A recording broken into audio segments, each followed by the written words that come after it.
Yes, karibuni sana wa Kenya.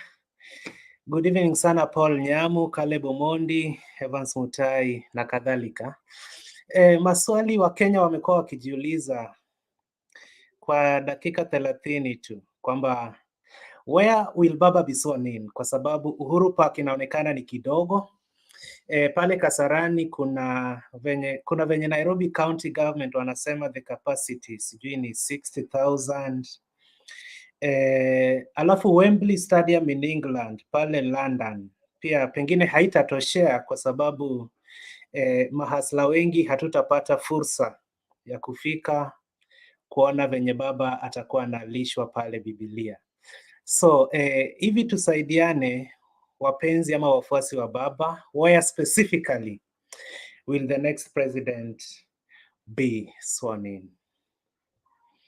So sijui leo hata kuna haja ya kuweka link sema tu kwa comment section nione tu where specifically will Baba be sworn in, kwa sababu it seems the number of those in attendance will be higher. So as we wait to confirm the exact place. Mtu anasema atakuwa anaapishwa Kondele, the capital city of Nyanza. Huyo anajiita firstborn Magi wa Magi. Okay, so sijasema tuanze kumtusi Baba bana. Where specifically? We jibu swali. Cause nishakuambia Uhuru Park ni kidogo, Kasarani mambo na capacity, Wembley in England pia ni mbali, so itakuwa hapa Kenya, but itakuwa wapi? Kinoru Stadium, hiyo ni kama iko Mount Kenya.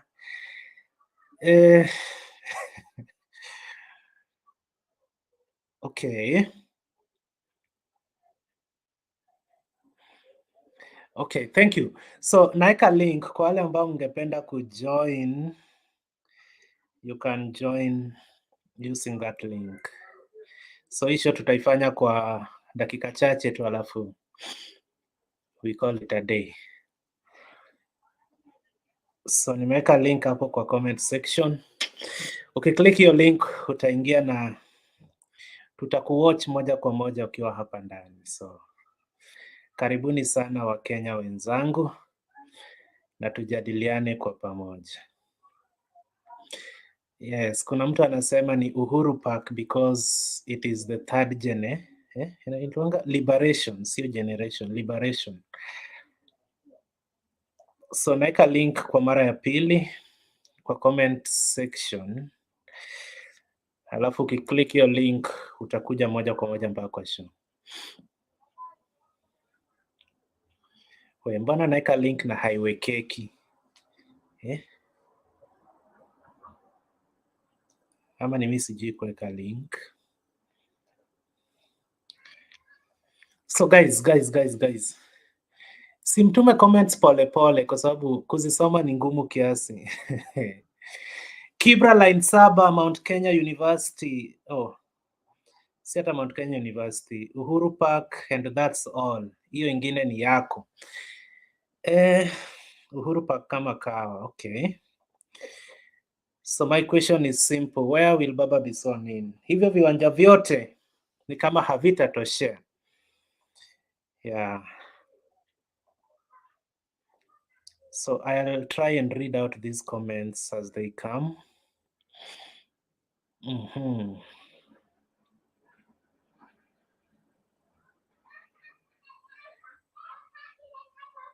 Kuna jamaa anajiita Duncan anasema it should be in an airport.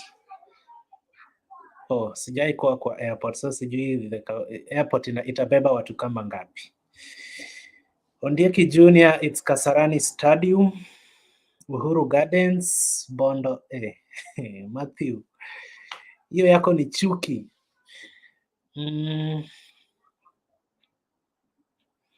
Kumbuka Baba ako na running mate anapendwa, so running mate pia atakuwa anakuja na wageni kadha wa kadha, so the venue must be big enough to accommodate the two serious politicians.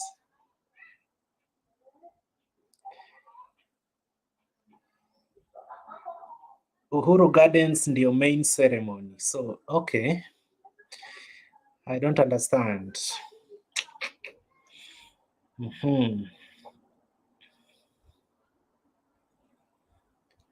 Kuna jamaa anasema sasa Clinton, unamaanisha tuzidi kukata miti ama sasa tuachie hapo? Uliza Atuoli, my friend. I'm not the owner of that particular phrase. We will join Nyayo, Kasarani, Uhuru Park and Uhuru Gardens ikuwe moja na sherehe ifanywe pale. Tunahitaji kiwanja kubwa Rao the 5th. Why delete comments? Sija delete comment. Sija delete. So maybe kuna jamaa kwa nyuma ya curtain anafanya. Maybe umetuma matusi wakadelete, but si mimi. Lakini hata mimi ukituma matusi pengine nitadelete. Mahali yake ya kawaida Uhuru Park.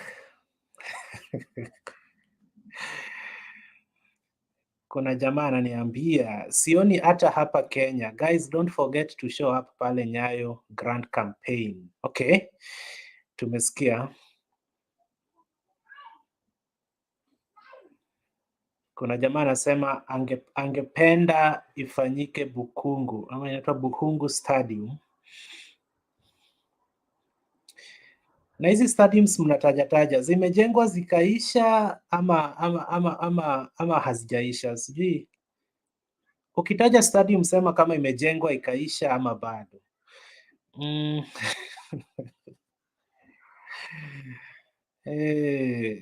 Maybe ijengwe Uhuru Park ijoin na Nyayo. Kuna jamaa anasema pale Ichaweri kuna uwanja kubwa. We, kama kuna mtu nyuma ya curtain ana delete comments, tafadhali. Kuna ingine hapo anasema sijui kwa wheelbarrow hadi wapi. Hiyo comment pia naomba itolewe. Okay. Kevin Starboy na Waga the Great. Habari zenyu bwana.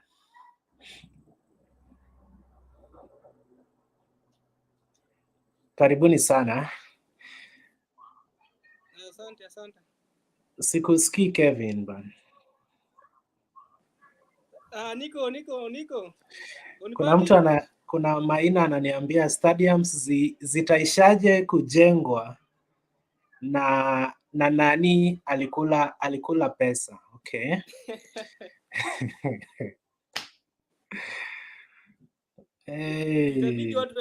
Atapishwa kwa wheelbarrow. We Ruto. Sijasema the DP. Kuna jamaa anaitwa Ruto, Geoffrey. Acha zako. Let's combine Kasarani and Gardens. Okay. So Waga, ni aje?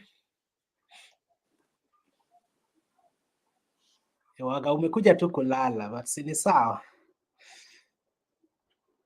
Kevin, unmute your mic. Unanipata? Nanisikiza? Hello. Hello. Kevin, can you talk? Yes, unanipata sasa? Hello? Man, I don't get you. Pengine mimi ndio shida. Mimi nakupata. Wewe unanipata? Nakupata. Yes. Hello.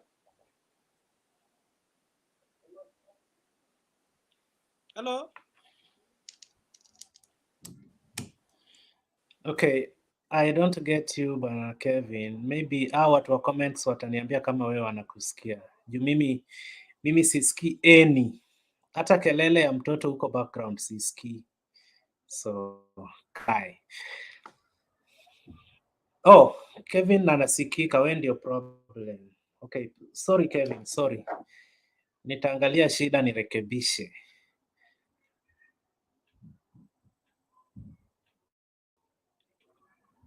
Kuna huyu anaitwa Tim.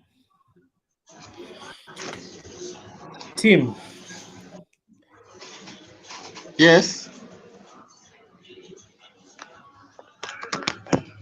Okay, asante sana Clinton Williams. Nimesikia I'll try to finya hizi vitu zangu zifanye. Oh, hata shida nishaona. Shit. Okay.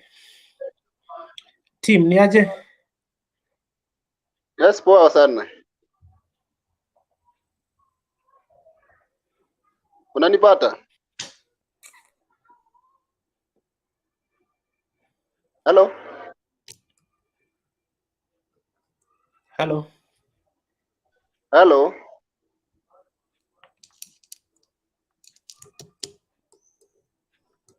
Hello?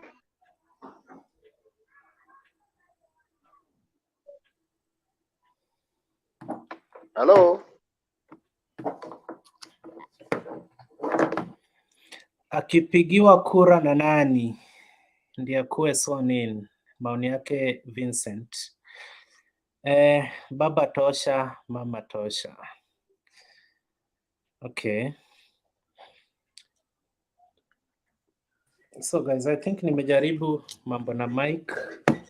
Hope sasa itakuwa inafanya. I can't hear anybody. Hello. Yeah, I can hear you now. Kevin. Unanipata? Sasa nakupata vizuri sana. Ni aje? Fit sana. Mambo? Poa sana bana. Sasa being uwanja ilikulwa. Itabidi watu waende Uhuru Gardens. Mimi naona hapo maybe hapo itajaribu. Na uwanja gani ililiwa? Kasarani ama Uhuru Park? Si tulipromisiwa miezi 6 uwanja kubwa kubwa. Oh, unamaanisha stadium. Nilikuwa expect maybe by site tungekuwa na uwanja moja kubwa kushinda hata Uhuru Park ama Kasarani. Lakini being sasa zilikulwa, itabidi tuende tu Uhuru Gardens. Baba apishwe, biashara iishe. Okay. Sioni uwanja nyingine hapa rahisi yenye inaweza accommodate hawa Wakenya. Hawa Wakenya ni wengi sana. Na kuna pia wageni watakuja. Pia kutoka Uganda, Tanzania, our neighbors. Kuna wenye wanataka tu kusikia hiyo siku baba amepita na anaapishwa wapi. Watu wako ready. Okay. Lakini sasa pia naweza omba hao mafans wa baba, wafuasi wa baba. Waamuke mapema, wapige kura. Tusiseme tutaapishwa na tujavote. Lazima tukauke mapema, kama by saa 9 tukue kwa polling station. Kama mimi nitatoka tarehe 8 hiyo. After tu kula sapa naenda kukesha huko. Tarehe 9 wakifungua mlango niko hapo. Ndugu zangu na madada zangu, tafadhali. Hii Kenya inafaa ibadilike. Penye tumefika hapa, sioni tusipopea baba tunaingia kwa ile rhythm ya nasikia mimi dada alikuwa tough. Sasa huyu naye atakuwa tough. Mwenye atapita, sijasema nani, lakini baba akipita, tuko fiti. Tuko mbele kabisa. Asante. Bwana Kevin. Asante sana kwa maoni yako. Na umesema utatoka immediately after kula sapa kwenda wapi? Sijasikia vizuri. Kukesha kwa polling station yangu. Mimi napiga Embakasi East, Tasia Catholic Church. After sapa mimi naenda huko. Unapiga Embakasi East ama? Embakasi East. Na niliona opinion poll inasema kwamba kuna venye huyu kijana anashindana na babu anaitwa nani? Ogada. Hapana. Huyu wa UDA.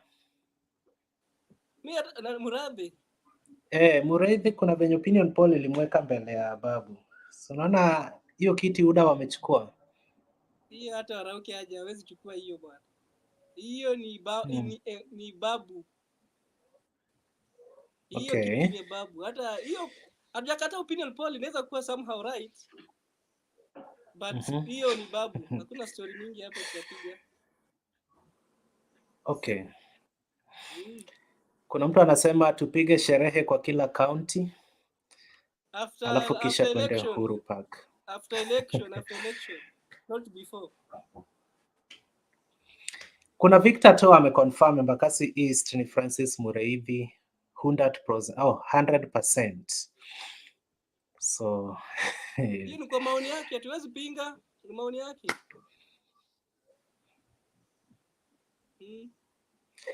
Yeah, kuna jamaa kuna maoni nzuri eti tuende open air around northeastern kama Mandera na Garissa. Enyewe huko kunawezekana. Okay, asante. Acha tumsikize team. Unasema ni tough kwa nini? Yuko hapana. Hata wewe unaelewa nikisema ni tough. Hauna fare ama una nini? Kitu kama hiyo pia, hiyo ni moja yao, lakini yeah. Okay, acha nimsikize team Isa, pengine ako na venue. Juu wengine tungependa ifanyike Wembley, uwanja kubwa, lakini mahasla hatuna fare. So Isa, sema nasi bana.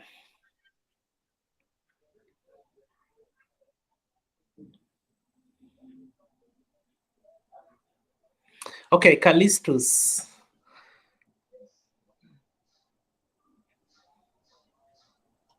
Naona kitu mimi naonelea kwa kaunti zetu, alafu wanaapisha waapishe huko. Okay. Sawa. Eti kila kaunti ipige sherehe, lakini wale wa Nairobi wa kuapisha pia waapishe tu. Hivyo ndivyo unamaanisha Kwanza kama hapa sisi Bungoma, sherehe itakuwa kuanzia asubuhi hata usiku, hakuna kulala. Bungoma unamaanisha Bungoma ingine ama kwa Weta? Kwa Weta tu hapo, huyo kwanza ndio tunataka kumalizana na yeye mapema. So unamaanisha Weta hawezi akakuwa seneta tena Kenya hii? Hawezi, hatutaki yeye sasa. Okay, nimesikia maoni yako bwana Callistus. Tupige sherehe alafu wa kuapisha waapishe. Team, nimerudi kwako kwa mara nyingine. Yes, Clinton, how are you? Niko tu hivi unavyoniona bana. Ni aje? Niko poa. Ningependa kusema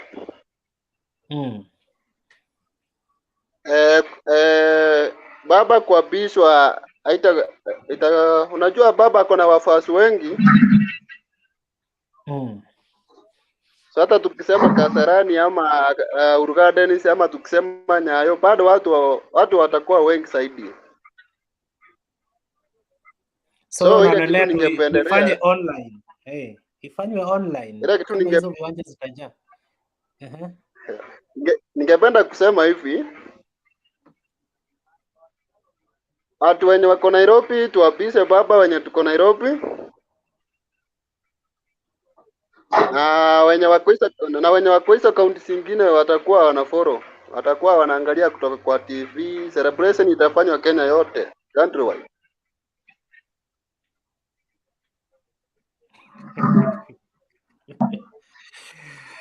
Okay bwana Isa, mimi nimesikia. Sasa sisi wenye tuko Homa Bay, tukae tu Homa Bay mkiapisha baba.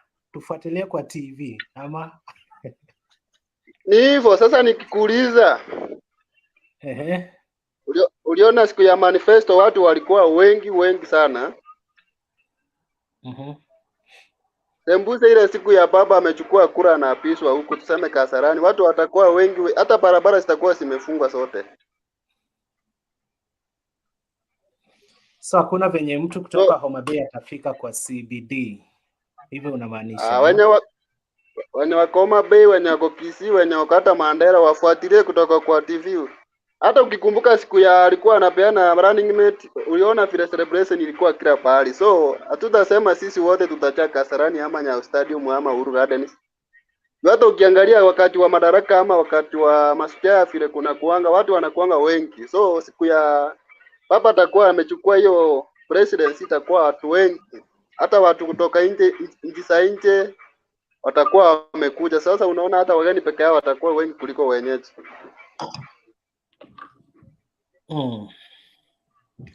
Kila kitu ningependa kuambia wenzangu, acha wasoee baba mapema. Baba is the only president that will save our country from these looting people.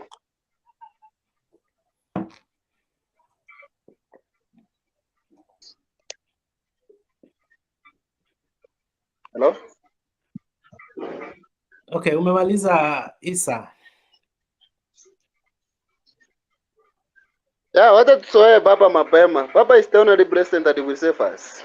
Na celebration itakuwa all over Kenya. Si Nairobi peke yake ama Homa Bay ama Kisumu, itakuwa all over. Baba ni wetu sisi wote. Okay. Asante kwa maoni yako. Kaa tu hapo, tunarudi kwako kwa muda usiokuwa mrefu. Kuna jamaa anasema the same thing we are complaining about. Ruto has done completely nothing to the people of Nyanza. For the last 10 years, he's been deputy president. All he says, tulitenga, tutatenga na kadhalika. Hiyo comment nimeiachia hapo.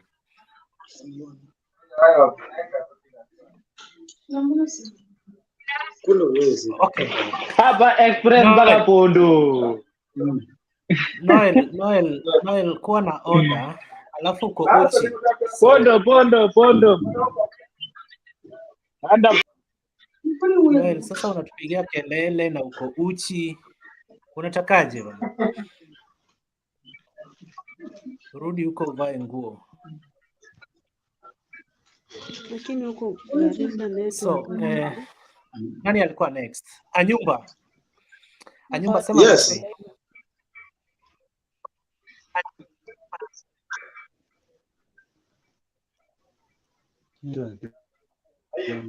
Panelists. Anyumba, talk to us. Good evening to the panelists. Poa sana. Yes. Can you hear me?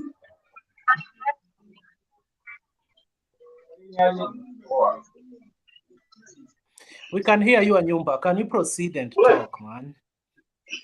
Okay. I have just come in right now, and what I'm seeing, people are only asking where Baba will be sworn in, something like that. Of course, Baba will be sworn in Uhuru Park, and I know Uhuru Park, it is not big enough for people to come in, but we are waiting for the big day. I just want to say 1, 2, 3 things about what Ruto said today. You know, there is a song that in Kiswahili they say that nikiwa ndani unipendi, nikiwa nje unalalamika. That is the same thing that Ruto said today. When people were crying for the maize flour,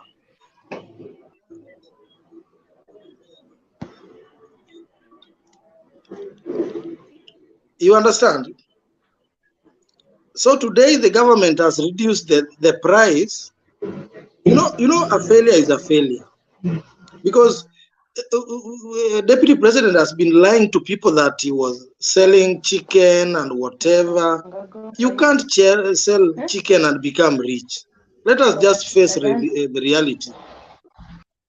So why is he complaining every now and then? It is only the people of Kenya who would have complained to the president and say, no, we have seen what we have done, but we are still requesting you if you can be more down than 100 shillings. But you fail to understand someone who is being paid salary without working, complaining, criticizing the government, and insulting the president, and is planning how he will remove some tribes from his background. Surely, is that the Kenya that we want to live? You know, I'm failing to understand where Kenyans are, because election will come and go, and Kenya will remain. Let us vote wisely, because if we don't do that, and to me, I believe that on 9th, unanimously, people will go together. I believe in that. So there are some people who are still asking, oh, DP will do this, will do that. Let us just be realistic. If this man did not help you in 9 years, getting salary every month, 2 million plus security and whatever, and he was complaining that the security has been removed. So I'm only trying to open some people's eyes. You remember the other day I saw them on, I don't know whether it is Uhuru Gardens or Kasarani. They were trying to get some prayers. You know, you can't lie to people. There are more people who are more holy than you. You pretend that you are holy and you are not holy. And you are pretending that now you are going to buy your winner through the prophetic word. Who told you Jesus does that? Okay. Even Jesus himself. Anyumba. Yes. Anyumba, up to that point you just made, Yes. where will Baba be sworn in now that Uhuru Park, Kasarani won't be enough? Where will Baba be sworn in specifically? Baba will be sworn in Uhuru Park. Yeah, that is the best place. That was our question for today. Okay. Thank you. Okay. So your choice is Uhuru Park, yeah? Yes. Why not Kasarani? No, Kasarani is, I think, according to what people are planning, because people will be coming more from all over the country, not even in Kisumu, not even in Rift Valley, because it will be a new dawn. So Kasarani, I don't see it. To me, it is not a big place, but Uhuru Garden, at least. Okay. Asante sana. Let me hope unapiga kura Nairobi. Si ndio bwana? No, me, I'm in Mombasa, my friend. I will vote in Mombasa. Okay, thank you. Okay, you're welcome. Okay, kuna Linet ananiambia kutoka YouTube. Anasema kwamba Baba will be sworn in at Uhuru Gardens. Thank me later. Okay, Noel Kiptum, ni aje?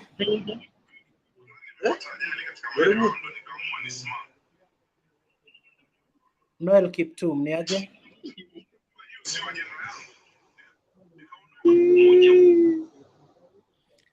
So Noel, wewe unakuja unarusharusha maneno hapa na unapotea. I'm blocking you from this channel everywhere. So, okay.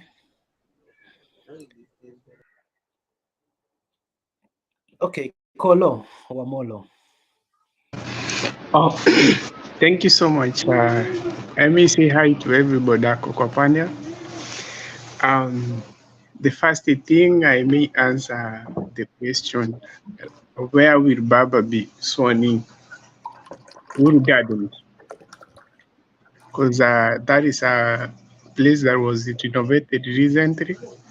It will welcome the new president. Na kupambazuka kupya kwa Kenya. So I may share something. Of course, tutaweza kuwa na that anxiety kuwa we are going to swear in Baba.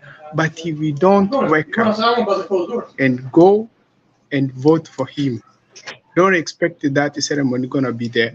So our first thing is to wake up and go cast our votes for him. Then we wait for the ceremony. So that's the first thing. And secondly, whoever is supporting UDA. Hebu ngoja Kolo, kuna noise kwa background yako, si ndio? Okay, kidogo. Alright. Maybe ni mute kidogo nitoke do niingie. Okay, sawa. Okay, thank you. Separate them bana, wanapigana sana so. Okay. Kuna mtu ananiambia don't block him. Let him vent his frustrations. He may commit suicide if he doesn't vent. Okay. Kama hiyo pia ni dawa ya kucommit suicide, then let me unblock him. Nishafanya hivyo. Asante sana bana. Wewe mwenye ameniambia ata commit suicide. Okay, asante, nishakutoa kwa block list. So, Richard Osano.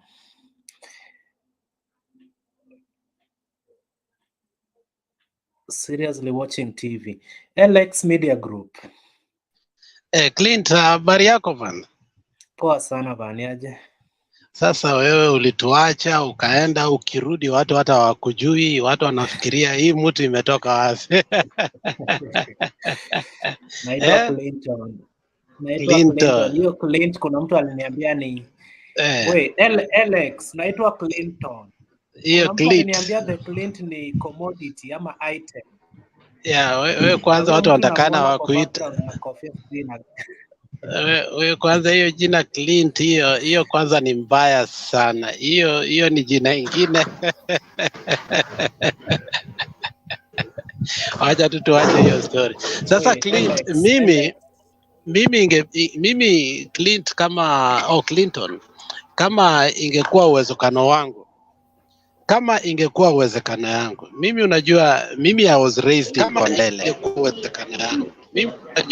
Mimi I was raised in Kondele. Nani yote tena ameanza kuweka background noise? Nani yote tena ameanza kuweka background noise?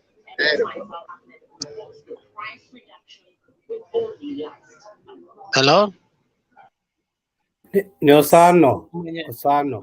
Osano anajisikiza kwa TV akiwatch kwa simu. Why then he should not just mute him. So I think kama ingekuwa uwezekano wangu, lakini sio uwezekano wangu Clint, mimi ningetaka baba sherehe yake ikuwe Kisumu. Sisi wengine Clint, you are not managing it now. Tim Isa. You know, Alex, I can't mute. Naisa mute lakini jamaa anaji-unmute. So yeah, but that is wrong. Then get him out. He's being reckless here now. Yeah, just get him out until he Team, unmute your microphone. Ukitaka kuongea Kizungu. Yeah. You mute. Ukitaka kuongea you unmute. Okay, thank you. Alex. Yeah, sasa Clinton. Unajua hii kitu Hey, Richard Osano, what's happening? Clinton. Yeah. Osano. So okay, thank you finally. Yeah, so hii kitu ingewezekana, hii sherehe ingepelekwa UK, United Kisumu. Hii kitu tumeingojea sana. Hii kitu ingekuwa kule Kondele, I think hata roho zetu kwa hii miaka yote tumechafuka. I think tungefurahi sana. Hatutaki zile TV ya Nyang' Nyong'o anatuletea kule wakati yote. Hii wakati hata kama itakuwa inauguration mbili, sisi tutafurahi tu. Ikuwe ile mini ya jioni kama ile ya Kibaki and the main one iende tu hata Nairobi. Lakini tunataka hiyo sherehe ikuje United Kisumu. Wewe unajua tu vile sisi wote kutoka Migori, kutoka Homa Bay, watu kutoka Kadem, unajua Kadem, watu watatoka huko Kadem, wengine watatoka Uhuru Bay, wengine watatoka Nyando, na tukutane tu Kisumu kidogo tucheze ngoma yetu. Unajua kama wale Lejo Maria wanachapa, munapiga ile dini ya Lejo Maria kidogo. Mimi ningefurahia hiyo. Nairobi ni mbali sana. Excuse me. Yeah. Umesema tukoe na show mbili kama ile ya Kibaki, ya jioni na ya mchana. Unamaanisha nini? Unajua kuna ile raha yenye uwezi lala mpaka asubuhi na baba ameshakuwa president. Unaelewa? Unajua Kibaki alifanya show ingine hatuwezi sahau, na najua nyumba atakataa, lakini walifanya sherehe ingine haraka haraka jioni ya usiku. Alafu kulikuwa na ingine ya mchana pia kulikuwa na ingine ya mchana. Sasa sisi tunasema hatufunji sheria ya jioni, hata asiposhika Biblia lakini akuje tu sisi tufanye sherehe kule Kisumu, tungefurahi sana. Hii kitu tumeingojea kutoka 1969. Hii kitu ilikuwa yetu, tukapeana kule Mount Kenya. Finally it is coming back home. Nyumba, wacha kucheka. Wakakataa kurudisha kwa miaka ngapi? Imagine.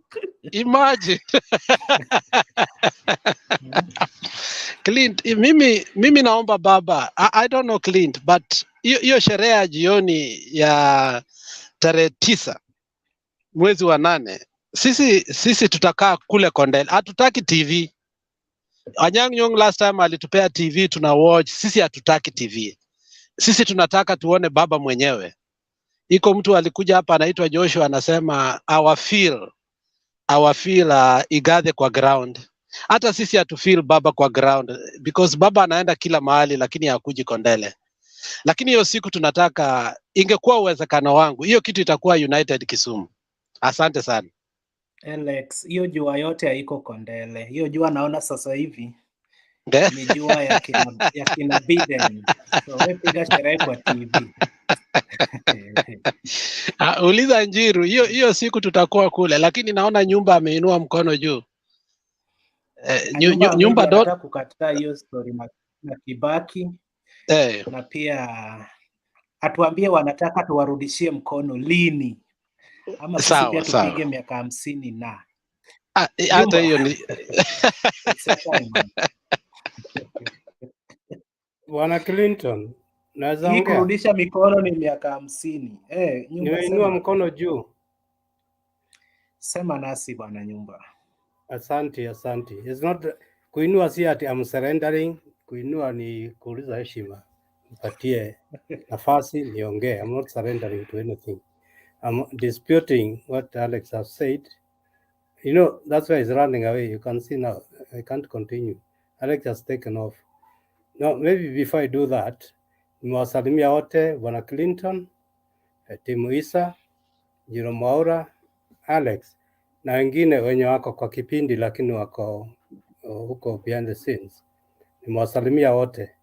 So maybe even kama sijaingia mambo ya Alex ambayo si ya ukweli, na mnaona hata amehepa, I've got a main one, and don't chase me out, Bwana Clinton, because last time there's a time you are in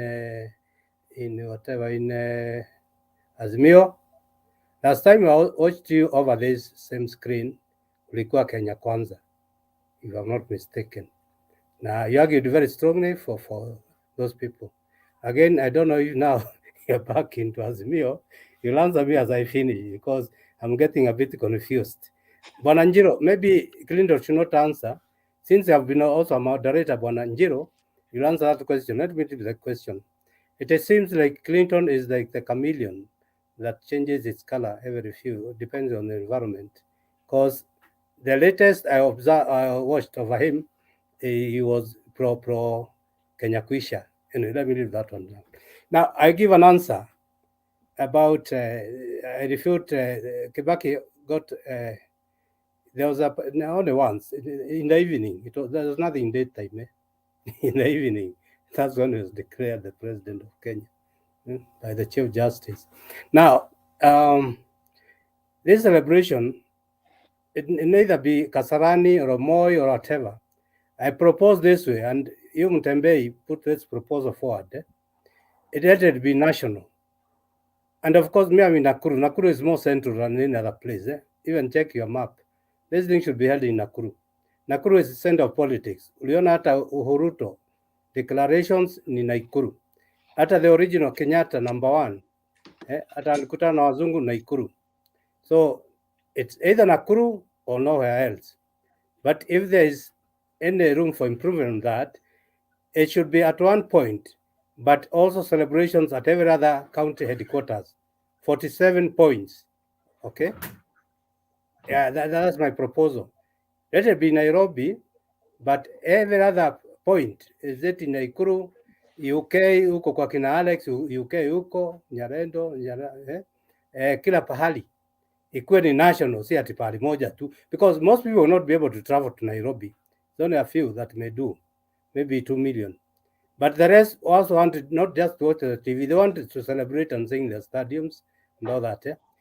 Clinton, give this man called Alex a chance so he can ask his question to me. Clinton, I'm sorry kwa kuinua mkono juu. Nilifikiria mzee atachapa mimi, but ameleta point mzuri sana ya central place. I hope asemi central province, amesema central place. Na if I'm not wrong, last time when we were discussing about the capital being moved from Nairobi, he reminded me yeye ni architecture, na jana alinimind kuwa akona masters na alifanya 1 semester. I respect him, so na congratulations nyumba. So but last time, if I remember, nyumba uliniambia the most central place in Kenya is Isiolo, and today you have changed Nakuru ndio central place in Kenya. If we have to move anywhere, I remember you told me that that's how you argued. Let me explain, Bwana Alex, so you can understand, please. Isiolo is the most central, and it should be actually the capital. Disturbing. Isiolo is the most central in terms of locality, and actually should be the capital of Kenya. I'm talking of centrality in terms of political centrality. That's why you see everybody rushes to Nakuru. Uhuru and Ruto came to Nakuru for their declaration. The Azimio was started by Raila Odinga in Nakuru. Okay? Jomo Kenyatta called Wazungus in Nakuru. It was also the base for the late Moi. So I'm not saying of the physical centrality. I'm talking of the central in terms of political persuasion. But Isiolo, in terms of locality, is the most central point. And I don't mind it being held in Isiolo. But that average is the point. If it's raised in Isiolo, the turnout may not as big. Many people may not be able to travel to Isiolo. Watawatch tu kwa TV. So nimesema either, wacha tu tuseme hivi, to please you Alex, ikuwe huko Nyalenda, lakini every other county kukue a similar celebration going on. Ni kama wakati wa zamani when I was in the public service, sasa Moi ikiwa ni let's say is Madaraka Day or there's even Moi Day. Sasa mnakuwa kwa every stadium, DC anaongoza huko na mnaenda kwa hiyo stadium. Lakini sasa ile speech inaanza ya Nairobi ya Moi na at district level nayo inafunguliwa hiyo speech. So lakini it was held at every other point. I think this one should also be held similarly all over Kenya, na hiyo speech yenye nani the written one yenye our president Raila Amolo Odinga tatoa ipelekwa every now county headquarters. Na wakati anaanza kusoma huko isomwe every county headquarters. Nimemaliza for now, but I'm ready to answer Tim and everybody else here. If you give them permission, Clinton. And also, I requested Mr. Njiro to answer where the Clinton belongs. So I don't want the Clinton to answer it himself. Njiro can do it so that I'm convinced. Thank you.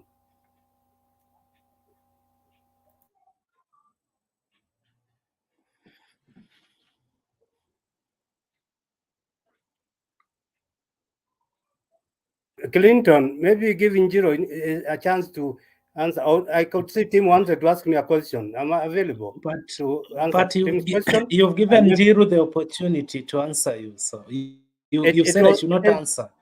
It is so through you. For Njiro to talk my there's heart no out. way. There's no way Njiro will come direct without your permission. He has to pass through you. Give him permission to do that. Okay. Protocol. Njiro, proceed, Njiro. Okay. How are you, Bwana Clinton? Can you get me? Right. Yeah, nashukuru sana kwa hii program yako. It looks Mutembei is extremely busy. Nikiwa nangojea bwana ndile pande ingine, nikakuta kuna show ingine inaongea vile baba ataapishwa.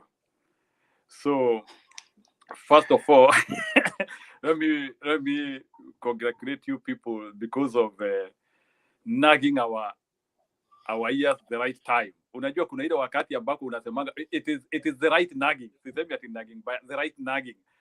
Unajua this season, no matter how you want to avoid hearing stories of Baba, you cannot avoid to hear them. So, you know, Bwana Clinton is a gentleman, and he is somebody who likes listening. Nimemsikiliza sana. And I think Bwana Clinton likes very advanced persuasion. And najua kitu ya kwanza Clinton anaweza kuwa pengine alikuwa anapea wale watu wa KKA nafasi wajiridim, lakini toka ile siku wa watusi wa Marwa, toka ile siku wachague huyu aibu wa mchele, I know Clinton is no longer in that faction. So Bwana Nyomba, I can confirm on behalf of Clinton, he has no problem on the face, but deep in his heart, he may not have changed. You know, it's your face that he has changed. Yeah, so I can now, you know, the Kenyan deputy president is the biggest blunder to have ever been promoted in the Kenyan history. Just imagine today we have the goodwill ya kupunguza bei ya chakula. Then the guy, instead of even, unajua kuna vitu zingine, you don't politicize them. Kukisemekana unga inaweza fika karibu so moja, then you start still fighting people on the same issue. I think Bwana Nyomba, we need to advise that guy, even if you have hate or whatever. Saa zingine ni vizuri kukubali that government policies are work in progress and what. But I wonder the people who are following this guy, this land, what is beyond repair. Beyond repair. So wacha ni comment history ya swearing in ya Baba, and the way I would like it to be done. First of all, maybe Bwana Nyomba kukuambia, Baba, the reason why Baba is winning is because of the atrocities our fathers faced in 1985 all the way to 2000. Wengine wetu hapa, na ndio naambia vijana waache kusahau.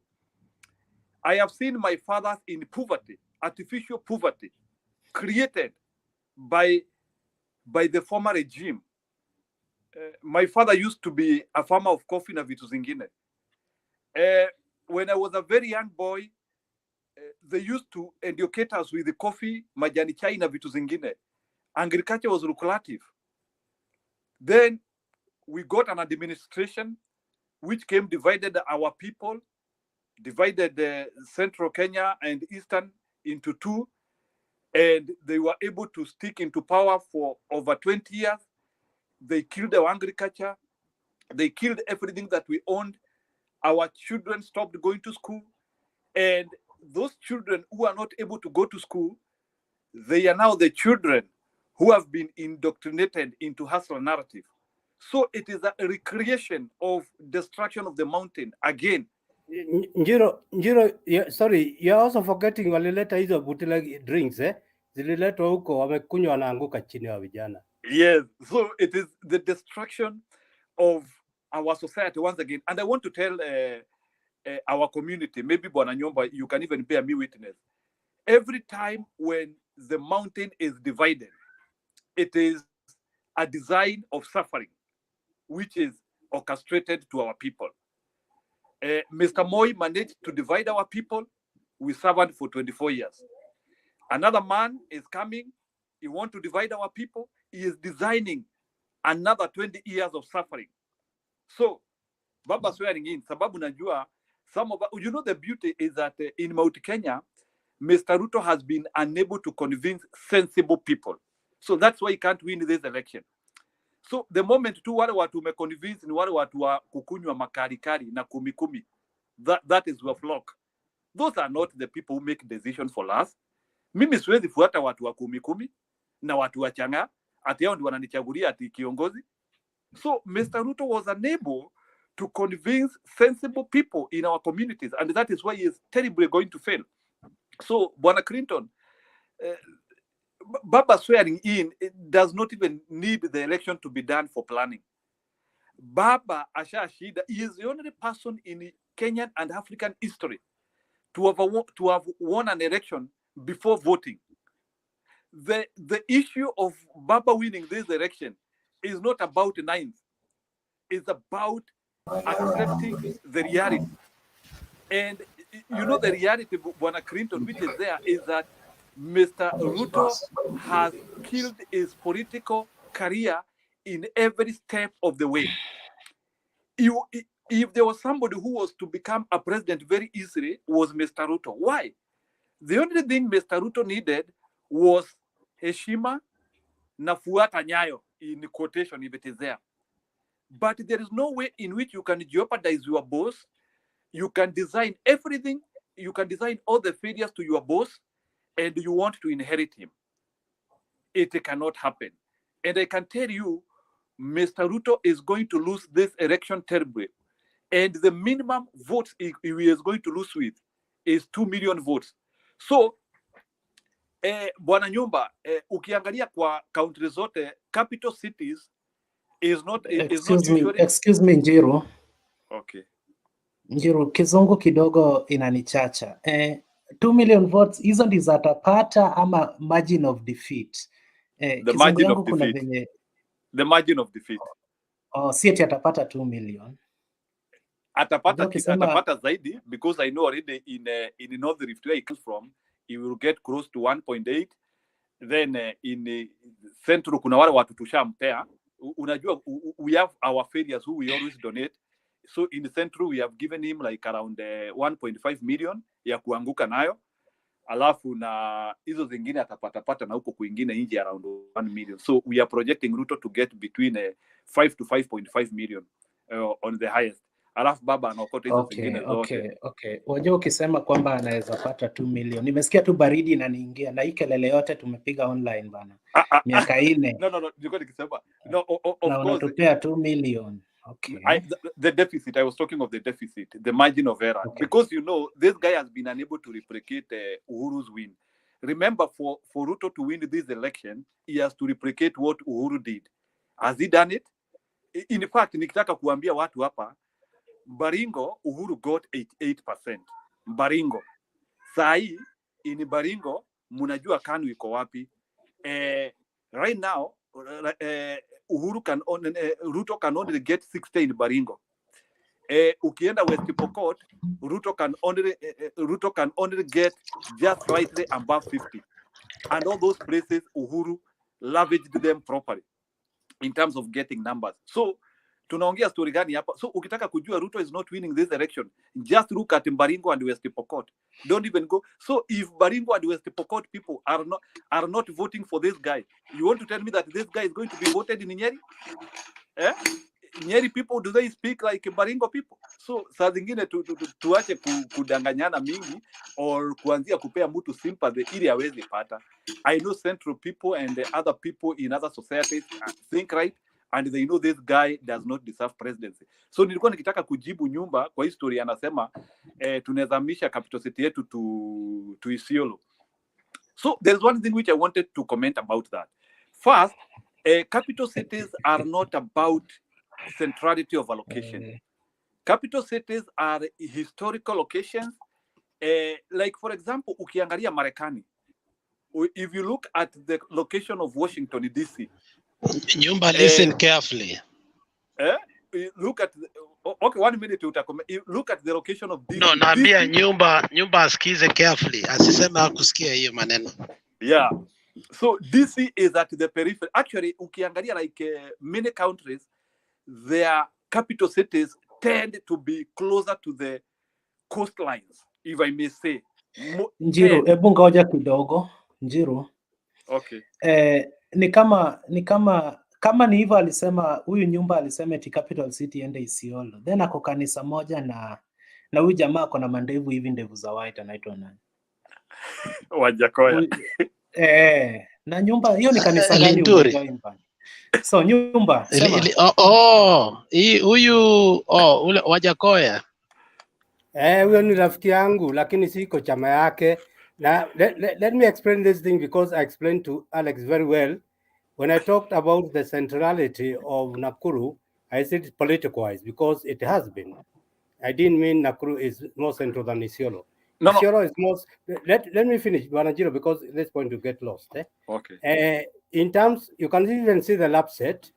In Isiolo, not only the centrality, we're not looking at one point.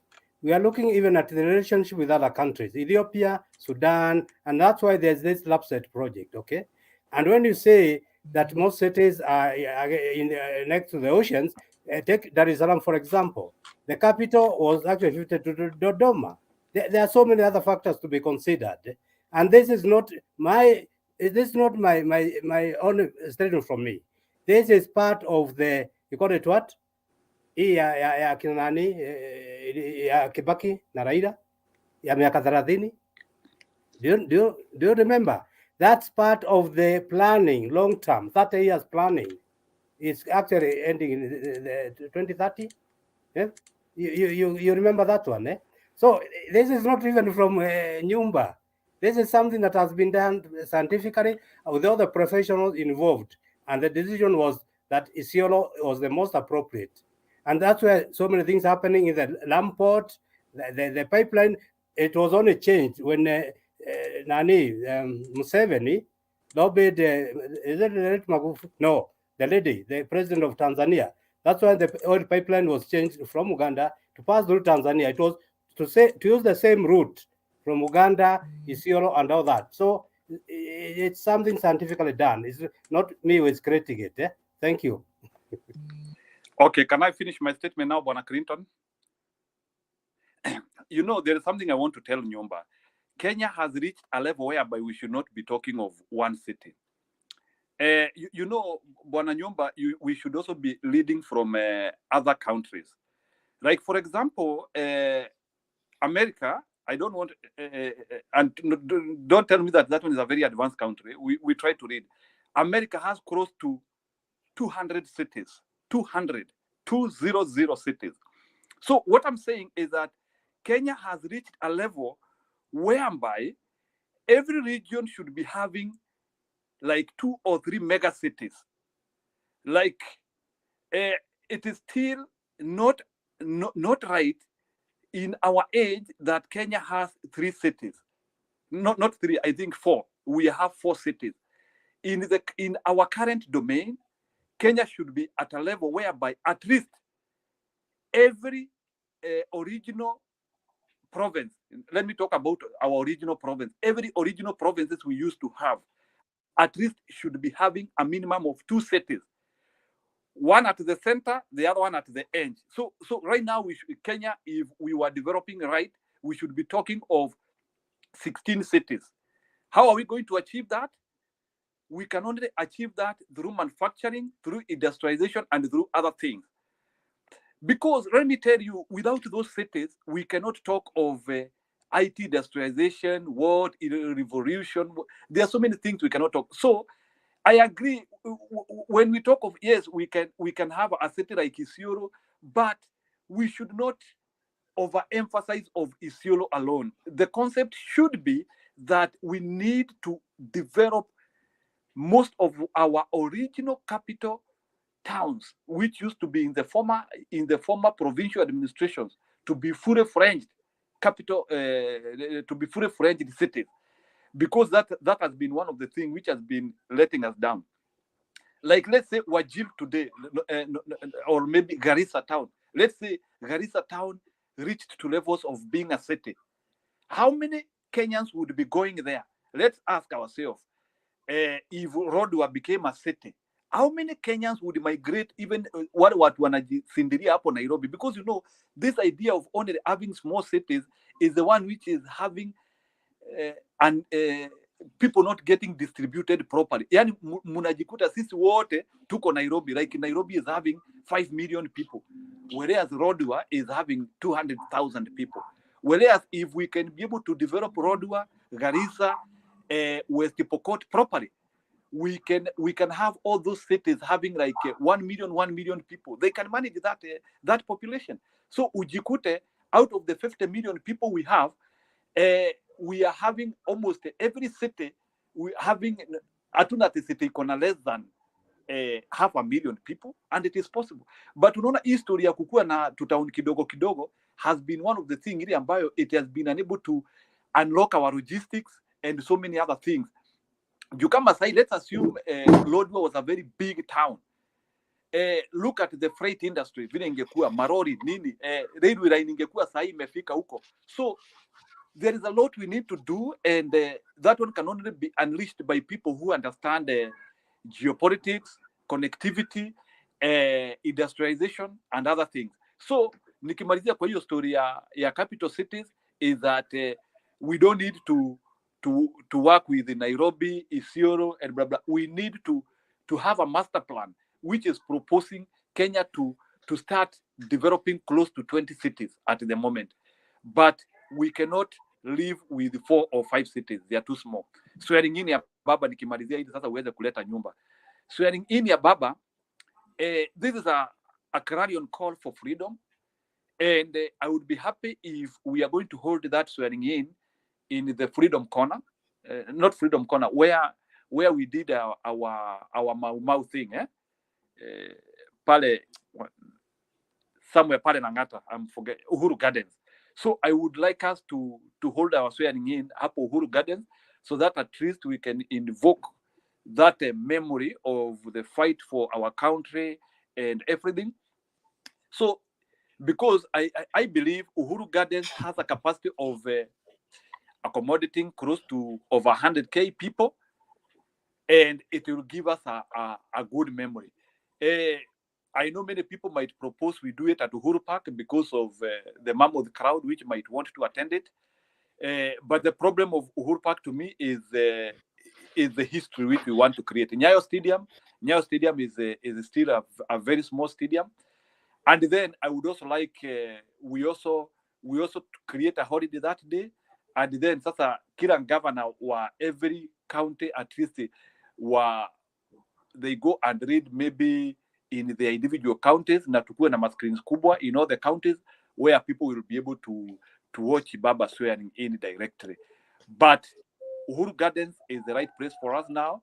The reason why I would not suggest Nakuru, it is because still Nakuru is a subsidiary city in Kenya, and we still need to honor our capital city Nairobi by having that event there, just for inclusion, because we know Kisumu is also a city, we can take it there. Mombasa is also a city, we can take it there. But Nairobi, as the first event for Baba to lead this country, it would be better we take it to Uhuru Gardens. Thank you, Bwana Clinton. With me, I don't support the Uhuru Gardens issue because tuliona tabia ya vijana wa Jubilee Uhuru alipokuwa anakuwa sworn in pale Kasarani. Uhuru akisema tu sijui Uhuru Kenyatta, mnasema sijui ndio baba. Sasa hiyo tabia bado wafuasi wa baba watakuwa nayo. Na kwa wale ambao tutakuwa tunatizama kwa TV, hiyo kitu itatuuma bana. Aidha mnyamaze, jamaa apishwe, watu waende nyumbani, lakini mkianza kupiga hizo kelele, wale ambao tutakuwa nyumbani, we won't feel good. And there is kitu tutakuwa tunafanya nyumbani pia sisemi.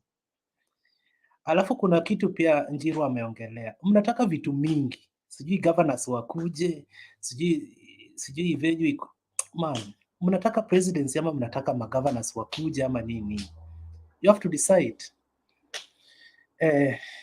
Nyumba. Thank you. Can I change my mind about the Clinton? The Clinton, you are a smart guy. Sorry. And so it's like Njiro tried to answer on your behalf. He attempted, but didn't fully convince me. But I'm convinced the way you talk, the tone and whatever, you are good. So I believe that you are back to Azimio proper, and I've withdrawn my earlier statement. Now we are together. Now, thereafter, Njiro gets into my domain. You see, Alex mentioned that me, after one semester at JKUAT, Juja, I got a master's after one semester. The master's is called Masters Urban Sustainable Urban Development. So actually, Njiro is getting to my domain. Yeah? Don't joke. I should be talking and listen to me. When you're talking of cities and all that. Now, cities, they have their own system. They have got their own life. No, not cities, towns. And that's why you see a small, maybe a junction of a road. Somebody starts something and it becomes a town, then it even becomes a city. As we speak now, we got a city recently. Nakuru is a city now. And as we are speaking, we have already now gotten 2 municipals, okay? Molo is becoming a municipal council. Similarly, Gilgil is becoming a municipal council. This one doesn't go to the parliament, know that. It is done at the level of the governor. The governor has already, in fact, one of them, Gilgil got the charter last week. Molo is going to get its own charter. So what I'm telling you, you don't force things. Towns grow, they have got their own life, the way they grow. And until they become an urban center, a town, a city, it is, you don't force it. Say Lodwar is a city. And that's why even the constitution states the population, the infrastructure, airports, hospitals, stadiums, universities, all those. So it's growth, it's its own life. It's a living thing, actually, Wananjiro. So you can see after having qualified, me at least I can show a paper, having done Alex Oneka, Nikona transcript, result, one semester. And I quit, but I got master's in urban, sustainable urban development. So I'm trying to dissuade you that we should have so many. They are going to come with the time. They come with the time slowly. Ni kama mtoto anaanza crawl, alafu anaanza kutembea kidogo, alafu anakimbia. So tuko pamoja. Your presentation, Wananjiro, is very good, and of course I've agreed with most of it, but that one with my masters I refuse. I know you're also doing doctorate. I will not interfere with your doctorate. Yeah, thank you. Clinton, tuko pamoja. Si ati nilikuwa nakuattack. Njiro, itabidi utume picha yako ukigraduate. Huwezi sema hapa uko na hizo vitu zote na hatujaona picha.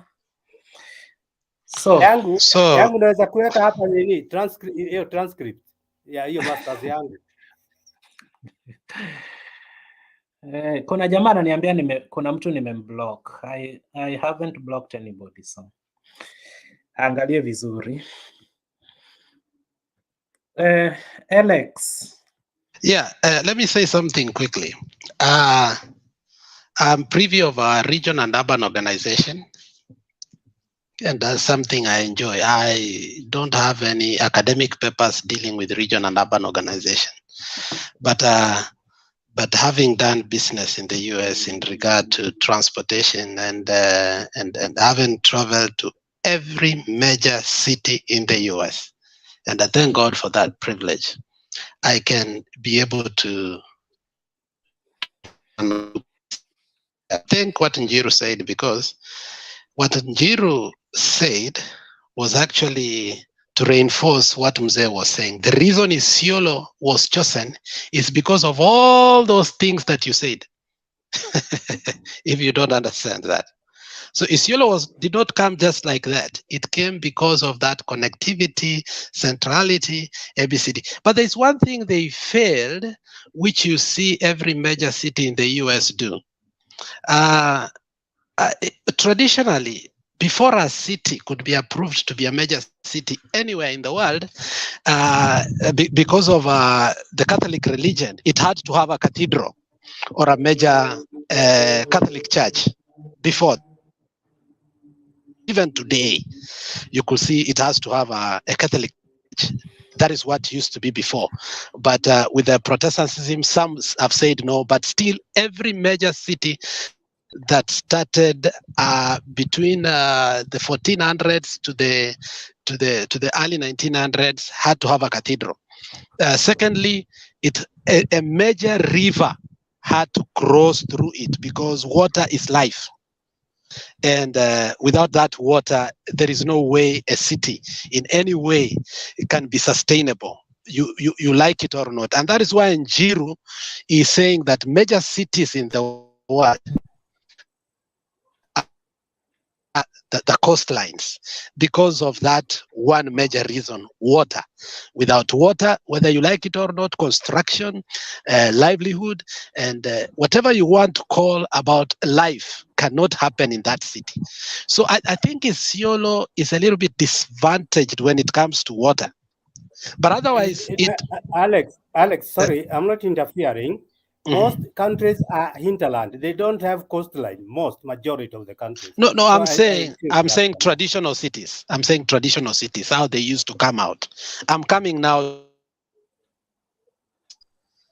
Okay, Nyumba. I'm coming now to the present cities. Now, when you see now how cities are cropping up, and I want to go back to what my friend said, and I think we are having a very good topic or issue from Baba inauguration to city, because I think there is a reason we are doing that. Baba needs to understand that now we need better cities. We don't want this village called Nairobi is not a city. You can't call Nairobi a city because there's so many things we look at there and say it shouldn't qualify to be a city anymore. So what I will give my mind here is every country, every state in the US has an economic hub, and it has a political hub, and also it has maybe commercial hub. Okay, economic and commercial is different, where industries and everything are, and where there's stock exchange, insurances, and all these financial institutions. Now, for instance, when you look at New York, somebody may think that New York City is the capital city for New York State. No, actually, it's Albany. When you look at Texas, somebody may think Dallas, Houston, or San Antonio are the capital city for Texas. They are not. It's Austin, Texas. When you go to California, you may think it's LA. No, it's San Francisco. And you will be surprised that all these have somebody may talk a little bit. My daughter is calling me here. Okay, thank you. The same way you might think that Homa Bay is the headquarter of Nyanza, kumbe ni Kisumu. So inalingana tu. Kwa nini umesema hivyo? I thought Kisumu is a perennial town which we have always taken as the headquarters for Nyanza. Has Homa Bay grown so highly compared to Kisumu? Can you substantiate your statement? What you don't know is that all Luos come from Kisumu. So whether you come from Homa Bay, you come from Kisumu. In Luo, we say Aja Homa Bay ma Kisumu, or Aja Kisumu ma Homa Bay. Such things. So I also don't understand. Mike, welcome. Yeah, thank you. Today's topic is very, very high academic. I'm tempted to take a back seat. I'm also learning a lot from PhD and Juru doing his. I'm intimidated, but I will. And we masters, with yeah. one and Alex has traversed the whole of US, while some of us are struggling to and I'm and me from Teams University. But that is on a serious note. That is the beauty of this platform. It brings very diverse and sometimes very intellectual discussions that are not just beneficial for politics, but for our nation as a country. For me, that one is a very good thing, and I was very excited to hear you people brainstorm at such a very high level. I hope. Excuse me, Mike. I was also blaming my governor for not making Homa Bay a city, but I've had the qualifications.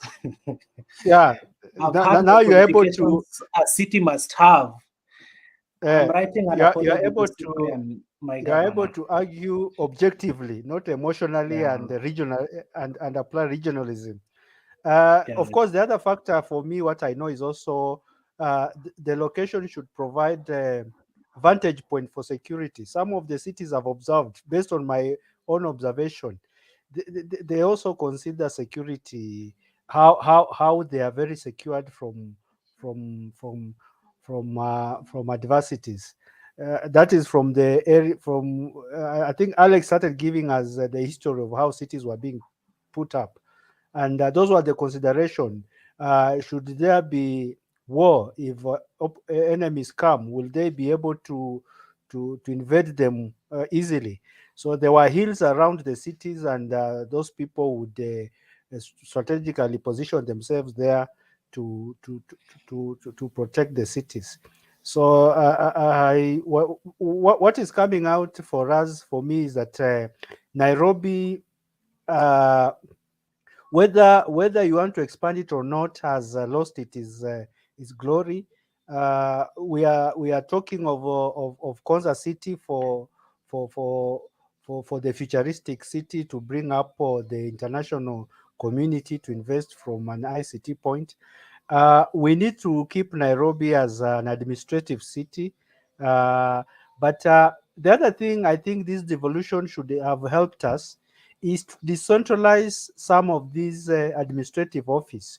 You don't need a Ministry of Tourism located in Nairobi. For instance, we can have it concentrated, for instance, in Coast. We have the Ministry of Agriculture in Nakuru. We have the Ministry of Mining in Turkana or Kwale, whatever, so that people don't have to, all these other regions also grow at the same time, so that we don't have that concentration of every administrative office, even those that do not require somebody to travel from Bungoma to go to Nairobi to discuss about sugarcane and other things.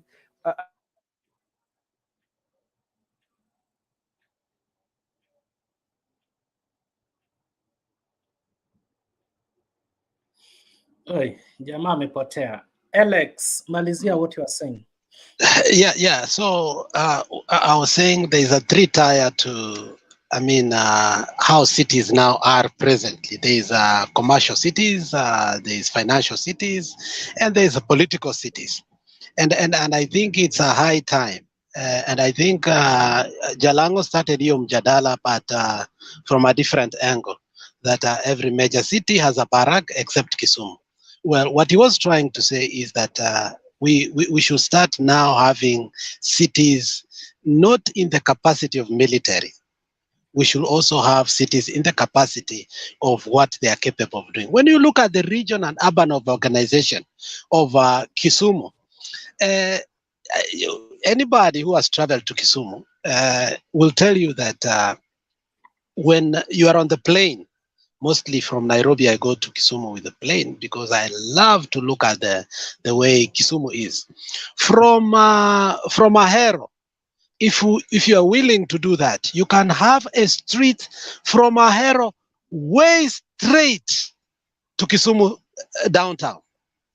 You can have a street from Kisumu downtown all the way to Mamboleo, all the way to Kondele, all the way to Manyata, all the way to Otonglo, all the way to Nyalenda, the other side of Dunga, because the way our roads and our sewage system is built. And that is why the road between Ahero and Kisumu town, and from Kisumu town on the Kikomi, all the way to Maseno, and anybody who understand why I'm talking, from town all the way to Kondele, when you look at how they are a straight line, which tells you that on the other side there is an industrial center whereby you can actually zone. There's something called zoning. You can easily zone. When Baba was doing the roads in Kenya, the easiest place to do was Kisumu, because when he put that X, many places like Kiambu, many places like Kisii, we were refusing even to put down structures that were supposed to be put. So when you look at how and where land is, and easily, unaona, we are still having a tussle in KU for a land that should be having a referral hospital. So when you start growing cities and LSK comes in and we have big problems, then we must move away from places where we have land problem. Now, The cybersecurity and security issue that has come out now has been a main problem nowadays. Now, how to start other cities. You can't put it in Isiolo because we haven't done again with the security of Garissa, Wajir, and the other side. Baba goes there for a meeting, and then all of a sudden they want to be evacuated. Then you sit down and ask yourself, in this DNA, when you have a presidential candidate going in some areas, why should we have insecurity for a person we know that is the third most taken care of in the country, but yet insecurity can happen close to him? So imagine now me and you, Clint, living in a place like Isiolo. Are we guaranteed that security? So I think those are the issues that now Kenya is facing. So number one thing that Kenya must do to develop other cities is to secure the people. Nobody is going to invest in Wajir, Garissa, even though there is a lot of cash flow there. But people are willing to come to other areas because there's security. You better have little and live longer. Thank you very much. Nyumba ameenda wapi? We, si nilisikia huko Isiolo kwa kina Aden Duale mlisema sijui kuna Aden Duale anapiga mdomo na kuna camels wengi kushinda kura ako nazo. Anyway, sisi watu wa UDA tumeona Kienda shida popote. kwa hii campaign hadi Duale anatolewa nguo na polisi anaangalia tu hivi. Ni sawa tu. Okay, Njiru. Clinton, naomba niondoke. I just want to commend Alex, all of you, very comprehensive reports. I beg to leave. Thanks for your contributions. Sawa bwana Nyumba tumeshukuru. Ya unajua wewe ni mzee wetu hapo na ile maneno tuliongea ya architecture tuongee zaidi. Sawa. Aenda amalize masters kwanza. Mzee ako sawa sasa. Nafikiria ile mambo amefanya, sifikiri masters itasaidia sana. Okay.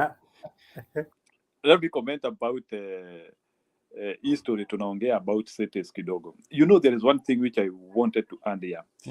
You know, there is no you cannot grow industrialization without cities. And for example, you see there are some of the infrastructure can only develop, like for example, you see, like for example, if between Nairobi and Mombasa, your highway yote, if between Nairobi and Mombasa, we are like 4 cities in that line.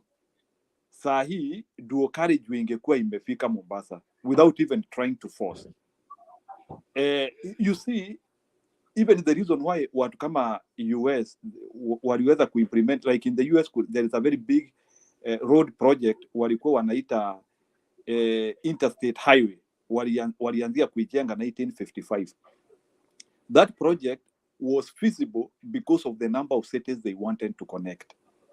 So unakuta sasa they can, and now vile walikuwa wamesite cities zao, their cities were well located in the north and the south of their country. So even planning their highways was very good because hakuna city unakuta iko off the highway.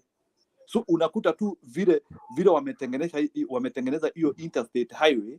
Let's say hiyo interstate highway from New York going to Maryland, it can be able to follow the northern or the southern direction correctly without going off. Hii yetu ya Kenya tukianzia kujenga barabara, we will be trying saa zingine to connect Nairobi and maybe tuseme we want to, the next city is like in another 100 miles or 100 kilometers, because naturally you, in an ideal country, you should not travel for more than 150 kilometers without a city. That is the global concept. Like you want to travel like for 500 kilometers without a city, that one is what we call marginalization. And those are some of the things which hata ukiangalia the satellite image unaona Africa is the only place hata kunaonekana hakuna stima. So there is no way in which the satellite image can distribute development, and yet you can travel for 500 kilometers without a city. And without having these cities, we will be demolishing our infrastructure. Unaona kama saa hii, I can tell you, unaona kama hata hizo barabara tunajenga between Kisumu to Kakamega, maybe from Kisumu to Busia, when we will want to expand those roads, we will have to demolish the original roads we had. So unakuta in Africa and in Kenya in specific, the cost of construction is very high because every time you want to modernize, you cannot fit the two infrastructure together. Lazima ubomoe ile ulikuwa umeweka ili uweke ingine ya saa hii. So unakuta sasa sisi infrastructure is very expensive. Whereas in the US, barabara ilijengwa 1950 mpaka saa hii ni kuenda tu ukiongeza tu. Ni kuenda, it is on the same line. It is only the sisi kwetu in Kenya whereby when we want to do a big mega structural project, we are talking of relocating people, doing what, acquiring land. Those issues are only in Africa because we have deliberately failed to protect places where our infrastructure is going, and our projects keep on becoming expensive and expensive and expensive, and we cannot sustain it.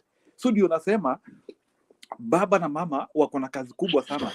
They have to design infrastructural projects in terms of time. Unaona kama Italy, I want to give you an example of Rome. Master plan ya Rome ilitengenezwa wakati wa Yesu during the Caesar time. Go and look at it. Where some of the infrastructure, it was during the Roman Empire, when the Roman Empire was very strong. And if you go to Rome today, Rome still looks very organized. Even if Rome is one of the cities which is over 2,000 years old. We have a city called Nairobi, which started in 1905. And over 120 years down the line, you cannot fit anything. Whereas we have Rome, which is over 2,000 years, and you are still fitting things in it. So, unaona, like, jana hata nilikuwa naangalia mapicha za pipeline. We are having a disaster which in Kenya we will not be able to manage. Ukiangalia manyumba and the constructions which have been done like in a place in a pipeline, that is a concept of a disaster in waiting. Why? Sababu, we are having over 200 buildings zimeshikana, whereby we build from plot to plot. We do not have spaces. So unaanzia kujiuliza like in a residential places, how watu wote wakipata magari watapark wapi? I want you evaluate pipeline. Let's say like in the pipeline, sababu pipeline iko na population ya almost 150,000 people. Kuna wakati Kenya mifuko ya watu itakuwa mzuri. Pipeline kuna siku tutakuwa na magari 20,000. Hizo magari zitapakiwa wapi? Mtu utakuwa una park over 6 kilometers ili utembee kwako. So we are having estates which do not have parking, they don't have green areas, hazina pali watoto wanaweza chezea. So andi unashindwa sasa like when you are in an estate. So like in Nairobi, the only place that tunaweza peleka watoto ni Uhuru Park and this small gardens. Why should we in the 21st century have estates without places where children can play? That is why those are some of the reasons why tunasema we are creating a socio-cultural problem in Africa, whereby very soon even suicide rates in Africa are going to start going very high, because we are constricting the social aspect of Africa through not having good development. And somebody should start thinking about that. Nasifikiri ati Kenya ni mashamba hatuna, mashamba tuko nayo, but this idea of building from corner to corner has to be stopped. We need to have spaces in between buildings. Lakini story ati estate moja ati you are driving for 6 kilometers, manyumba zimeshikana kushikana. I think, Alex, it is a catastrophe to solid waste management, sewerage management, water supply management, social health, parking issues, road networks, expansion. It is catastrophic. Na kama kuna mtu ananisikiliza hapa and he works with physical planning of our country, and it is not only the pipeline, enda places kama Mathare, Murango kubwa, wapi we are building manyumba zimeshikana. It is a catastrophe, and the same disease tunaambukizia watu wa Kisii, tunaambukizia watu wa Kisumu, tunaambukiza hiyo ugonjwa Embu. Should we be building manyumba ambazo zimeshikana, Bwana Clinton? That is my question. Hey, man, that argument is very strong, and I can see some bits of truth in it. Cause hata mimi place naishi nafaa kulipa parking 30 euros na sina gari, so I once asked, nimelipa hii kitu miaka yote bana na sina gari, si this year uniachie? Akaniambia niame mtu mwenye ako na gari akuje. So it's true, wenye wamejenga pipeline, hata kukiwa na magari 20,000 parking itakuwa shida. Not even parking, accessing the area with all those cars won't be easy, leave alone the parking. Parking unaweza park kama ushafika hiyo area, but accessing the area won't be easy. So guys, Yeah, asante Clint. The biggest problems that we have as a country, we have misconstrued the definition of basic names to mean things that are truly not what they should. For instance, when we talk about development, many people think development has to do with structures, ABCD. But in the world we live today, development means a green culture. And the green culture basically means, less pollution, more trees, children-friendly places, so that we are raising up a family. You know, if you go to Japan, I passed through Japan one time, and you look at how they live, even if it is cold in a first world country. My friend, ghorofa zinaenda mpaka 100 kwenda juu, and that's where you are born, you are raised, you die, and you can imagine that what kind of life you become robotic in nature. So I agree what Mr. Njiru is talking about, and I think we have talked about it years after years after years. However, we have a person that understands our predicaments, and that's Raila Amolo Odinga. And I think the courage that he had, you know, when Baba came into government in 2002, nilifikiria ni madharau when he was given Minister for Roads. But you know, the guy had a cathedral mindset. He understood what he wanted to do to Kenya. And he looked far and yonder. By the time Kitsuri na kule kwingine tunaona manyumba zinachapwa chini, and then the roads are being built, what's starting, and the government started fighting him, akatolewa Minister for Housing. Little did we know that 20 years later we will have to thank him. Had he not had that courage just to do the little he did in the few, I think he became a Minister for Housing less than 1 year or what. And within whatever we see today by bypass and everything we have is for the shortest time he became Minister for Roads, for housing, not even Minister for Roads. So he combined the Ministry for Housing and for roads, which I think never used to go together.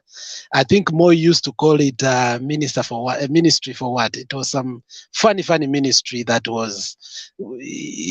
But when Raila came in with Kibaki in that government, he decided to have roads and housing, and that is why today we have bypasses and everything. Now I go back to what Njiru was saying.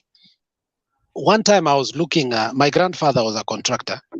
And before he died, he showed me the original map for Kisii, and he was laughing and saying the bad life that we are having and how the future for Kisii is going to be bad. Where the courts were supposed to be, we have something called Ram Hospital. Where we used to have Makaburini, now we have Kisii Central SDA Church. Where we used to have golf, and unfortunately the stadium got built a little bit where the golf was, and some people took the land. Where we was supposed to have the park in a place called Nyanchwa Grounds and Nubian Grounds, today you are seeing high-rise apartments. So I mean, the whole city has been taken and people have fake title deeds, but the original title deeds of that place are still with the government. So we will be surprised when Baba becomes a president, that we will start hating him again. Why? Because the truth is, some people will have to move from where they were. Hakuna mchezo. I mean, looking forward, you will hate him 5-10 years, but our children's children, it's like Clint, when your father goes and plants trees at the river, he's not planting for himself. He's planting for his grandchildren, probably. So I think where we are and all the complaints we are having, we have to bear and pay the price for our mistakes and the mistakes of our father and our grandfather, to an extent that the whole road from Kisii, from Jogo to Nyamira, on the left side, of a stretch of 50 kilometers, all the houses are on the left are going to be demolished because we have to build a road that goes to Nyamira, because the road we are having is so compact that, Clint, if you want to overtake at a gari, you know those roads. I don't know, you are from Homa Bay. If you are within Suneka and Rongo, you have that small road that you can't even overtake anybody. Okay, you are driving your car as if you are carrying your car in your head, because you are afraid if you go a little bit this way, the car will gear off. You understand? Sometimes you drive without the benefit of feeling you are driving. Okay, sometimes unabeba gari kwa kichwa uko hivi kwa sababu unaogopa. So what I'm saying is, Baba will have to deal with that. And dealing with that, some of us will have to pay a great price. Now, that great price we are going to pay, it is going to be a liberation and a freedom for the future.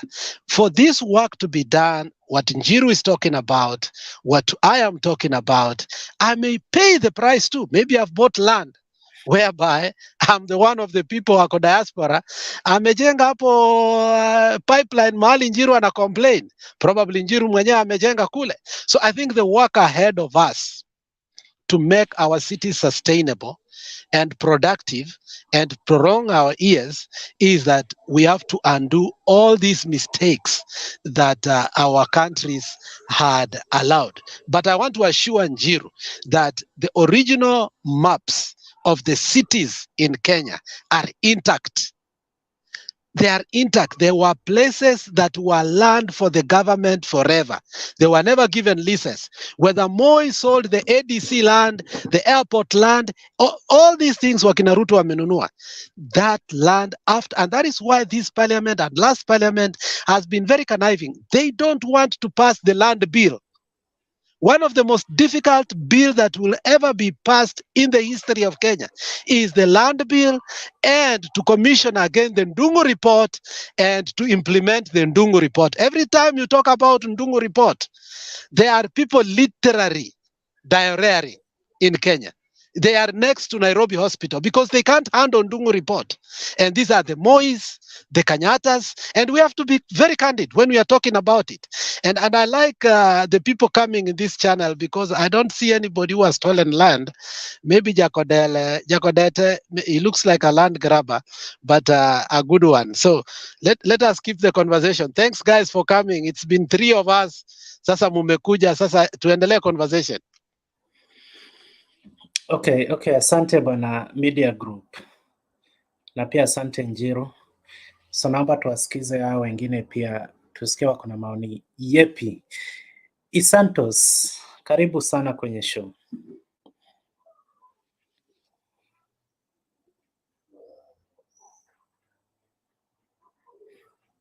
Unmute your microphone, Isantos. Clinton, vipi? Kopoa. Umepotea sana bana. Na hii watu wengine wazimio kila siku, sijui ulipotea na wapi. Ama ulidrop ukaenda kufanya campaign. Niko ground. Sisi ndio uliona tulipea party leader gari moja inabeba watu wawili. Si uliona hiyo gari? Nilicheki. Yeah. Kitu ingine yenye nilifurahia na baba, tuingie siasa kidogo, kwa kusema Bahati atamtafutia kazi na Bahati akatoka kivyake. Hapo ilikuwa hapo. Sasa unajua Santos, Baba Yes. alisema the same thing pale Kibra. Imran akabehave maturely. Kwenda kuisema Mathare alafu Bahati runs away from baba. Wajua hiyo kitu inatuuma sisi kama wanauda kuliko inavyouma wanaazimio. So baba ache hiyo tabia ya kusema sema huyu nitaenda naye kwa serikali. Hiyo kitu inatuuma sisi kama Wanakenya. Na Yeah. enyewe ni hivyo, otherwise sijaona maneno mengine ya siasa. Nimeona hivyo tuko naenda mbele.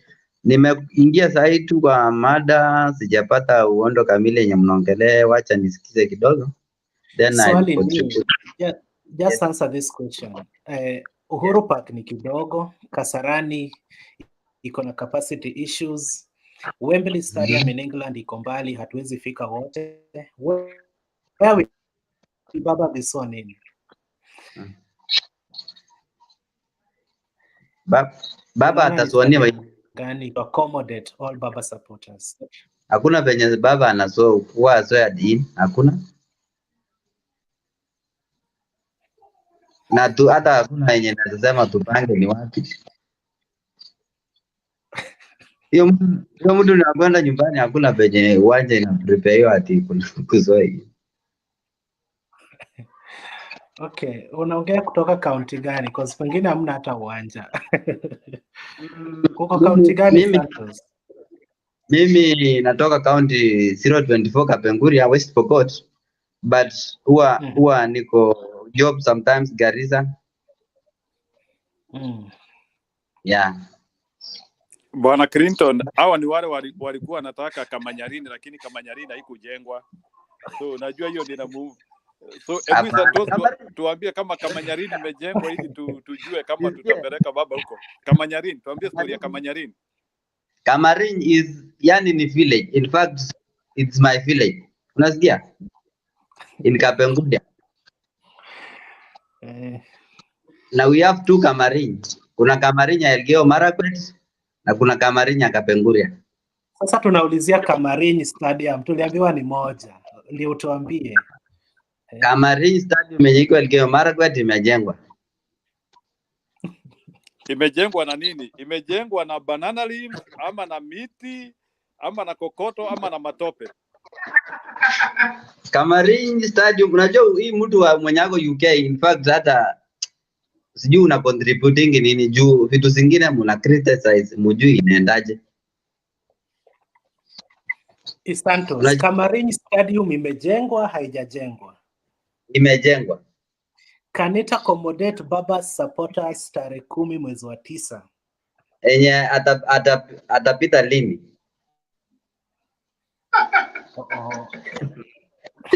Atapita wapi? Wewe, sisi tunajua baba amepita. Sasa wewe hiyo ni yako. Sisi we are talking about swearing in. Hiyo ingine yako wengine. Wepeleka feelings mbali ndugu yangu. Wacha nikwambie ndugu. Sikia ndugu, there is value in listening. Na nataka uongee Kizungu kwa sababu baba anaendi kuapishwa na Kiswahili. Nataka tuongee Kizungu. Umesikia ndugu yangu? Sasa nataka uniambie Kamanyarini hiyo inaitwa nini? Imetengenezwa na nini? Tunataka kuelewa. Unaona standard yetu ya Kenya penye tumefika kuunda stadium hatujafikia ya US. Wacha ikue kwa akili yako. No, ndugu yangu, we have not comparing and we understand. My friend, we are not comparing and there is not a comparative study. We are saying, are we doing something better? Are we at least coming out of where we were and we are somewhere? Because Mr. 6 months alituambia tunaenda kujenga. So we are looking at the progress. Tuko wapi? Kisumu tumeona imefika wapi? I've been to Kakamega. Juzi tumeona Wangamati amesema ya Bungoma iko wapi? We are just asking. Hakuna mtu amesema we are comparing. Fine. Thank you. Wewe sahi uko US, ndio? No, it doesn't matter where I am. I'm a Kenyan. We are talking as Kenyans. We are not talking we are not talking American politics or anything. We are speaking as Kenyans. Yeah. Sasa unajua penye huko unafanya kazi yako, si ni kweli? let us talk on the topic or issue. It's not where I am. Yeah, Please, I think I want to table these things to where you are so that I can contrast to here Kenya. okay. Unasikia? Ya kwanza huko America. Maybe you can tell us America. In fact maybe hata wewe mwenyewe hujajenga nyumbani. Lakini maybe kuna kitu Clinton, we don't want personal attacks here. And I don't want to argue with somebody probably hata ana kiatu, probably hata unaangalia ana sofa. We are not going to go personal attacks. If it's attacking, I can tell you I can attack you badly.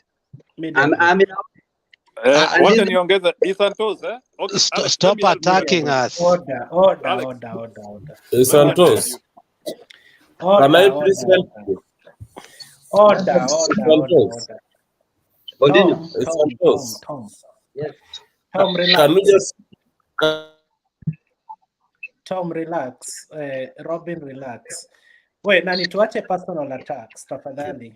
It's not healthy to those who are watching. Na hata wenye mnaji-attack wenyewe kwa wenyewe pia, it's not healthy. So, Tom, mute your microphone. Tunaona kwamba mnataka kuji-attack, which is not healthy. Let us stick to our topic of today. Kama kuna story ingine unataka kuleta ndani, ilete tu but in a respectable way so that we can proceed discussing here. So, Santos, make your submission and let others question you or let others also make their submissions. For 3 minutes, Santos. To me, I can say hatuna uwanja yenye tunaweza prepare ati Raila amepita. Hiyo kwanza acha hiyo kando, na iwezi wezekana. Juu my vote, in fact ile vote yenye ilikuwa imesema ati transferred, you have transferred votes from somewhere to somewhere. I am the one. I have transferred mine from Kapenguria to Northeastern. And I'll vote for Baba and for Ruto. Yeah, for Baba, thank you. Not for Baba.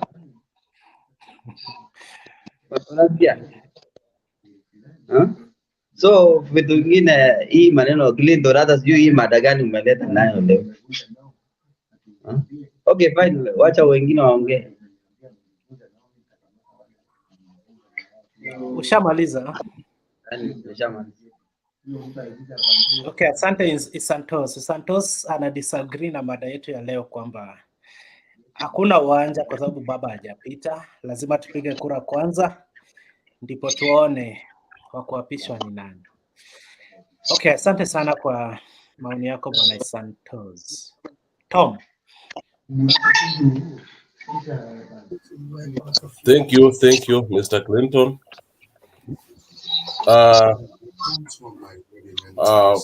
We are here to help one another. When there's an idea to be discussed, we discuss it as a group. Just to add on whatever Santos was talking about, the issue is still undecided, but as a new team, we can discuss the event, the area where this guy, our president, our 5th president, is going to be sworn in. It doesn't make any difference because we are still will vote, and as a team, we know where the government is going to be. And we know the 5th president is Raila Odinga. So because of the large numbers, Raila is not just somebody unaweza kufikiria ni mtu hivi. Even Ruto himself came from his college, He had a college and he has trained many in Kenya. So Tom, kuna kelele sana on the background. Oh, sorry. Okay, I hope we are together. We are not. Okay, are you getting me now? Okay, punguza kelele nyuma yako. Okay, the background is now okay. The background is now quiet. Can I proceed? Mm. Okay, now the likes of Ruto and his group. This group, I call them as the juniors. You know, Baba is somebody senior, and he has trained many politicians in Kenya. So this time around, it is just Baba. And Santos, you should not even panic. It is Baba's time. If it means voting, just vote for him. You know. And now we are talking of the area our fifth president is going to be sworn in. Considering the stadiums we have around, we have the biggest is Kasarani. Excuse me Tom, hiyo movie una watch on the background itafanya hii video haitaenda YouTube, so either uzime ama tukuzime. Mosbel Kipkosgei. Mosbei, sorry. Okay, Kipkosgei, relax kiasi. Tom, are you back? Yes, I'm. Unmute.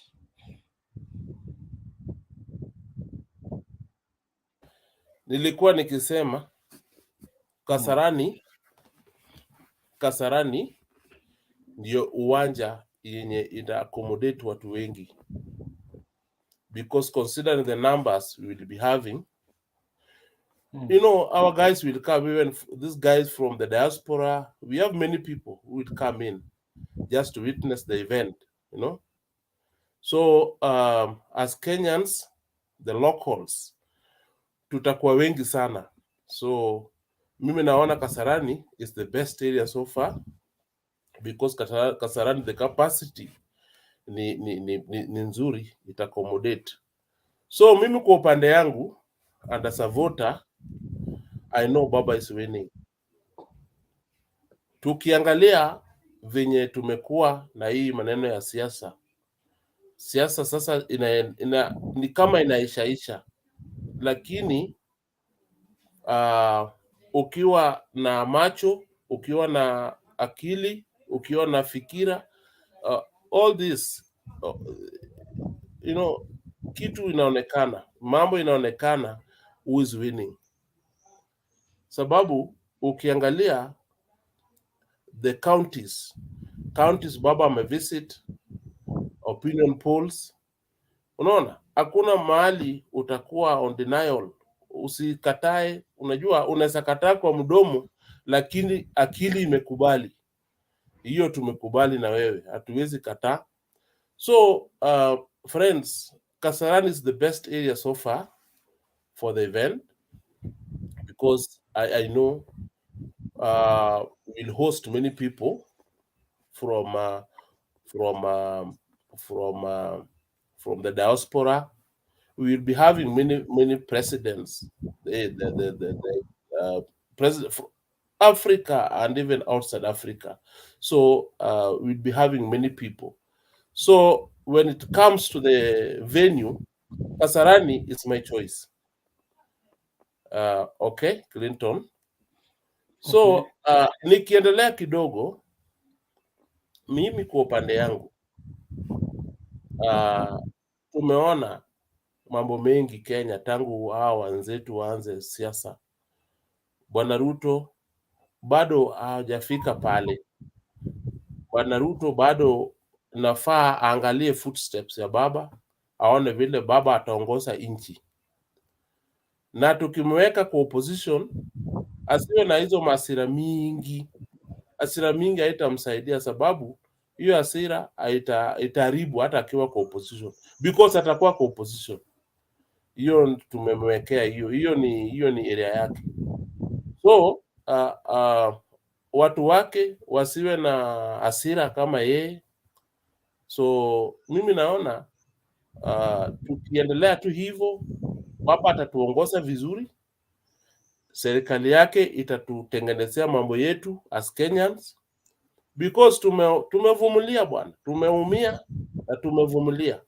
Unajua nchi yetu ni nchi yenye iko na mambo mengi sana, lakini sasa tukiweka amani, kila kitu itakuwa sawa pande yetu. So amani ndio itatusaidia na Mbaba ndio ataleta hiyo amani, unaona.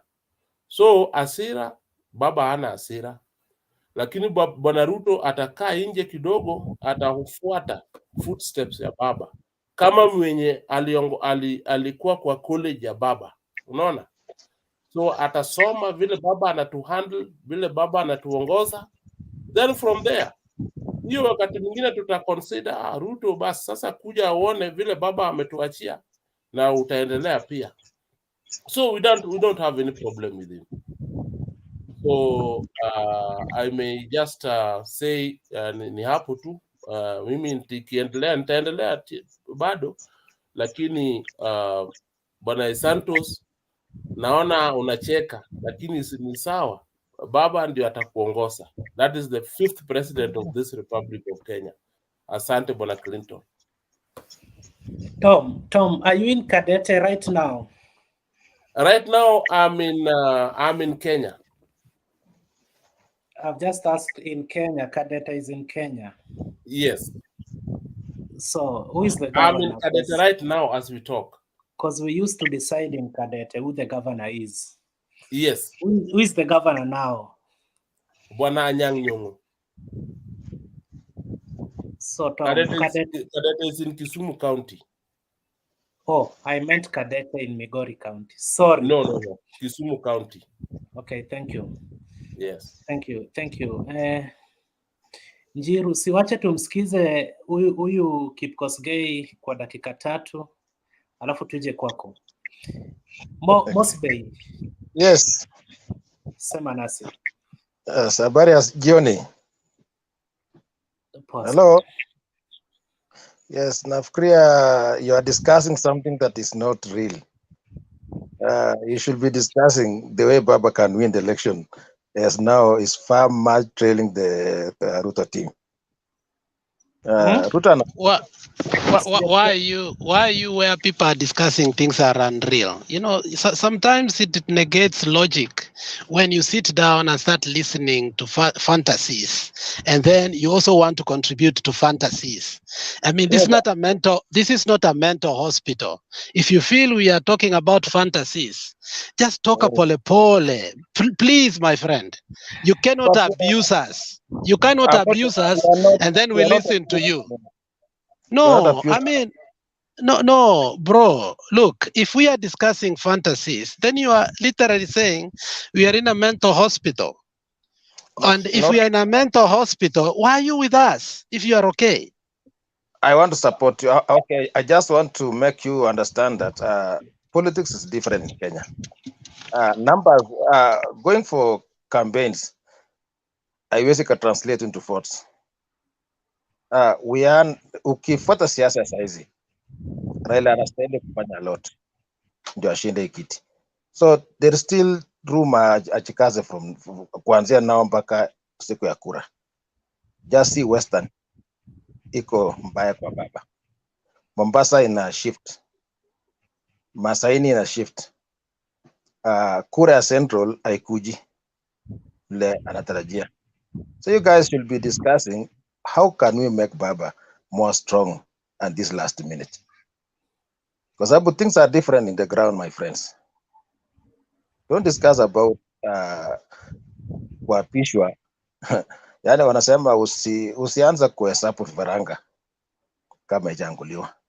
So there's still a lot. Bado mambo. Kipkosgei, achia hapo kwa vifaranga. Tusikize Njiru ako na nini kwako? Njiru kwa dakika moja. Amefikia hapo kwa vifaranga, tusisahau. Yeah, ni sawa. So I want to tell Bwana Mosbey and Bwana Santos hapa, it is a matter of acceptance. Umesema vitu mingi. I want to address you categorically. Right now, in 2017, Ruto got 88% in Baringo. Right now, Ruto is getting 60, and it is almost dropping to 55 in Baringo. Paria Wakale. West Pokot. Tulia. It's the reality of the matter. It's the reality of the matter. Gideon Moi is not with you. Ama unataka kuniambia Gideon Moi yako na 0? Which reality is that? Tulia kidogo. it is my same reality kama wewe vile umeleta reality yako. I want to Gideon can only Tulia. Gideon can only manage less than 10% in Baringo, my friend. No. And Wetangula can only give you 0 degrees in Western. Okay, let's talk about reality. Yeah. Wait, excuse me. Bungoma media kura inahesabiwa kwa degrees ama percentage. Yeah, because wako na degrees, Sakaja wako na 98 degrees Celsius. Unaelewa? So hiyo ndio shida yao. So media na Kipkosgei, hebu relax. Kuambiana ukweli. Excuse me guys. Simunitulize tu kidogo. Wacha mimi niseme point. Si umesema Central hakuna kitu. Njiru amalizane na kitu. Suria kidogo. Okay, just point of correction. Media bwana, wait Kipkosgei. Media hii mambo na kusema mambo ya degrees acha. Njiru malizana na Kip. Unapoongeleshwa relax, alafu mjibu Njiru pia akiwa amerelax na tusonge mbele. Tafadhali. Okay, in Central Kenya, in 2017, Mr. Uhuru Kenyatta got 98%. Mr. William Ruto was supposed to replicate that with a confidence limit of close to 95%. As he replicated it, right now, Ruto is at 70-65% in Central Kenya, and with a lot of undecided votes, and so many things happening there. With Mother Karua even in the equation. Baba got 2% in Central Kenya. Right now, Baba is between 20 and 32, and that number growing. In Kisii, Baba is doing better than in 2017. Actually, there is a county in Kisii, there is another county in Kisii where even Uhuru did very well.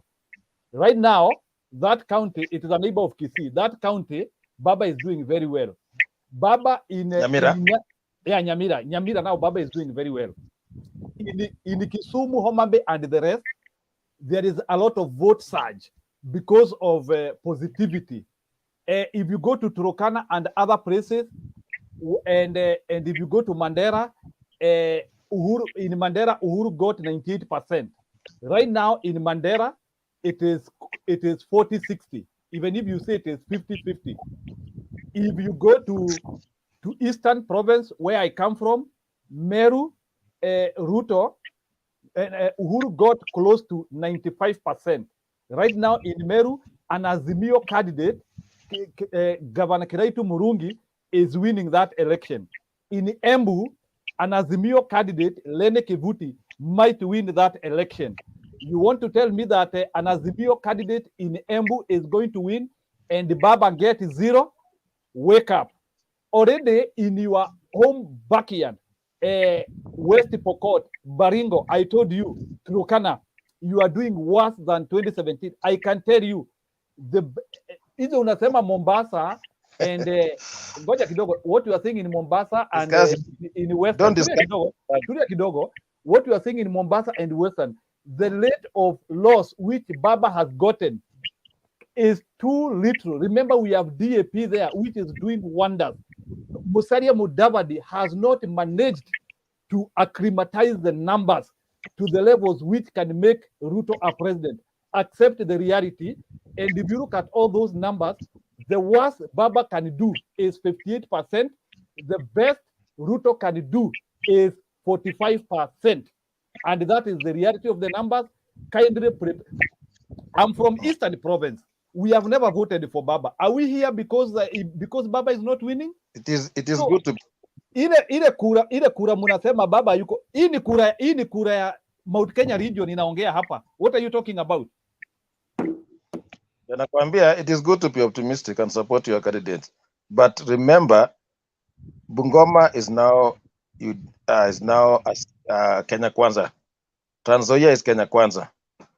Raila is winning in Viga and this other side. Kakamega we are sharing. Sasa sijui hata tukilose Central tupate 70%. Western will itajaza hiyo. Coast mtakuwa surprised.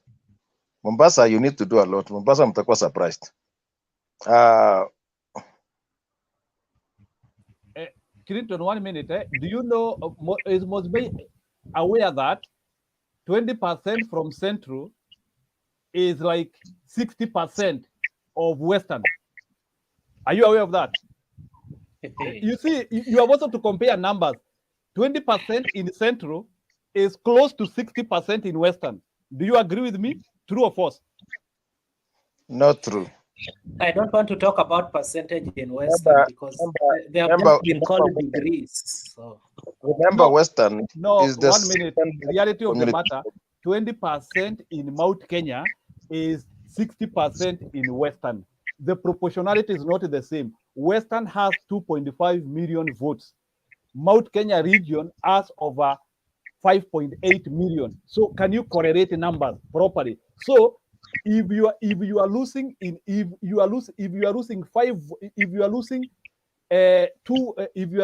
5 votes in Mount Kenya, you have to get 10 votes in Western if you want to correlate that way. That is the issues of numbers. It's not rocket science. Njiro, what are tukibadilisha running mates? Na alafu sasa unaona wako na ibi ya mchere. Your running mate is a failure by default. Your running mate is a failure. He is the designer of atrocities. So, my brother, what are we talking about? Can you tell me the impact of your running mate kwa election? Okay, I just want to assure you one thing, my friend. Raila will never be a president in Kenya. That's a reality in Kenya. Sababu wewe ndio unaamua rais wa Kenya ni nani? Siasa sio kuhesabu hivyo. Siasa ni reality on ground. These are different. Mambo imebadilika. Right now, unless mnahesabu kura za Uganda, lakini kama ni kura za Kenya, kama kuna kitu mnahesabu kura za Uganda, kama ni kura za Uganda I agree, lakini kama ni kura ya Kenya, you are in a daydream. Kama kuna planda Raila alifanya ni kuingia kwa serikali, angekuwa president saizi bila kupingwa, but the moment aliingia kwa serikali na akachukua center stage kwa vice president, hapo ndio Raila got it very wrong. Yeah, this time you wish it, sababu because your Ruto has also been the government, he has refused to resign, he is the designer of atrocities, alikataa kusaidia rais kazi. So who has done the worst crime? Or what Raila did? We have to deconstruct this lies you are bringing here. 1 minute. Wait. I have to deconstruct your lies. Raila is not in the government. Raila gave the government an environment. He depoliticized Kenya. He never went to the government to work. Raila has no cabinet position. So must be stop propelling propaganda. Sahi unga imetulia kidogo. Sahi unga imepunguzwa munalia. Sababu mmekuwa mkitumia unga kama tiketi yenu. Sahi unga imepunguzwa munalia. Sahi unga imepunguzwa mnasema yani you are the people, hamutaki hata Wakenya wasaidike. Kwa nini hamutaki Wakenya wafurahie? Unga ikipunguzwa munalia tena. What is the problem with you people? Unga inapunguzwa munalia. I am tired with UDA lies. They are so offensive bwana. Hello, bwana Mosbey. Yes. Mosbey, nikikusaidia kidogo kama ndugu yangu.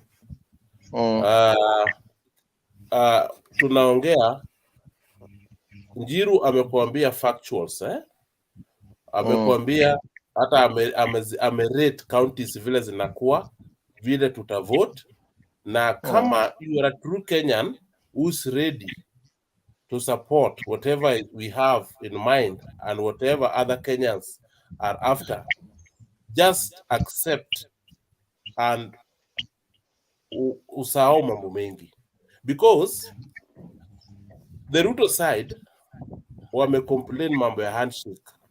Mambo ya handshake wamesema imeleta sijui nini story mingi. Saa hii unga bwana president ameamua kutengeneza ndio Kenyans watu wake wakule vizuri, including yourself. Bado mnaweka ati baba ndiye alikuwa amechochea. You know, you're a Kenyan, and sometimes hata kama you support somebody, but when it comes to realities, just face it, accept whatever is real. Produce unga, my friend, is a good case. Hiyo ni sawa, hiyo hatukatai.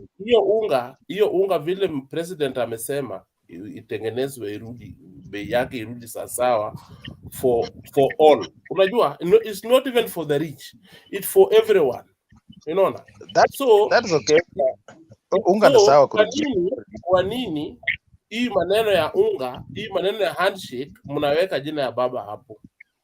Na Ruto himself amekuwa kwa this government for this long. Amekuwa kwa government hata saa hii ako kwa nyumba ya serikali.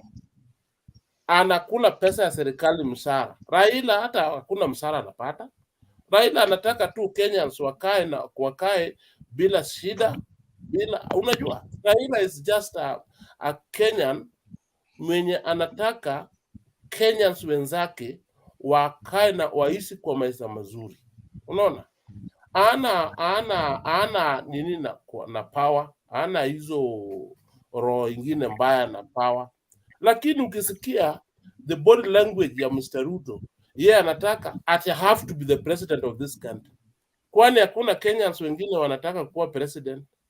Si kama hiyo nafasi amepewa na Kenyans, opportunity amepewa na Kenyans asimame kama president. Yeye kwa nini analazimisha mpaka anaweka kifua mbele ati lazima niwe president? Ni nani atamchagua na nguvu? So bwana Kipkosgei, sisi tunasema hivi, bwana Ruto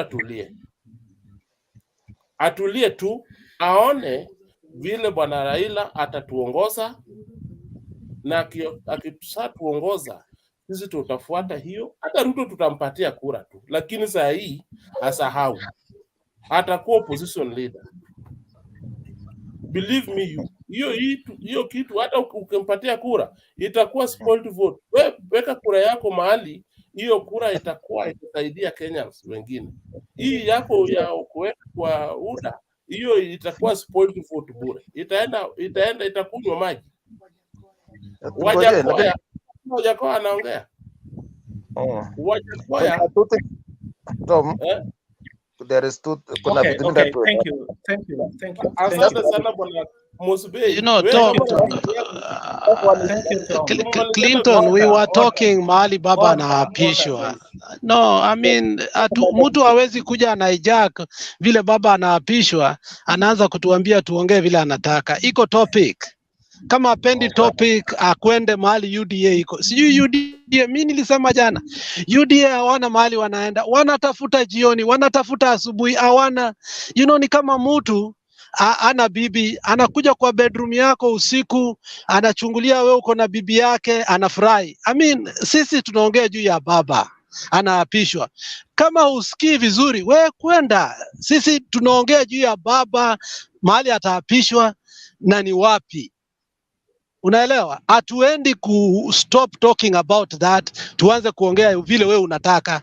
Kama wewe unaona hiyo sio reality, toka hapa. Hakuna mtu amekuforce, iko topic. Mimi nimeingia hapa nisikie maoni vile baba ataapishwa. Wewe ukiona Ruto anaapishwa, enda kule Sugoi muongee vile Ruto ataapishwa. Hakuna haja ya kuingia bedroom yetu muanze kutuambia pana, musilale hivi, musifanye hivi, musitende hivi. Sisi tunasema baba ataapishwa wapi. Ndio maana nimeingia hapa. Wewe ukisikia hiyo bedroom yetu ni mbaya, hata hakuna mtu amekuinvite. Ndugu yangu, mimi hata sijui Ruto anafanya nini saa hii. Unga imeenda chini, sijui kama amejinyonga. Mimi hata sijui anafanya nini saa hii. Sasa sisi turudi katika topic yetu. Tulikuwa vizuri. Mtu anataka tuongee juu ya bibi yake, sisi tunaongea juu ya bibi yetu na bedroom yetu. Hii hatutaki. Clinton, turudi bedroom yetu, tuongee vile baba atatengeneza watoto wetu. Hiyo, that is it. That's the topic. Okay. Asante. Kuna mtu anaulizia, ulianza kuendesha kabla show ianze. Unaufiki, unakuja Kenya? Asijali, hiyo ni shida yangu. Mimi nafanya kazi, natengeneza pesa na nikisikiza Mtembei. Yeye kama tu amekaa mwambie tu naweza muulia CD imsaidie saa hii jioni. Ama kuota moja. Hiyo ina shida. Okay, asante LG Media. So Clinton Kipsang Joe. Bay hope atarudi, but maybe pia amemaliza kumake comment yake. So Joe, alafu tumsikize Robbins pia. So Joe, in that order, Joe and Robbins. Thank you very much Clinton. Sijui kama mnanisikiza. Yeah, tunakusikiza. Yeah, unajua I don't know what's wrong with you watu wa UDA. I don't know ni kama masomo ya hesabu hawajui, because when this guy is talking about reality, the reality is Mudavadi joined Ruto na wabunge wange wote wakahama Azimio. The same happened in Ford Kenya. So I don't see either anaongeza za Western anaongeza wapi. Asha Juma already hana sauti cost. Omar hata tujui yuko wapi. Kingi hata tumsikii. So hizo votes ana add ni nani anazileta through who? Ange mention through so and so tungesikia. So and so who is popular in Western ameuvuka upande wa UDA tungesikia. Secondly, zile votes za Jubilee kulikuwa na votes za Uhuru. Don't you think Atikisi ili vote for Jubilee because of Ruto? Don't add that one to Ruto. Don't think Northeastern ili vote Jubilee because of Ruto. Sahau hizo. Tell us where Ruto is going to get the votes minus Uhuru Kenyatta on his own. And chukua hizo votes za Uhuru zinaenda kwa Azimio. Hata kama is quarter the votes za Uhuru zinaenda Azimio. Where will Ruto get his votes? You can see what is happening in Turkana. You can see what is happening in Samburu. You can see what is happening in Kajiado. You can see what is happening in Narok. You can even see what is happening in Kericho and Bomet. So where are these votes about unasema ziko? Ruto on his own. 3, Raila.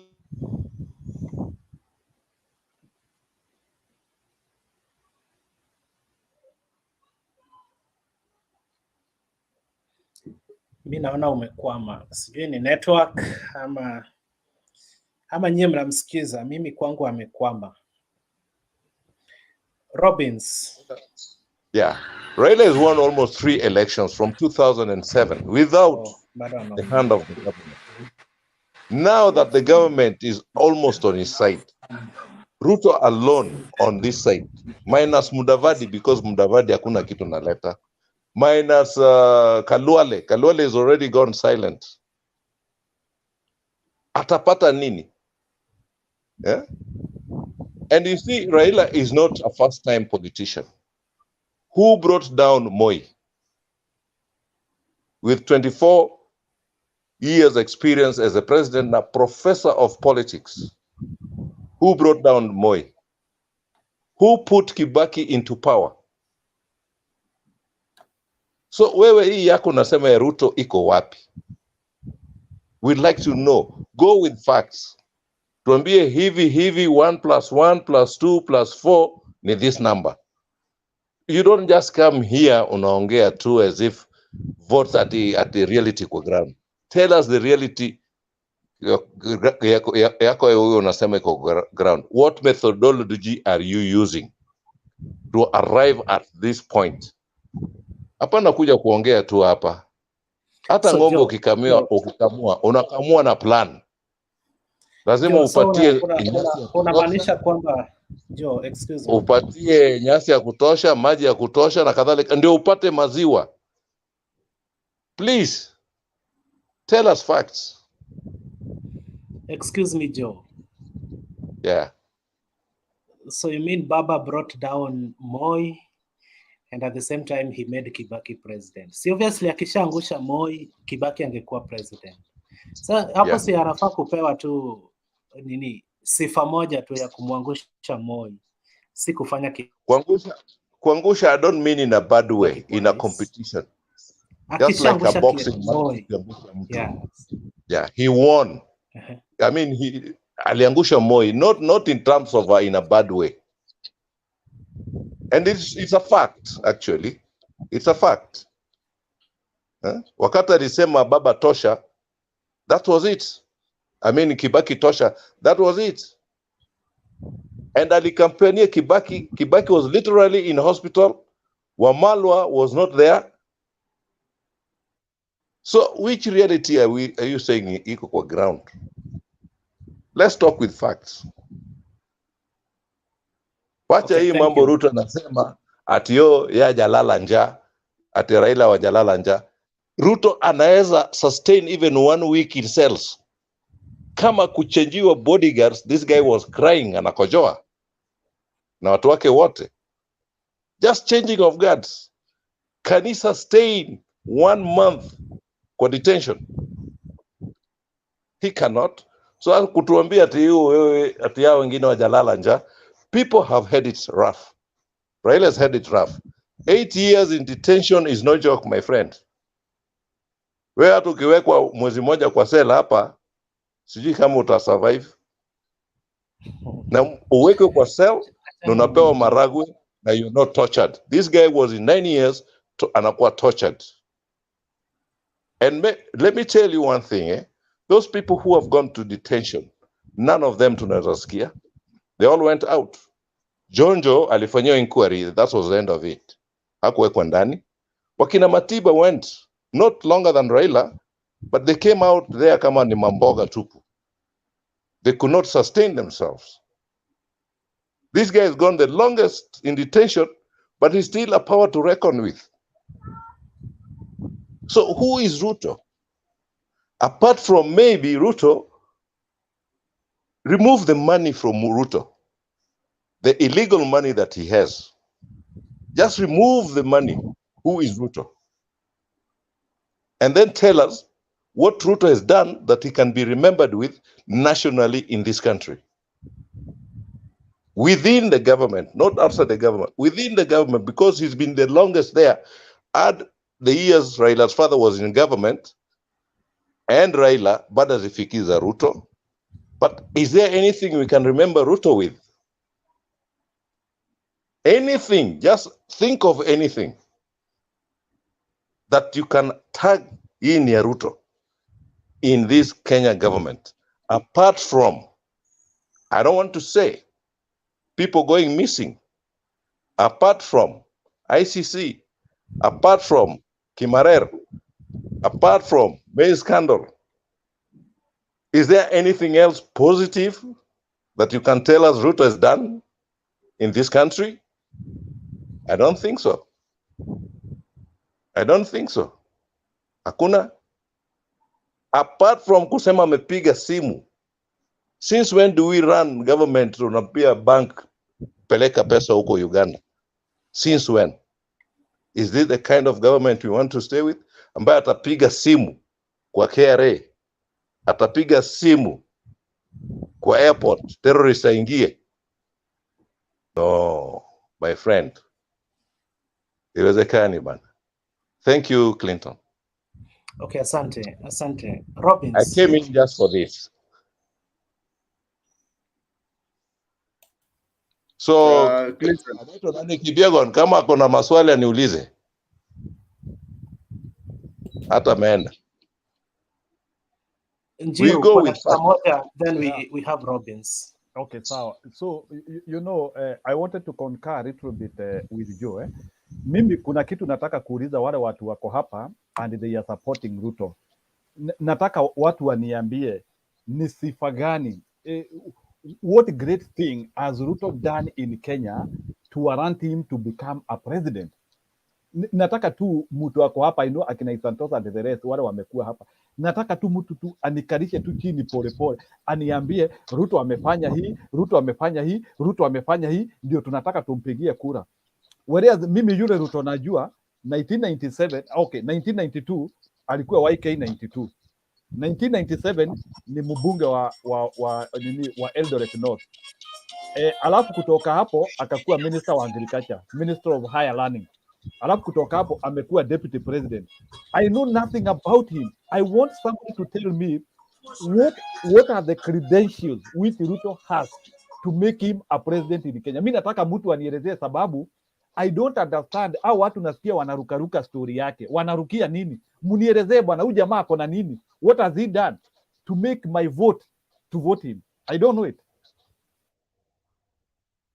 If I may add, hata Rigathi aseme ni kitu gani amefanya. Both of them. And even me, wacha niweke sosa ya Wetangula juu, I want to ask them, what channel does Ruto have? Munaweza ongea maneno yao, tukuje tuwasikize non-stop, tusikize tu maneno yenu. Hii tupe hiyo channel hapa leo, tukuje tuwasikize, mtu convince.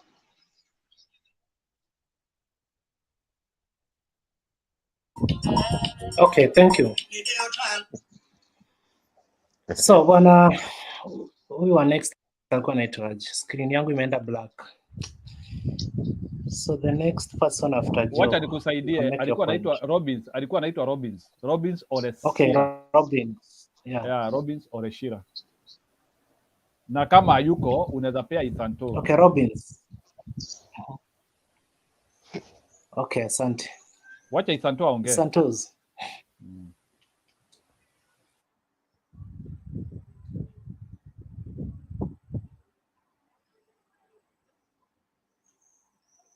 Santos, unmute your microphone, Santos.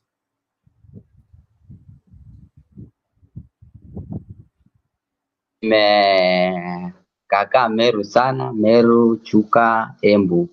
Hapo ndio nimejaribu kukaa kitambo kidogo. Njiru unatoka wapi Meru?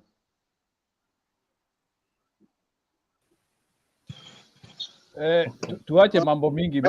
Mimi natoka Mount Kenya, so wewe jua hivyo. Unatakaje? Sasa nataka specific ndio nikwambie wewe umetoka Meru Maua, Meru Town, Chogoria. Mimi ni mtu ya Kirinyaga, ni hivyo sasa. Kirinyaga. Yaani kwa hiyo mnajifanya marafiki lakini mkiulizwa nyumbani the real address amsemi. Hata mimi natoka Homa Bay bwana. Kama kuna watu wanataka kufanya profiling. Hapa hata mimi nashindwa, mbona address lazima tuseme bwana. Njero. Alex, so unaishi wapi? Kitu ya kwanza Ruto hajakuwa president. Hiyo ni the first thing. Ya pili, mimi kuna siku nilidrive kutoka Chuka nikienda Nyahururu. Mimi nilipotea Kirinyaga sana, nilipotea sana. Na hakuna njia rough road niliaitembea. Unanipata? Ukienda hivi unapata ni lami. Hakuna rough road nilikanyaga hadi nikatokea njia Kenon. Unaona? Hiyo ni kazi imefanywa ama haijafanywa? Na sio Ruto ni president with assistant. Unajua hata sisi tuseme I'm married, yes.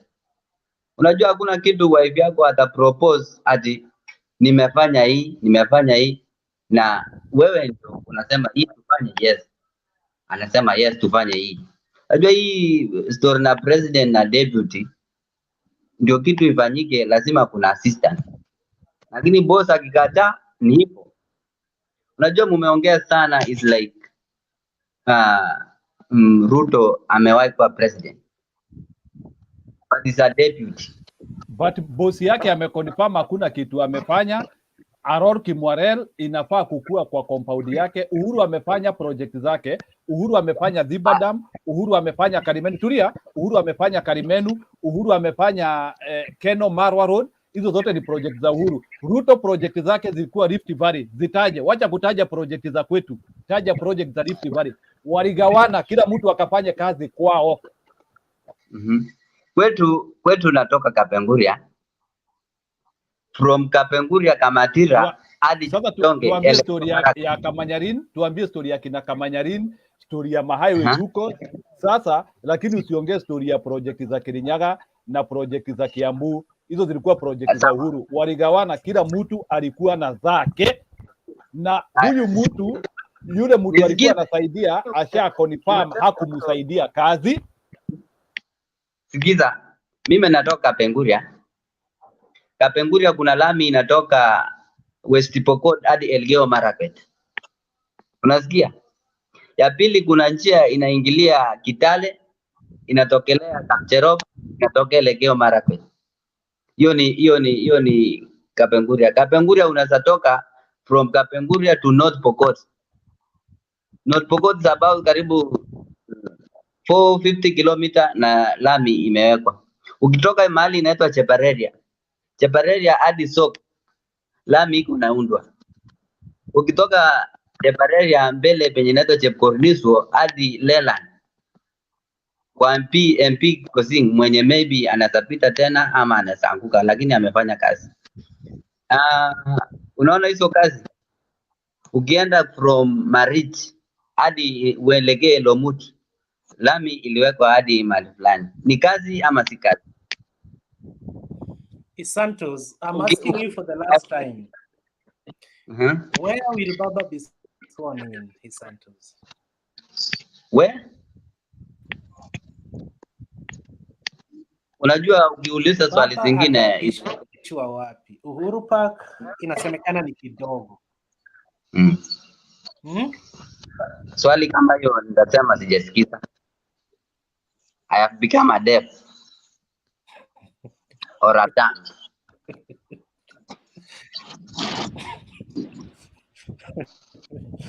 Swali kama hiyo utasema hujasikiza. I'm dumb for that question or deaf. Baba home. Baba is going home direct ticket. Home. Who is home? Baba is going home direct. Direct. Yeah. Ni tools anaongea ama ni Santos? Mwambie aweke kamera bwana. Hapa tuna Clinton. Kuna vitu zingine huwa watu. Mimi Clinton unaniona? Ngoja Santos amalize kwa dakika moja. Santos, you have 1 minute. Mali Njiru anasema ati Ruto hajafanya kazi Meru wapi. Ukienda Clinton chukua tu right, weka gari mafuta 10,000 ama 7,000. Tembea hiyo Mount Kenya uone vile kazi imefunguka. Unaona? Lakini hao watu wengine wanapingana hata sijui wanapingana.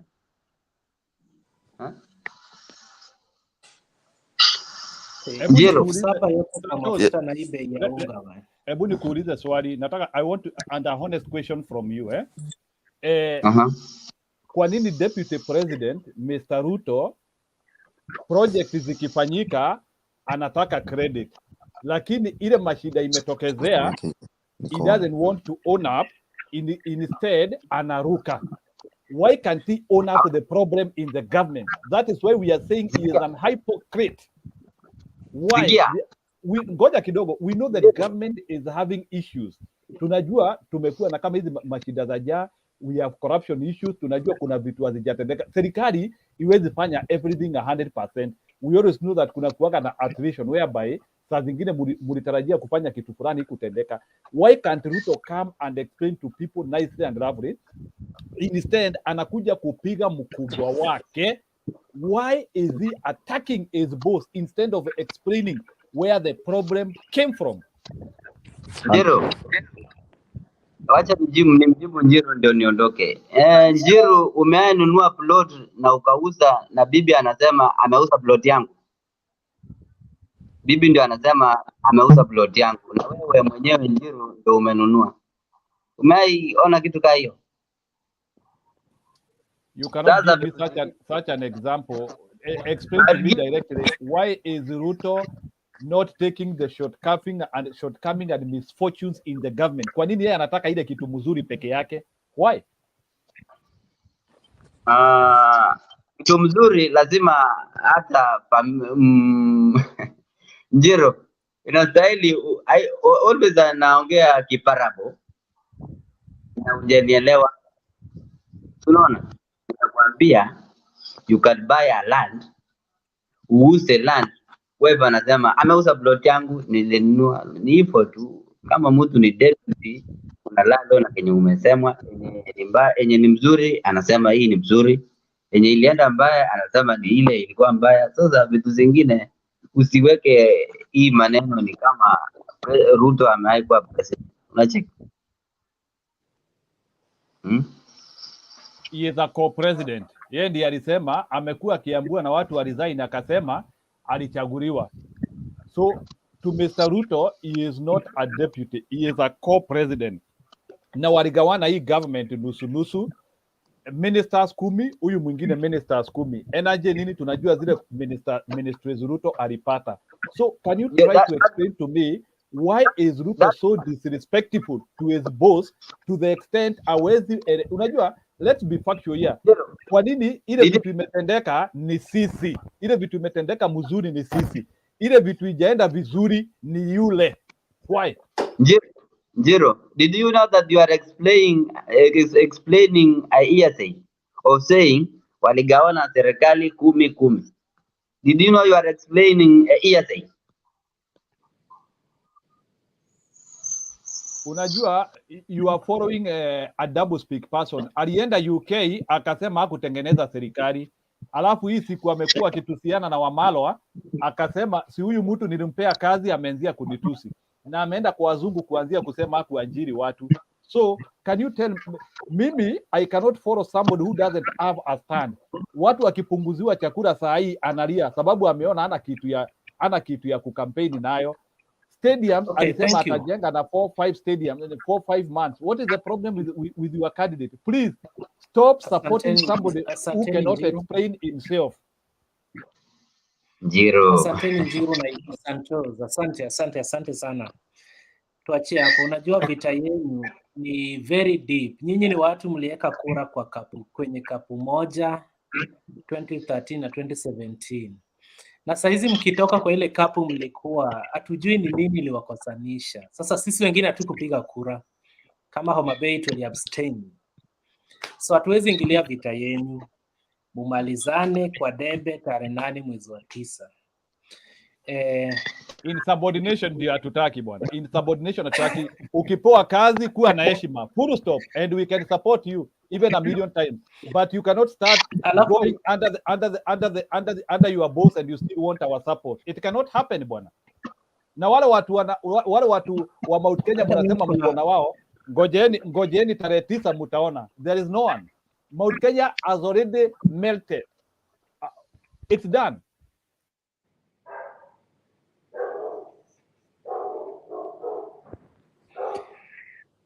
Hata mimi nilisikia mbunge fulani akisema serikali ya handshake iliongeza bei ya unga na tukablame baba kwa hiyo issue. Leo hii bei ya unga imeshushwa. Kesho tutasemaje kwa rally? Ni baba ameshusha apewe kura ama itakuwaje? But tutatafuta namna ya kuisema ambapo baba hatapata faida. We will see tomorrow. Robbins, asante kwa kuwa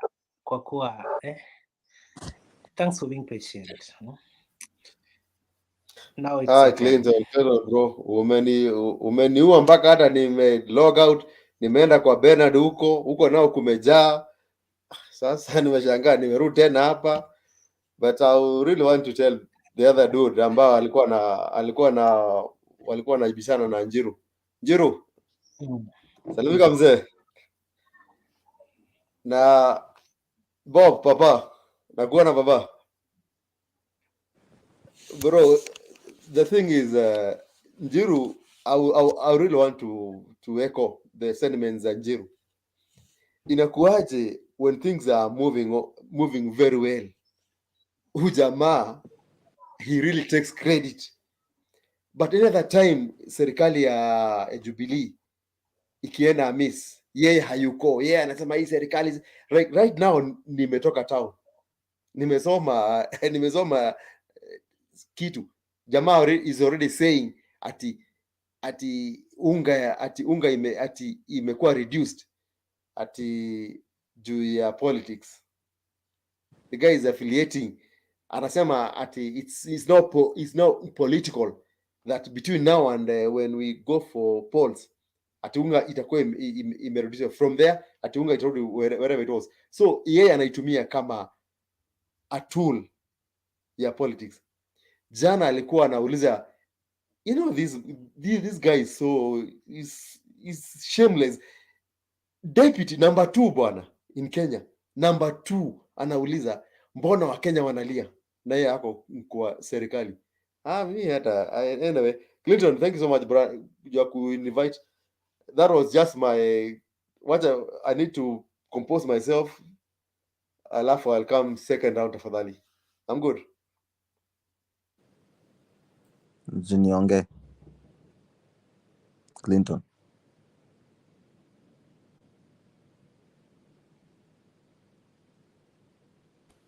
Najiuliza for once, kwa nini mtu asiseme yenyewe serikali imefanya kitu kizuri?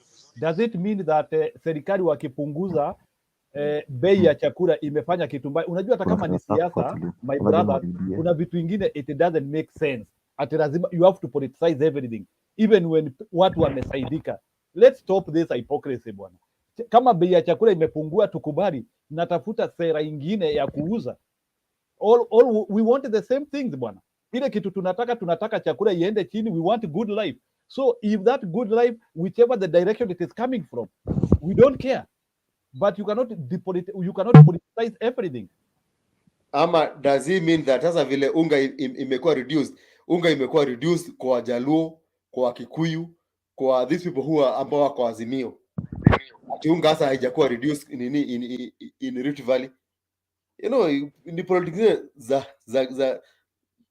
za kijinga bwana. Kuona watu ni kama wana akili. Leo unaongea hivi, kesho unaongea hivi. Leo unaongea hivi, kesho unaongea hivi. For how long bwana? This guy is so bitter. Hata hii bitterness yake ako nayo. Ako na bitterness sababu anaona the guy has been campaigning for the last almost miaka mingapi. But now anaona kweli watu wameanza kufunga macho. Hata the few guys in Central Province wameanza kuona this guy, the same thing he talks about. Promises 20 billion hapa, 50 billion, 100 billion, hii pesa yote tutatoa wapi bro? So mimi we are just waiting. Tuangojea tu tarehe 9 mbivu na mbichi hii vile majiconvince ati tuko na Mount Kenya. I want to ask you one question. Uhuru Kenyatta alipata ile president alipata 2017. Nataka mtu mmoja aniambie the numbers ya hii chama inajita UDA ama itapata the same percentage in Mount Kenya. Without that bro, watu tu wazoe kuwa kwa opposition, we've been in opposition, and watu pia wengine wazoe kuwa opposition the other side. Robbins, UDA does not understand logic. You are trying to tell logic to them, they don't understand. Sahi wako na aspirant 267 kwa MP, whereas Azimio combined wako na over 500 aspirants. Alafu because we know Amani na the other guy wa Ford Kenya wako na around 100, which will get nothing. Azimio has over 550 MPs aspirants. UDA wako na 267. And yet they are saying they are competing. My friend, kama uko UDA, you have no numbers. If you have 267, success rate is around 40%. If you have 500, success rate is around. So kumaanisha Azimio anaenda kupata over 200 MPs. So what is UDA getting? UDA anaenda kupata around 90 to 120. Even in the parliament, hawana anything. Hiyo ni uongo. Bwana. Uongo bwana. Sema. Give us facts. Ni uongo. Give us facts. Acha kudanganyana. Hiyo ni umejua aje? Umepiga kura ndio ujue atafuta wangapi? No, numbers my friend, numbers don't lie. Numbers don't. Kuna kitu inaitwa success rate. Kuna kitu inaitwa success rate from the aspirants wale uko na wao. Jiro. Ujamaa itwa tools only. Anasema ati ni uongo. Kwani nyinyi ni wapi mulipiga kura mkajua mko na those numbers? Hapo nasemaga mara sisi tuko na numbers. Huyu deputy wewe anasemaga ati yako na numbers. Mbona ameshindwa kumove one motion? Mbona for free ile kitu mimi najua. Listen tools. Listen. Wakati huyo Ruto wenyu alichukua most of MPs kutoka Jubilee. Na Uhuru Kenyatta kajua kweli Jubilee ni kama imebaki kama skeleton. Wakaungana na baba. How comes hakuna you always talk about numbers. How comes hiyo numbers zenyu, why haven't you been able to move anything, hata impeachment, anything? Uhuru aliweza kutoa akina nani, akina Duale, akina nani, huyu Gachagua, these hao watu wote walikuwa waziji kwa committees, akawatoa. Why didn't you use that numbers to front anything? Uhuru alishikana na the few members ambao alibaki nao Jubilee, akashikana na the few members alikuwa nao wa ODM, and serikali imeraniwa on that platform mpaka wa leo. Sasa niambie, unasema uongo. Tell us, nyinyi hiyo numbers mko naye, what have you done? Sasa unajua sisi kama watu wa UDA tunasema wacha tugoje after election tuone vile kutaenda Exactly. Hata so wakati unasema wacha kusema ati mko na hivi, mtaanza kubeba hapa nini? Mtaanza hapa story ya maandamano after election. Can I substantiate my numbers? Okay, Tools, relax. I want to give my numbers a little in 1 minute ili Tools aelewe. Unajua in Kenya we are having around 3 major political parties, and I want to mention them. We have UDA, we have ODM, we have Jubilee. A major political party means your presidential candidate is vying or you recently formed the government. That is the description of a major political party. And I want to give you these numbers because I'm not trying to fake them. This is research. From there, a major political party success rate yake for your aspirants to become MPs is very high. Your success rate is between 40 to 50%. But for minor parties, hizi machama ndogo, their success rate is usually very, very low. Ndio unakutanga chama kama akina Safina, akina nani, the number of MPs they get is usually 1 or 2. But if you are a major political party, you will get very high number of MPs. Na ndio nakuambia UDA wako na 267 aspirants. From 267 aspirants, weka success rate ya between 40 to 50%. Hata nikikuwa even if I'm very optimistic, I can give them a success rate of 45%. Can you do 45% of 267? How many MPs are you going to get? Or you want to tell me sababu UDA wako na 267 MPs, all of them are going to win? Ngoja kidogo, tulia. Well, on the other end, ODM, Jubilee, NAK Kenya, KANU, Wiper, they are having over 500 aspirants. Wape success rate hapo. Then from there, Turia, we are also having independent candidates.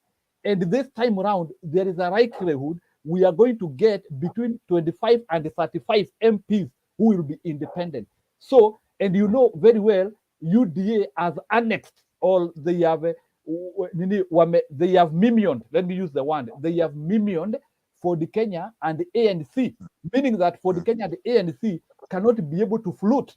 So can you tell me, out of 267 members of parliament who are vying under UDA, how many are going to become members of parliament? So when I tell you UDA cannot go beyond 120, take it to the bank.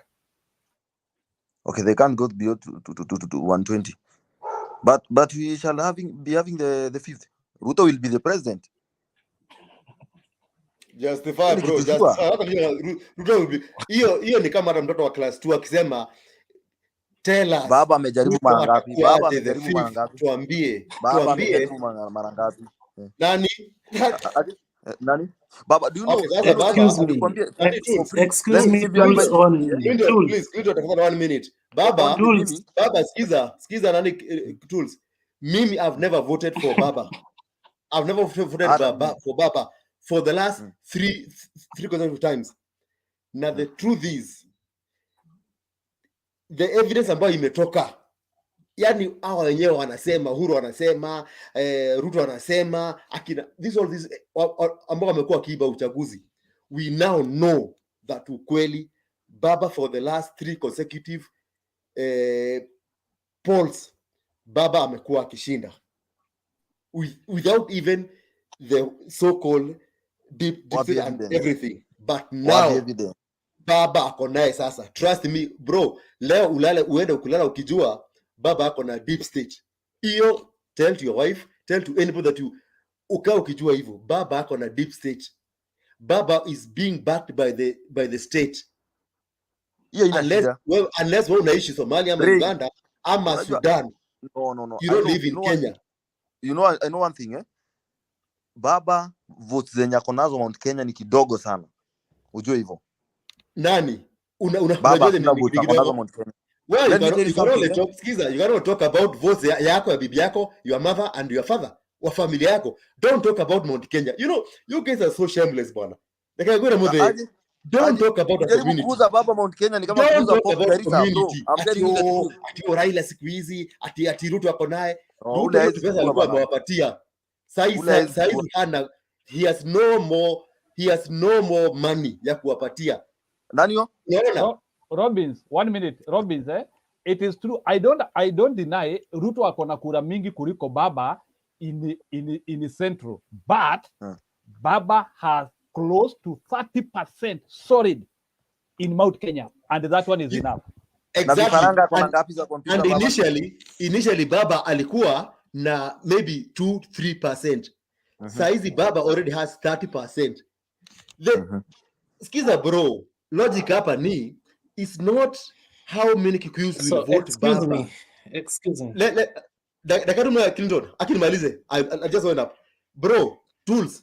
It's not how many Kikuyus, it's not how many Kikuyus will vote Raila. But how much of, unajua kama tuseme Raila alikuwa na 2% na Ruto initially alikuwa na 90%. Initially hata before when Baba alikuwa ameanza kupiga kura zake. Whatever is politics. But saizi Baba tuseme amekula 30%. Sawa. Amekula 30%. So what does that tell you? Baba does not even need 40 or 50 or 60. Uday is a movement, bro. 30% peke yake. And I'm done talking to you, bro. Okay, thank you. Thank you, Robin. Which Thank you, Clinton, Tools. after the election, Thank you. No, after the election, pia mimi ni Asla. After the election, no, Kenya is a country of hard-working Kenyans. Wewe unaongea kama you talk as if you are a prophet. You're not a prophet. Wewe si prophet ati after. Ujui kesho. Don't talk about after tomorrow. Ruto anapata less than 50%. Wewe si prophet. Usituambie mambo ya kesho nunua andika chipi ya kulia bwana. Nunua andika chipi ya kupanguza machozi sababu utalia. Baba akisoni wewe kama Mkikuyu utakuwa wapi wewe? That's the question. Robin, sebu relax. So, thank you guys. Relax. So, Tools, tumesikia maoni yako Njiru na Robins. Mimi nimeshangaa Njiru anatumia time yake yote kuexplainia Tools venye MPs watakuwa elected. Lakini the only answer Tools said was we will have the fifth. So, we are talking about ashakubali mpate MPs. MP haina shida, but with them watakuwa na the fifth. Mimi hata navutia MP wa Jubilee. MP wa Jubilee namvetia. But the president, I'm giving the fifth. These guys are not even getting so kama una shida na MPs, why were you giving us tough time to explain for you how the MPs will come around? Alafu unatujibu tu bora tuko na the fifth. You know. Baba anaenda kupata karibu 200 MPs. Alafu sasa tunaongea hapa. Let me tell you, UDA is just a bubble. Umeiona ile tu kitu which just flowers but it has nothing. That is what UDA is. Njiru, 1 minute. Robinson, I was not like, no, nilikuwa naambia Clinton, like, time votes zako zinahesabiwa after the polling, we should do this something again, tukue live, Do what you are talking, sio unatuletanga hapa, tutakuwa hapa live hata hiyo siku. Hii ni mtakuwa live. Sababu yako ni Azimio. Nyinyi UDA mmeshindwa hata kuunda your own platform. The reason why you always here, undeni yenyu tukuje huko. We don't come to your kuna yetu bana, bad boys move silence and violence. Sasa wewe ungekuwa huko. Silence and violence, bro. Hii platform ni Azimio. Hakuna violence. Hii ni platform ya Azimio. We don't come there. Amwezi tuuzia candidate na character. Tell me why you want me to vote you Ruto. Tell me. No, I don't want, no, sijasema umvotie. Mimi nasema mimi ndamvotia. Kura Then why yako are you siri here? yako. Kura yako siri Why yako, are you bro. here? You should be here to convince people. You should Convince tell us about the what? reason why you Okay, want us to vote asante. Ruto. I'm so disgusted if you Asante. cannot campaign for your candidate, my brother. It is No, you unfair. can't convince. Oh, you convince me. No, Asante. you are supposed to campaign for your candidate. What? Tuambie, No. pigia huyu mtu yangu sababu ya hii. Baba, you vote for Baba, whoever you believe second, can perform. no, Baba, At least they can second do at least. liberation, constitution, nini, kutoa udikteta Kenya. There is so much Baba amefanya. Mtu yako amefanya nini? Clinton, Baba patia wanaume wengine nini bwana, kwanza. please. Patia wanaume wengine nini time wa contribute. Jamaa anatuwezea Thank time you, hapa. Njiru. We have to move on. We have to move on. So thank you, Tools, for your submissions. Bob. No. Enye, huyo jamaa ni Tools kabisa. Can you go and get the name of Tools? I think you are Tools kabisa. Bob. Me like Bob, yuko nasi. Fred. Yeah. Yes. You guys, some of you mute your mics, man. Now you have become a market, man. Now, I have listened to people almost. Thank God we are virtual. Some people would be fighting, but I want to tell you one thing. I want to address a few people here who have been talking a lot of things that are not making sense. And prior to that, let me say, Uhuru Park is too small. I'm not so sure about the land that we celebrated the recent was it Madaraka Day, which had been grabbed by Nixon Korir and his boss. Whether it will be enough, we need to look for some big space, and I think we might end up going to probably Savo tumenyana na wanyama huko ndio tutatoshea. Now, I want to tell one person called Tools. This election is about numbers. Number one, Ruto has never been a presidential candidate. We don't have a point of reference. He's riding on the votes of that they garnered with Uhuru Kenyatta. And to my surprise, the people who like talking most about the Mount Kenya votes are the people from Rift Valley. Yet they don't even live there. They don't even understand the terrain. They don't even understand the dynamics. I would take somebody from Mount Kenya seriously if he explains to me the voting patterns that are going to take place. But somebody from Rift Valley telling me that tuko na Central, tuko na Mount Kenya, that is wishful thinking.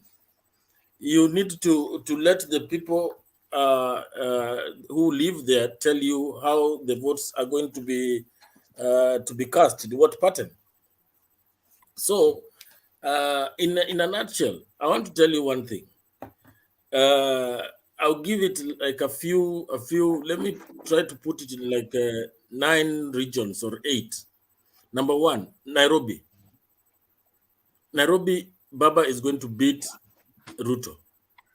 Number 2, in Nyanza, as the province, Ruto is going to be beaten. 80% will go to Baba, without a doubt. Come to Western. Western is where Baba will definitely get 55%, nothing less than 55%.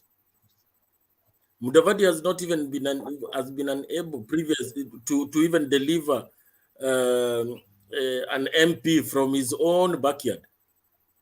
Now I'm not even sure that he will deliver an MCA. So you count Western as 55% going to Baba.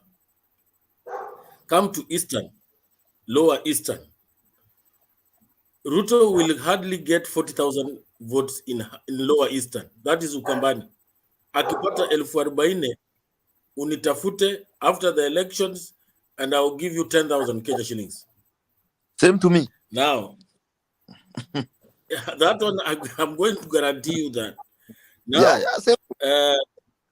Come to Northeastern. Northeastern, Baba has been doing well, but Uhuru has carried the day. Now, what makes you think that Ruto will get votes in Northeastern? You know, if Duale himself, while having a rally, alikuwa anatolewa surukule. That tells you that he's in danger of extinction. He's an endangered species. So, and he's supposed to be the kingpin of Northeastern, or one of the main kingpins. So you can forget about that. And traditionally, Northeastern vote always will never remain out of government. They always side with the government of the day. So you can be sure that is an Uhuru vote that is being handed over to Baba. Now, come to Coast. Where is Ruto going to get votes in Coast? Ruto has been in Coast, and I am from Coast. And I can assure you that in Coast, Ruto moves with sacks of money. His people move with sacks of money to ensure that people follow him wherever he goes. So the crowds that you are seeing are not votes.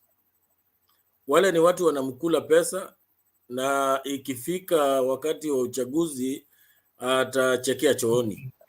Hiyo na kuhakikishia. Kwa hivyo Coast hapa Ruto mpatie kama, wacha niwe generous, nimpatie kama 35% of the total votes in Coast. I'll give him 35%. Now, I'll take you to Mount Kenya. Mount Kenya, Baba is likely to get 35 to 40% of that vote. And Njiru had calculated to you what Njiru had calculated to you what 1% of Mount Kenya means vis-a-vis 1% of Western. So you can imagine 40%, or maybe let me be very conservative, 35% to Baba of Mount Kenya region, which he never used to have. And then lastly, I'll give Baba 40% of Rift Valley. Then where is Ruto going to get his votes? Where is he going to get his votes? Mount Kenya, Baba. If you calculate all that, you will realize that it comes to about. Let me finish. Now, if you calculate that, it will come to about 65%. Now, I want to ask a question, because it looks like the likes of I think ni huyo bwana anaita Isantos, yeye inaonekana anajua zaidi voting patterns za Mount Kenya kuliko za kwao nyumbani. Nataka niambie hiyo so mimi najua 300 votes. Clinton anaambia watu wa mute hivi bwana. Mzee aongee. Boba aongee. Tell these guys to mute. Excuse me guys. Sasa bwana Ukianza hivyo kujibizana hatuelewani poa. So it's either Boba amalize ku make point yake, jamaa next achukue, ama mumu interrupt achukue 1 hour kusema points zake. So you choose what you want. So Bob, you have 2 minutes to finalize what you are saying. What I want to guarantee Santos, you know, charity begins at home. First, tell us how voting patterns of your home before you start explaining what is happening to your neighbor, because you appear to be you have become a psychic. You want to tell us what is happening in your neighbor, yet you have no access to the neighbor. Thank you very much. I'll leave it at that. Okay, thank you. We have some new faces. Roba and Cool Boy. So Roba utasema points zako, Cool Boy afuatie, alafu Frederick na Evo Brescia. Jameni, I also have another life behind the curtains and I have to do something. Njiru, you can proceed with this show. Nitakuja nizime mkimaliza, lakini nakuhakikishia mtu akimisbehave nitamtoa. Natembea na hii mouse kwa mfuko hii. Sasa akianza kukutusi nitamtoa kwa show. But I have to do something behind the curtains. Direct into my kitchen nikisimama kutoka hapo. Ni sawa. So Njiru, manage the show. How long are you giving us Yeah? for the show? Unaongezea time ingine. Do you want to add 1 hour? Robi asiongee. Kesho niko free, mnaweza fanya mpaka mchoke. Cause hata mimi sitalala, naenda kupika na kufanya vitu zingine. So anyway, mkichoka after 1 hour pia naweza zima. So sitaki kuzima sahi cause kina Roba hawajaongea. So kama unaweza manage waongee. Njiru asiongee maneno. Mimi siongei. Huyo John Waiguru. You have it. Sasa nataka tubomoe na order. Hao watu wote wana watch needs order. Okay, jamaa afanye submission, inua mkono, upewe time, ask your questions, alafu hiyo order ndio itafanya wazidi kuwatch. Thank you. Lakini vitu asante, mimi nimeenda. Huyu jamaa anaitwa Vitu na sijui ni vitu gani. Huyu jamaa anaitwa Vitu, be a bit organized. Let's get other people now. Thank you Bwana Clinton for allowing your show to continue a little bit further and trusting us. So Bwana Robert, take over. Hey. Okay. Asante. Okay. Thank you. Nice to see you. But it's Santos. You just changed your name. I think I've seen you other shows. I mean, you are right. But also, please just give us time. Whenever somebody presents here, give us time to do what. It's the same way I respect you when you are talking. I don't want to cut you off. Tools. I know how it feels like, but I want to be sincere with you. In fact, I know some of Ruto's inner circle. I want to be sincere with you. I know them. I talk to them almost every day. I know where the campaign was a week ago. I know where the campaign is right now. My friends, this is over. It is over. You have to agree it's over. So what they are trying to, what they are trying to do right now is see what can they do, the best they can do for, they are looking at the future, they are looking beyond 2022. So here's the thing. You know the story which came out. I'll tell you where the campaign went wrong. I'll tell you some stages where the campaign went wrong. The way they say, I'm telling you. I'm just not here. I can talk right now. I'm just like I'm talking from California, but I know some of these guys are here. Some of them maybe my neighbors or whatever it is. I know the campaign, what's going on. But here's this: they went wrong when Ruto started arguing with the president. They know very well that's where the campaign went wrong. This idea of him trying to compete or trying to argue to Uhuru on the pub or whatever, they know it killed them. It killed them. That's why the momentum went down. Then now, also when he chose the running mate, well, that's when the campaign went dead. And that's why sometimes I tell people, you see, Ruto is frustrated. Even myself, I would be frustrated because he was winning. I want to be sincere with you. He was winning. But when these events came up, more especially the running mate, I'm telling you, the running mate, that's why he killed himself. And now, I can call me a stupid story where he says how they are telling him they lost 2017. That they stole the election. That's what the story of Ruto saying he talked to Uhuru and anataka kumpiga ngumi and anataka kumsalap. What do you think went on? What they are not telling you is waliiba kura. So if Uhuru combined, Ruto combined, they never won. Now you think Ruto himself is going to win? That's okay. You know what? At the end of the day, we have 22 days to go. You have your right, and I'm not fight you because you are voting for Ruto. That's your right. Unaweka kura yako hapo because it's not be 100% tutapigia papa maneno. Unaona?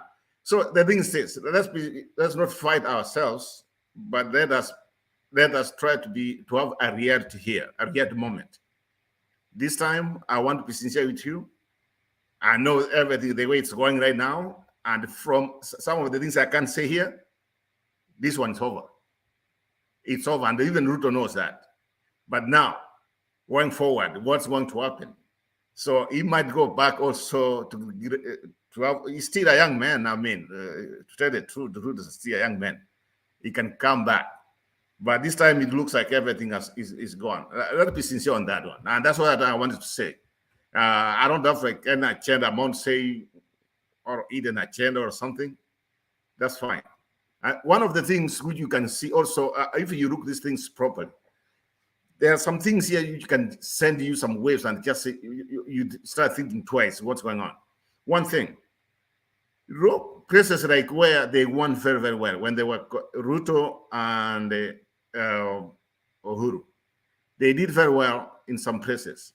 Let me give you example, my own county, Kisii. You know, Uhuru got 50-50 with Ruto. Even Mike Kibaki, when he ran, he got 50-50. But this time, this thing, it's going, it cannot even be, I mean, Baba's going to run over 70%. Nyamira, the same thing. Then go to Kurialand. Kuria, you know, Kuria used to fight for Uhuru, they fought for Kibaki. They are in Migori County, but they are still, it's a chunk of votes. But this time, they are going to vote for Raila, kind of, I can't take less than 80%. So these are some of the things where when you look at it, you just say, you know what, this one it does not look good for Ruto.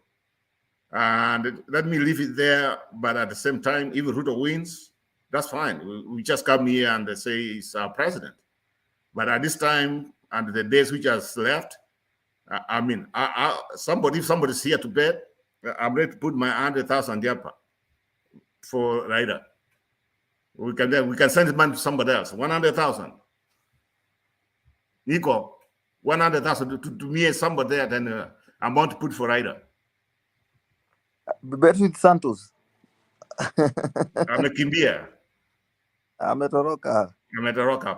Yes. Yeah, but you guys, it's okay. It's okay. So it's the same things. Some people 2007, 2013, 2017. Some of them they thought they want to win. They don't win. But this time here, this is different, man. And also you have to know Uhuru's there. Uhuru he has the machinery. I want to be sincere with you. The Uhuru factor, Uhuru. And this thing is saying it's on to Central. This thing, I mean, I'm telling you, you might think Uhuru is the one man here. In fact, I'm telling you, when he goes to Central and this week or next week, this thing is over. Robert, yes. I want to confirm to you something. Can you tell Tools that 2022 is not a close election? A close election is where you have the two functions which almost look as if you don't know where the votes are going. But tell him 2022 election is a decisive election, and he knows it. And the deputy president has been trying to create an image that it is a close election so that he can create a surge in the voting day, which is not the reality. But the reality of the matter, this one is a landslide. It's a landslide election. But the deputy president is creating a close election analogy so that he can keep his voting bloc positive and they go to vote. Otherwise, his base will not appear if they know the reality in the ground. And the reality, it is a landslide election, and he wants to keep his hopes and he wants to keep his base vibrated so that they can appear to vote. But the truth of the matter, it is not a close election. It's a landslide. And I'll give you an example. 2016, we were some of the leaders. We were represented Israel from here in California. I'm telling that because we were the people who were heading campaign from here, California. Then we knew. In fact, when election night, some people didn't know. People thought Hillary Clinton was going to win. Some of us, we knew it's not to happen because the election, that's what we call a cross election. It was cross. But as time went by, things started went Trump way.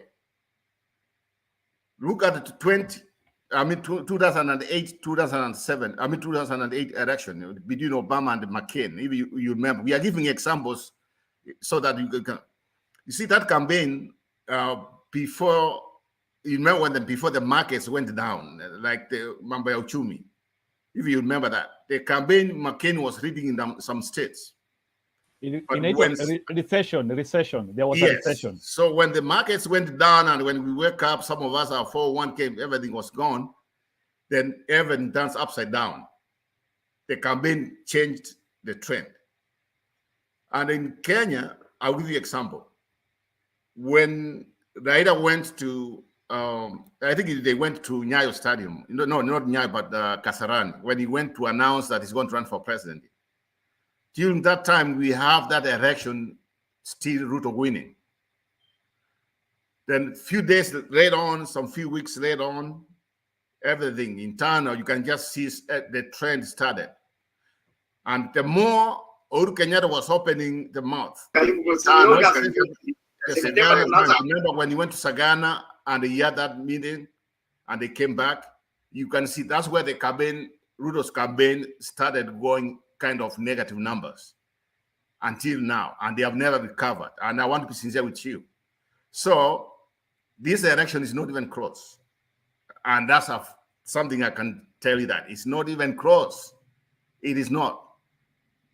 Okay, Phoebe as a candidate, he has a right to do what he wants to do, and he has been, all the money he has used, even my goods, I mean, even myself, some people, I'll tell you one thing which happened a couple of years ago. So we had Nyachai. You guys remember Nyachai was a very rich man. Alikuwa na ndege, alikuwa na kila kitu, just running in the member of parliament. Do you know he lost the election with a mtu ambaye he never even had a car, alikuwa na bicycle too, alikuwa na campaign na bicycle. That's the same situation I'm putting Ruto right now. Ruto had money, he had everything going for him.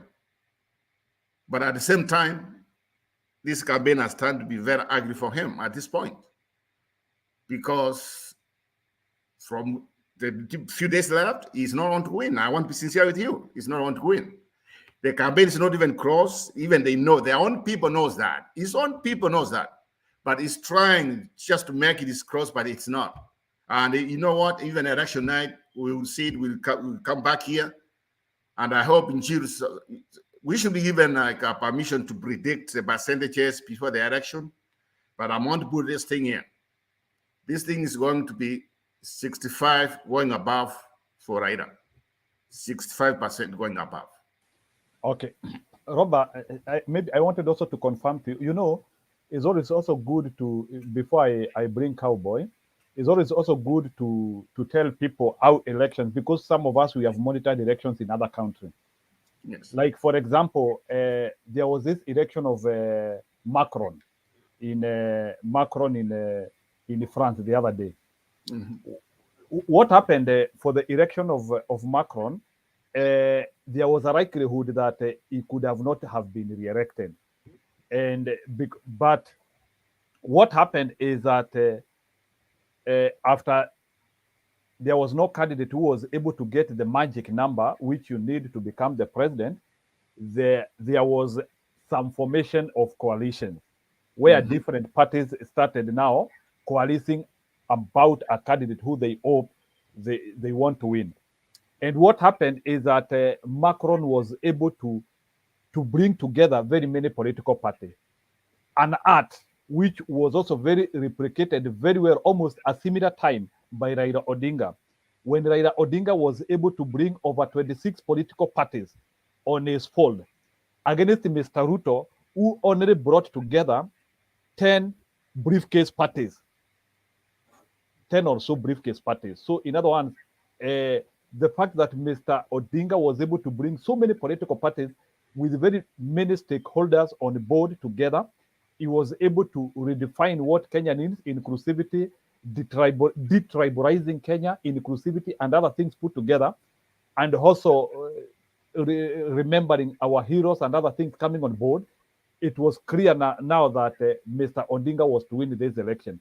And I want to tell the people who have some hangovers or thinking that whatever happened in 2017 might happen now, it is good to accept the reality that Mr. Ruto has already lost this election, and it is evident from everywhere. He has been unable to keep numbers, because for him to win, forget about the farangas are computer, because there are also some 800K votes, which we are not sure about them. 800K votes, we are not sure.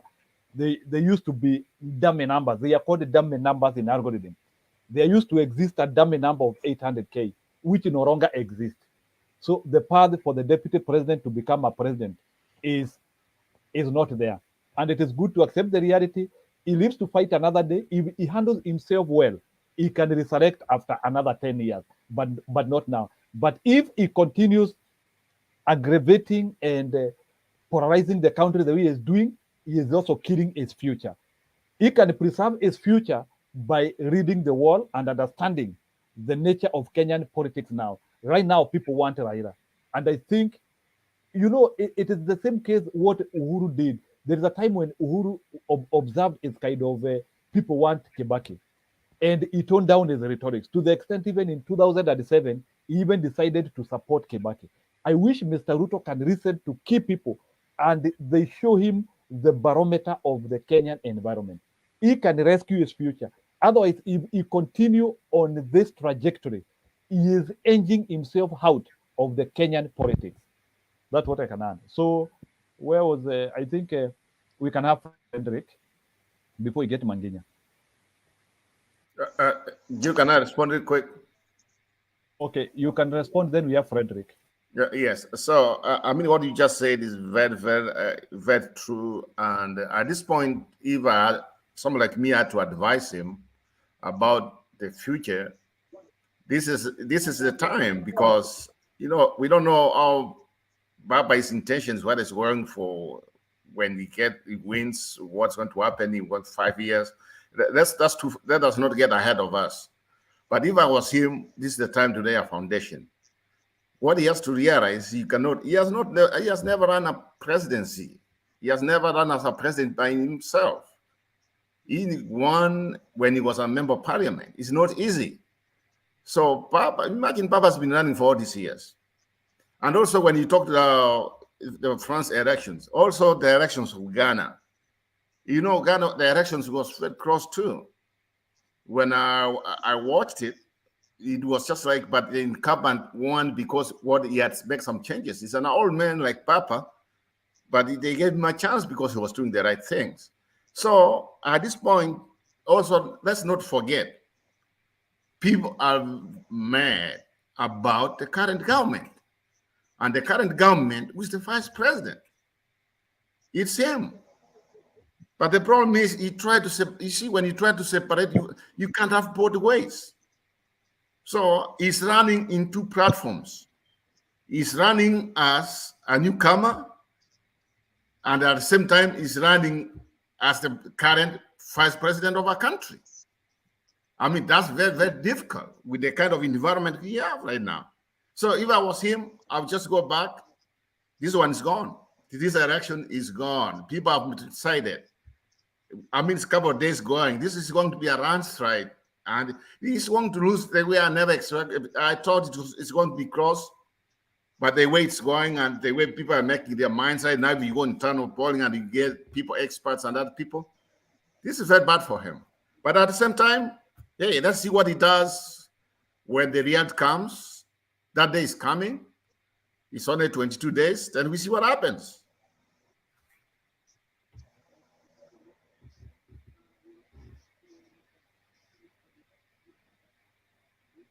Okay, let's have Frederick. Good evening, everyone. Good morning, wherever you are. Mr. Njiru, I wanted to complain a little bit. There's an argument by the two debaters, the guy called Tools And there's this guy who came before tools.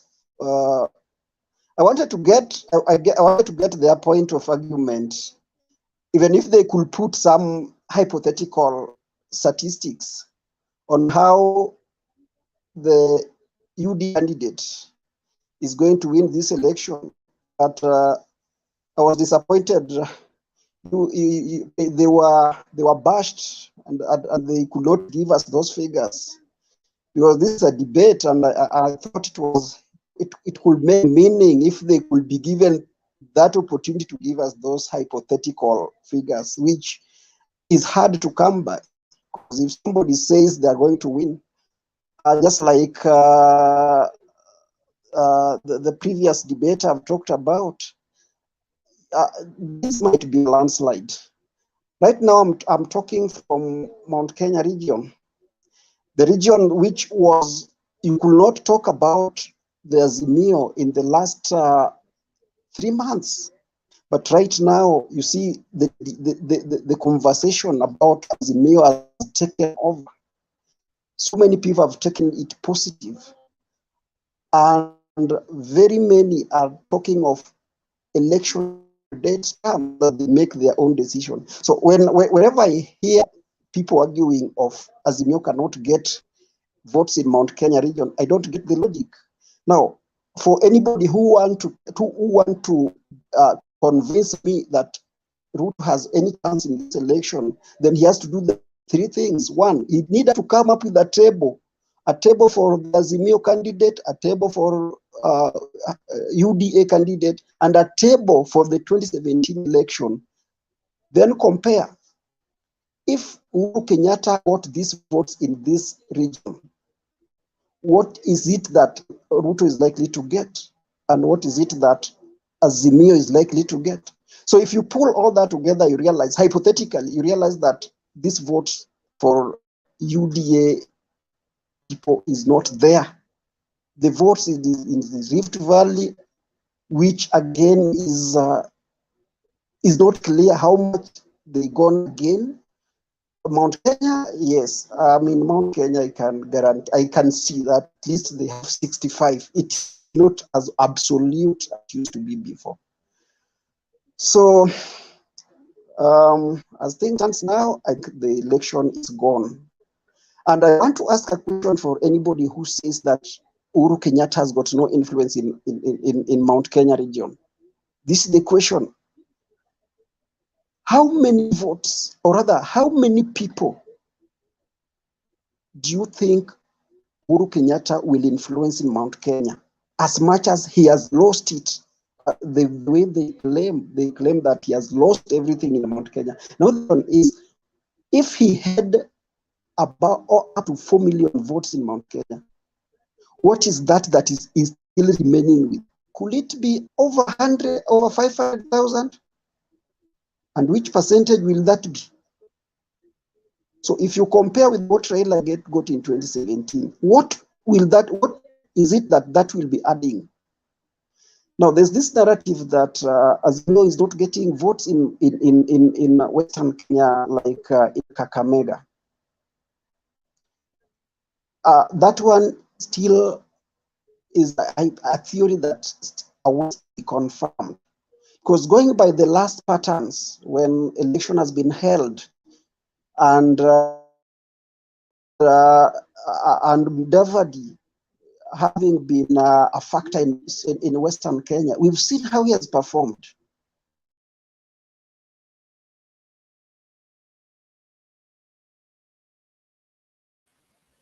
I think we have lost Frederick.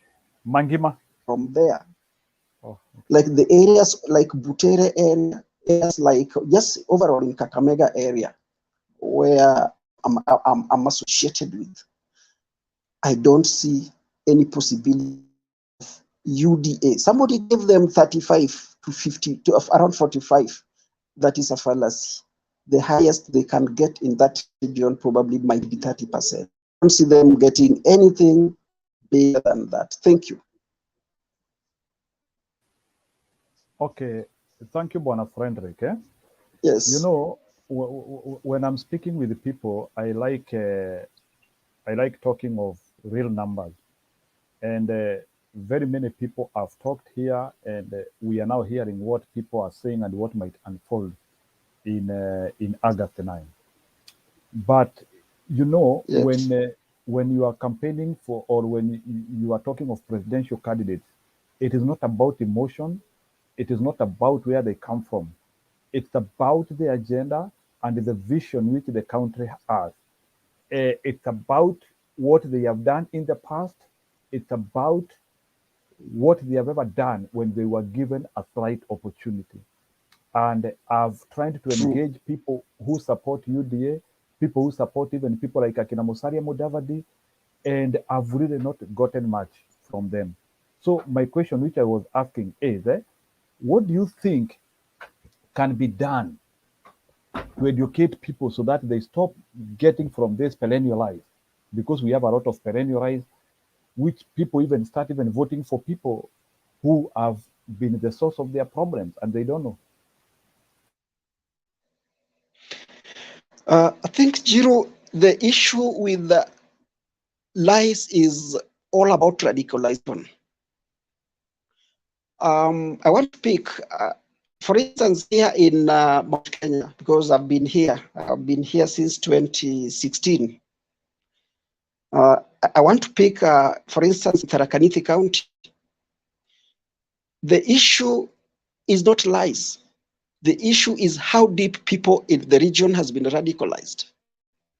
Because now, if you moved from area like in area of Tharaka Nithi around where I stay, you realize that phobia. Some people just believe that Raila's presidency will be a retaliatory government to some of them. So it's not about, they know, even the people who argue, we talk with people around, we talk with people, colleagues at work, but then you realize that these people, it is not that they don't know that what is being told out there about the UDA candidate, his previous performance and his ability to lead. That one they're not in doubt. But what they talk about, if you listen to them, you realize that it is just a matter of radicalization. These guys have been radicalized subsequently until you cannot remove that phobia from them. If you say you come from this region of region, maybe you can get some few from Mount Kenya, from Tharaka Nithi, especially Tharaka Nithi here, Chuka. Let me just be specific, the area of Chuka. I think the governors did a lot of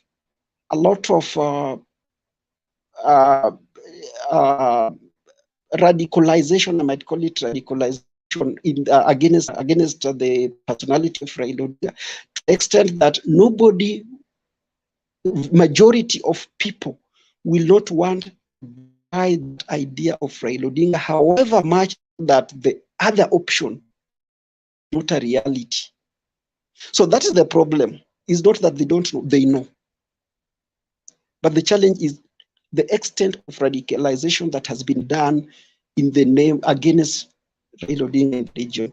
That is the only problem. But as things stands now, even in Tuka in itself, where I think 2 months, 3 months, not possible to talk about Raila Odinga, you can see some change of tune. I'm there. And I see it around. I see it at work. I see it when I move around. People are telling you, wait, we are the people voting. So that's the thing. You know, Mr. Frederick, the issue of Raida and the mountain is not something we need to explain. As I talk to you, I also want to respond to Stephen Mudomi because I look at the script here. I want to tell Bwana Mudomi, first of all, Karonzo did not abandon Julia Ojiambo. Julia Ojiambo has been in the academics world. I think she has even been nominated to be a chancellor of a certain university in Kenya. So no one abandoned her. Okay, the other thing of saying that Raila is not the only person who has ever nominated a woman. We agree.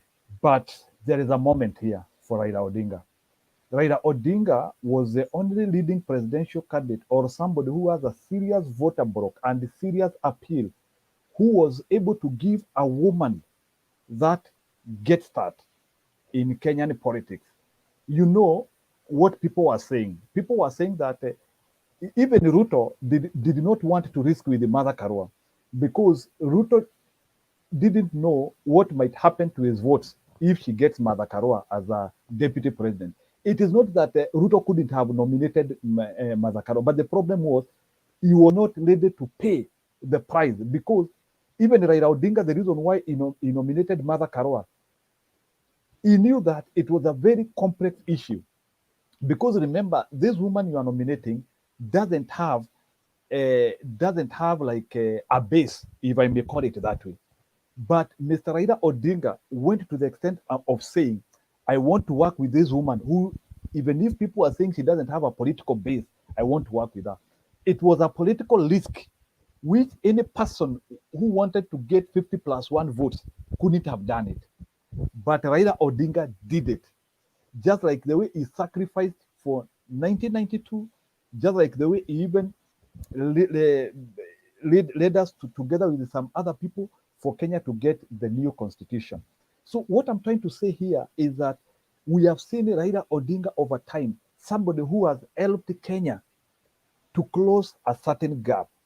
If Raila was not in Kenyan politics, up to today, we could be having so many problems. So there are so many things we have achieved because of Raila Odinga. There are so many things we have achieved because of Raila Odinga. Our political space, including even talking and communicating freely, freedom of speech, he has been in the forefront. And every time when somebody wants to say that Raila Odinga has done nothing, I want you to talk with the people who were born in 1985, people who were born in 1990, and you will understand the influence. So when some of the people you are trying to campaign for now, they were eating in the same government which was giving us atrocity. Remember, when even Moi government was making us to suffer some time back, that government was being fed by Ruto. That government was being fed by Akina Rigathi Gachagua. That time, Raila and Mother Karua were busy fighting for our freedom. She was busy boycotting Moi meeting. And at that time, Ruto couldn't have even risked his life, to be in opposition or to go against Moi. So we have somebody here calling himself an hustler, but he has been a beneficiary of an autocratic system. So I want to tell Kenyans, you are not dealing with an hustler. You are not dealing with somebody who has started from the bottom as he claims to be. You are talking with somebody who has been the designer of your problems.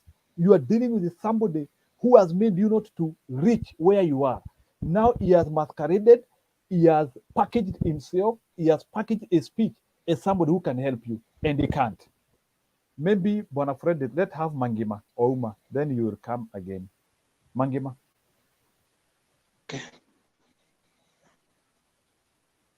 Yes, good evening, good morning, wherever you are. Tunakusikia. Yeah, so sorry, I'm coming with audio because I'm already on bed. I am happy with the discussion going on, but what I want to say first, I want to talk on the lies that Frederick was trying to address and Jiro. You see, it is only in Western countries that when you lie on a campaign trail, on a campaign podium, you can be held responsible and you can be questioned to actually you can be challenged to speak the truth or to make people understand what you really meant on your campaign podium. But in Kenya, lies has always been used. Lie have always been used to win votes, however they feel. You see, in Kenya, they say politics is a dirty game. So that's how dirty it is. Lies have always been used to even get catch of a few, you know. Though they say Kenya is not sort of of idiots, but in real sense, there are a lot of idiots in Kenya who actually believe in lies. Like what Frederick was trying to say, people have just radicalized, you know. Some people grow with that tribalistic nature in them. They were born that way. They were born and those things were fixed on them. Now on the numbers that Raila and Ruto has, I am in Kajiado currently, and the truth that I want to tell you guys, that Kajiado has always been Raila's stronghold. Another thing, I have been to Mombasa. Mombasa has always been Raila's stronghold, and yeah, Kajiado. If I start from Kajiado is no longer, you know, that solid again. I mean, that solid for Raila as it has always been. Actually, Ruto has managed to crop in, however little, but I know Kajiado, Raila used to get 60s, 70s, but now it is Ruto 50-50. That's something I know. I am here. I understand the way they talk. I know how they used to talk. Similarly to Mombasa, where Raila also had a majority of votes. Currently, Ruto is really strong down there. The numbers he has, he has taken some Raila numbers that he has always had in the previous elections. Then in Western Kenya, where Raila has always been winning with big margin, remember now Mudavadi with his 400,000 votes, and Wetangula with his Bungoma votes, there is likelihood that around 400,000 to 500,000 votes that will go to Ruto in Western region. Those are facts that we should not run away from. What is going to make Raila win is the Mount Kenya votes. If Raila can amass only 30% to 40% of the central Kenyan votes on the mountain votes, then that is gonna be a win. But if Raila does not amass 30 to 40% of the Mount Kenya votes, it's going to be difficult for Raila to clinch the house on the mountain, on the hill. So those are truth, guys, that we really have to understand. Nyanza, the Kuria people in Nyanza, the Kuria people. Oma, can I ask you a question as you continue? 1 minute, Oma, please. Oma. Yes, it's okay. Yes. Yeah. So, can you also try to tell us, you analyzing what Raila has lost? Is it possible you also tell us, has Ruto been able to recreate Uhuruto votes? What Uhuru got in 2017 or maybe 2013? What is happening to Ruto? Because we also need to be fair to analyze that. Maybe, for example, 1 minute, I can give you a precursor. Like, for example, in Baringo, they got 88%. Right now, in Baringo, 88 is not attainable. They might get close to 65. West Pokot, they got close to 70. I don't think right now 70 is attainable. In Mandera, they got 98%. I don't think in Mandera that one is attainable. So when you try to do something we call balance sheet, when you try to balance your T account, when you try to balance the left side and the right side, do you see who has lost more, who has gained more, or how is the equation behaving on your side? Thank you, Njiro. Njiro, if you compare the numbers of the areas that I'm talking about and the areas that you're talking about, like in Baringo, in Mandera, and in what was the other one, in West Pokot, you realize the numbers there are very small. Even if somebody won with 70% or even 100%, but you will realize that in Mandera, 100% is maybe 200 votes, 200,000 votes. You get that? But the 20% in central Kenya, you may realize that it is over 400,000 votes. So that's what I mean, that fine, we may have gained in Mandera, we may have gained in the West Pokot, we may have gained in Baringo, but the numbers there don't match the numbers in Nyanza, the numbers in Mount Kenya, or even the numbers in you know, in the coast, so, or even in Nairobi.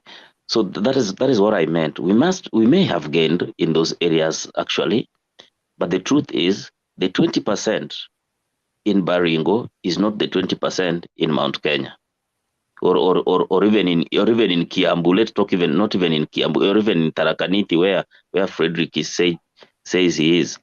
So okay, I agree with you. 1 minute, Ouma, you will speak. It's a debate we are having.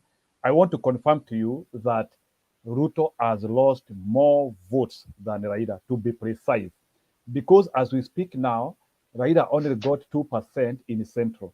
Right now, even if Raila gets 10% in Central, I'm giving a baseline number, which I know Raila comfortably can even get 10%. That is over 500% increase in Central. So what I'm trying to say is that the problem is with Ruto, because Ruto has to recreate Rift Valley and Central to close to 95%. But can he recreate? Are you aware that even in Uasin Gishu we have issues? Uasin Gishu, they are not going to recreate what Ruto got. Are you aware? Because you know there is the complexity of this election, even bringing Martha Karua, who is even more appealing not only in the Central, even in other areas. Are you aware that there are people in Uasin Gishu who will vote for Baba because of Martha Karua, that woman diverted there, which is there. So what I'm trying to say, as we try to analyze this thing, it is better try to look at what are the adverse effects which have happened because Mr. Ruto and Uhuru are not together. Remember, that relationship is not there.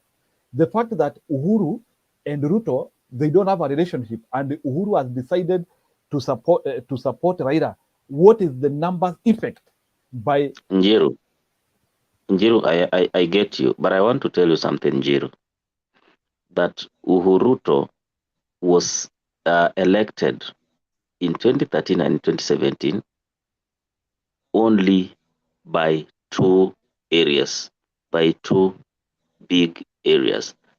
That is Mount Kenya, the Central Kenya, and the Rift Valley. That is, you know. And Raila scooped the rest of the country. The eastern part of, the northeastern part of Kenya also voted for them in 2017. So the two major areas where Ruto won against Raila was in Central and Rift Valley, and parts of northeastern. So what I want to tell you is this: that if they were if they managed to win against Raila, just using two regions, then I tell you, and I want to tell you that Ruto can still be very competitive in this in this election. This is because Ruto still controls Mount Kenya with a better percentage. A better part of percentage, he still controls Mount Kenya. They like him. And Raila is trying to climb the mountain, but okay, Ruto Oma, still okay, Oma, 1 minute, owns it. Oma, Then in the Rift no. Valley, Oma, you are saying, Oma, let me 1 tell you minute. something about, you are telling about Uasin Gishu. In the Rift Valley, we can't downplay the fact that Raila can't get, is going to get votes there. Raila is going to get votes there. That is true. But I'm telling you, the Rift Valley are going to, vote their son to a percentage of 80% and above.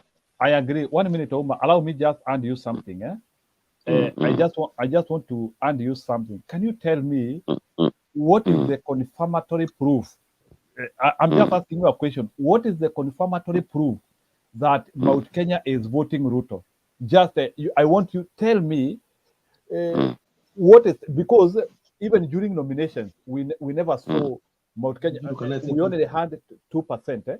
We only had 2% of people going to vote. Can you tell me, according to you, what proof do you have Mount Kenya people still are with the Ruto, or they will vote for Ruto? Just give me a tangible reason. Why do you think? You see, Njiru, I heard you. I heard you. Even in Nyanza, there was a nomination of the ODM. I'm telling you that very, very few people nominated. No, these nominations are party things. You have echoes. You have echoes. Oma bwana. I can hear that. I don't know why. Do you have two stations? If you have opened this one, the other. No. Okay, then just speak. It's okay. Hello. Okay, so I was saying, you get me right? Do you get me? Oma, we are getting you, but I've got I have got a problem with your hypothesis. Just like what you have asked you, because sometimes it's good to rely on something that you can refer to. When you say that Raila Odinga votes has reduced in Rift Valley, like you said you are where? Wherever you said. I'm in Kajiado. What is the point? What is the point of reference? Because that is the thing. When we say like this is something, this propaganda that has been used by the UDA guys wherever they are, that Raila Odinga is losing in Coastal, Raila Odinga is losing in Western Kenya, Raila Odinga is losing in Ukampani. What is the point of reference?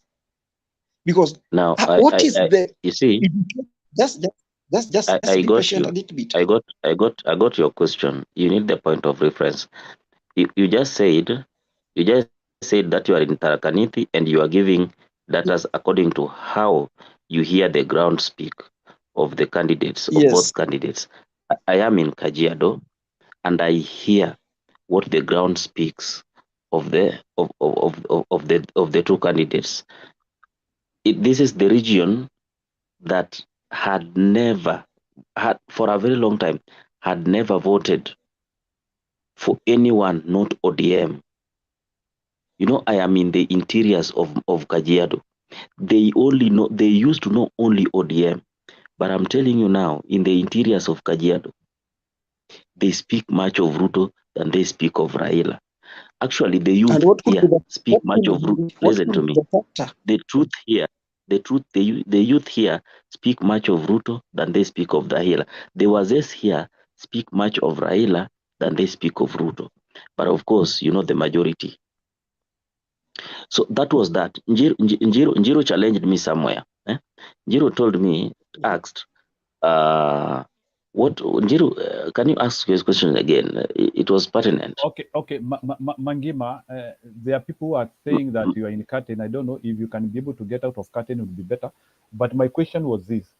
What is the scientific proof or your visual proof which confirms to you that Mount Kenya is voting for Ruto? Just are you relying on opinion polls?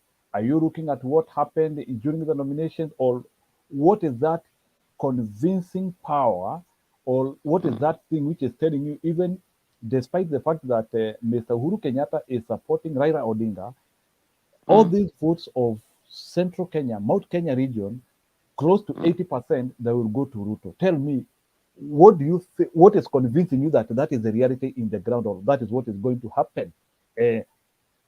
And I wanted you to tell me the factors contributing to that. Because number one, I wanted to tell you, elected MPs, we still have a huge number of elected MPs who are not with Ruto. You have had people like Kanini Kega and Ngoji. There are many. Even we have governors who are not with him and they are seeking for a re-election.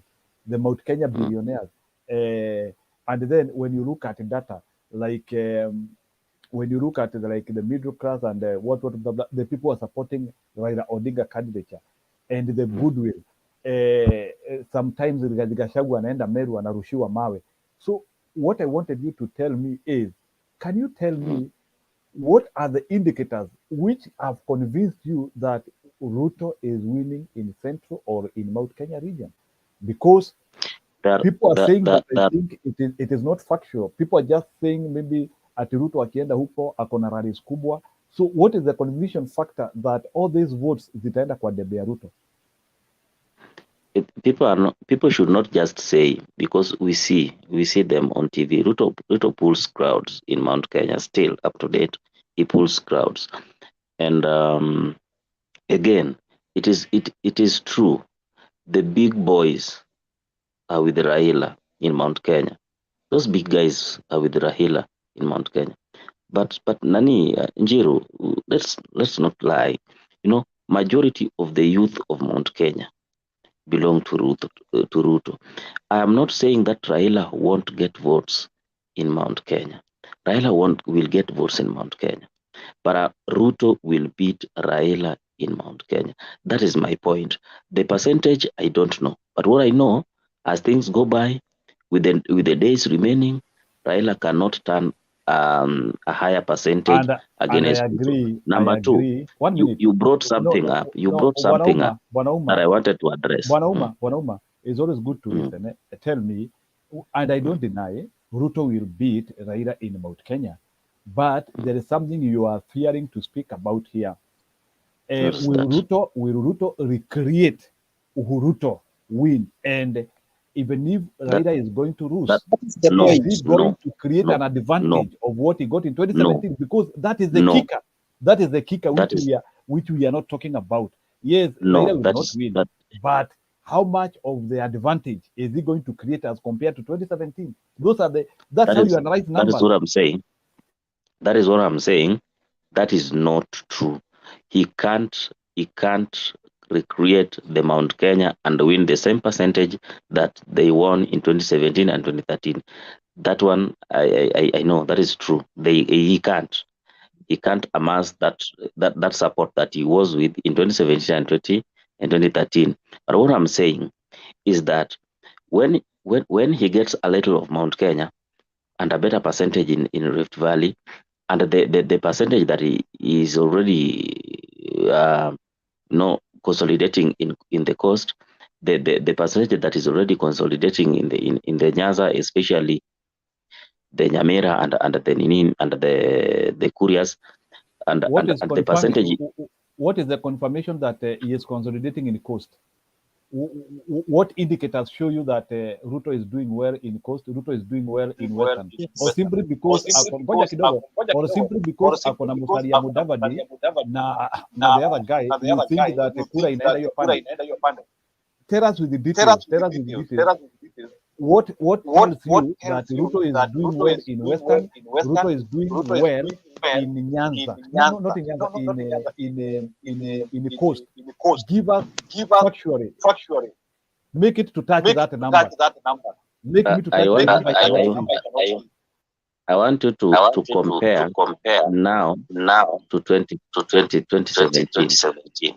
2017, where the government part, which was Urutu, would not hold a rally that, let me say, what would I say? They could not hold a rally that 1,000 people could attend. Right now, Ruto can hold a rally in Kilifi with a crowd. He can hold a rally in Mombasa with a crowd. He can hold a rally in Kwale with a crowd. You get that? And in Malindi, without any problem. In 2017, they had very difficult time, very hard time to even hold a single rally. Right now, Ruto goes there like it's his home. You get that? So that is one indication that Ruto has got some support in the coast that he didn't have in 2013 and 2017. You get that? And by the way, Ruto are going to have a few MPs from there. That is true.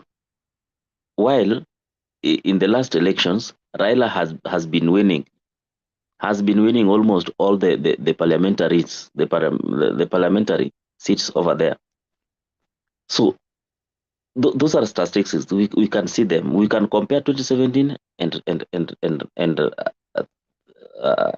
right now as things are. You talked about nomination. Naninjiro talked about nomination, that a few people voted in nominations during nominations. I was telling him that even in my home area, Oma Bay, very, very few people voted. These are party issues. I was supporting a woman rep who even never voted. The kids did not even reach her polling stations. So the party can do her things to make people that they have planned to get the tickets. So long as they have gotten the ticket, that's enough. They can bring something to cover up. They tell you that they have done nominations. In real sense, there is no nomination that they did, but they handpicked people. So the number of people who turns out for party nominations shouldn't be a factor to consider in the national in the general election. I think I am clear enough. But one thing I'm telling you, Njiro and Frederick, I know Raila is going to win this election, but I also want to tell you that, guys, it's not a walk in the park. That is the notion that I want you people to have. It's not a walk in the park as you people are trying. This election, it is either Raila steals it. That is the easiest way he can win it. It is either Raila steals it or he wins with a very small margin. That is it. I have a question And we have had enough of Kenyan elections that they are not really. A little bit, Bwana Mangima. I've decided to mute you. Who is I wanted to bring some order. You know, Bwana Mangima, is a bit unfair to come into this program and we are talking about stealing an election. Do you want to tell me that in Kenya no one can win an election fairly and squarely? And we are saying convincingly that Raila easily won the Kenyan election in 2007. It's only that it was denied from him. 2013, Raila won that election. It's only that it was denied from him. So even with the big support which Raila is having, why should he still? Why is it so hard for you to see the numbers? Why is it so hard for you to see that Raila can make 60% even without help of anyone?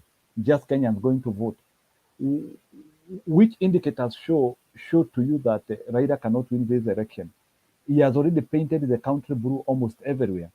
Right now, in Mount Kenya, where you are saying that Raila will get very small votes, there are people vying on the Jubilee ticket and they are supporting Raila Odinga. How many people vying under Raila name in central Kenya, in Mount Kenya region, and some other polarized places where you might. So when you want to say that somebody is going to win or lose, sometimes it's also good to look at what is happening in the country at the moment. We are having people in Muranga who are campaigning and Raila image is now in Muranga.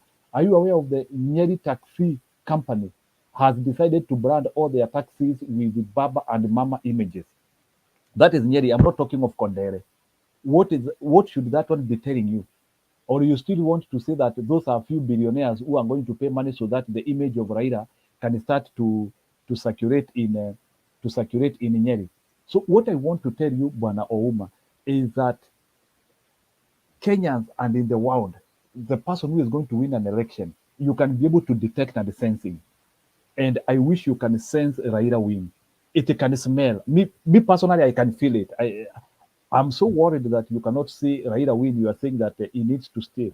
Raila Odinga, the only thing he just needs a convincing win, and which Kenyans we are going to give him. And remember, whether Central vote for Raila Odinga or not, Raila Odinga is winning this election because already Central votes are already divided. They are no longer united like the ones which voted Uhuru. So let's not give this panic. Let's make people to understand how numbers are behaving in the whole of the country. So maybe, Frederick, before you ask your question, let's have Mosetti, Oma, relax a little bit. Let's have another person trying to contribute. And the main question of today was about where Baba is going to swear in. So Mosetti, go ahead. Hello, Mr. Njiru. Hello. Njiru. Yes, I can hear you. Go ahead. Okay. Kuna kitu nataka kuchangia kidogo. Hiyo Mr. Ouma amesema. Ouma anasema ati Raila ati lazima tuibe kura ati ili ashinde Ruto. Nataka kumwambia hivi. Venye anasema ati Odinga ati Ruto anashinda Mount Kenya. Nataka kumwambia hivi, na Mount Kenya yenye walivotia Ruto in 2017, Ruto Uhuru, see the same people wenye watavote in 2022. The number will reduce by a big margin. So the moment Ruto lose mountain, Raila gain areas zenye Uhuru alikuwa na impact. Mfano Kisii County, Nyamira County. Uhuru alikuwa Uhuru peke yake, sio Uhuru na Ruto. Uhuru peke yake alikuwa na numbers in Nyamira na Kisii. Mfano mwingine ni Kuria. So unapata sasa venye Ruto ako peke yake na Uhuru ako kwa Azimio. Uhuru ameenda na namba zake Azimio. So kama so venye Uma anasema ati Ruto ako na numbers Mount Kenya, yes, ako na numbers, lakini sio the same numbers zenye walikuwa nazo 2017. Alafu ajue tena in other areas mali Uhuru Ruto walikuwa strong. Saa hizi kuna numbers zimetoka huko zimeadiwa kwa Azimio. So venye anasema ati aoni Raila akishinda, hiyo ni ndoto. Huyu jamani kama aelewi ama anataka tumhakikishie. Ni ile anajua Raila atashinda, lakini anataka kuhakikishiwa atashinda. I think hiyo ndio nilikuwa nayo, nilikuwa nataka ku-add. Nitaendelea. Asante. Frederick, you can add before you bring Oma now. Yeah, I wanted to tell Uma. Is that echo? Hello? Go ahead. Hello. Yes. What I wanted to tell Uma is that maybe if I may start by asking, who are the faces of UDA campaign in coastal region? I was in Malindi some few weeks ago, and I think while there, I spent there some weeks.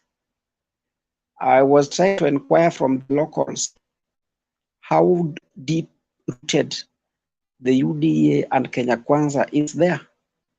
And the reality is, it is on a weak sand. It's not there. That one is something I was able to gather from the ground. I get interested in political activities of regions. So wherever I'm there, I try to pick 1, 2, 3 things. Now, anybody who has been in Mount Kenya, I've been in Mount Kenya from 2016. In 2017, if you saw the enthusiasm that was in Mount Kenya in 2017, at this particular moment, is not there. If you saw the kind of activity the Jubilee campaign were doing in this region, it's not there. The fanfare is not there. Now, there's one thing you talked about Uhuru Ruto being so efficient in Ruto having, because the rally has been peaceful in other parts of the country. Are you aware that in 2017, Raila could not even, the motorcade could not even step in Chuka? That as he was coming, there were people stationed along the road, starting from Chuka town to Chogoria, that they did not even step, they did not even stop. They were being stoned as they were coming. But that one, you don't see happening this time around.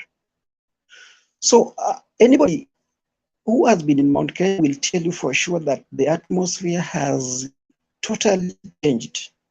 And as much as the percentage of voters who are going to come out will not be as it has been, maybe to the tune of, it will be around 73. If I look at it, it might be, the total turnout might be around 73 there.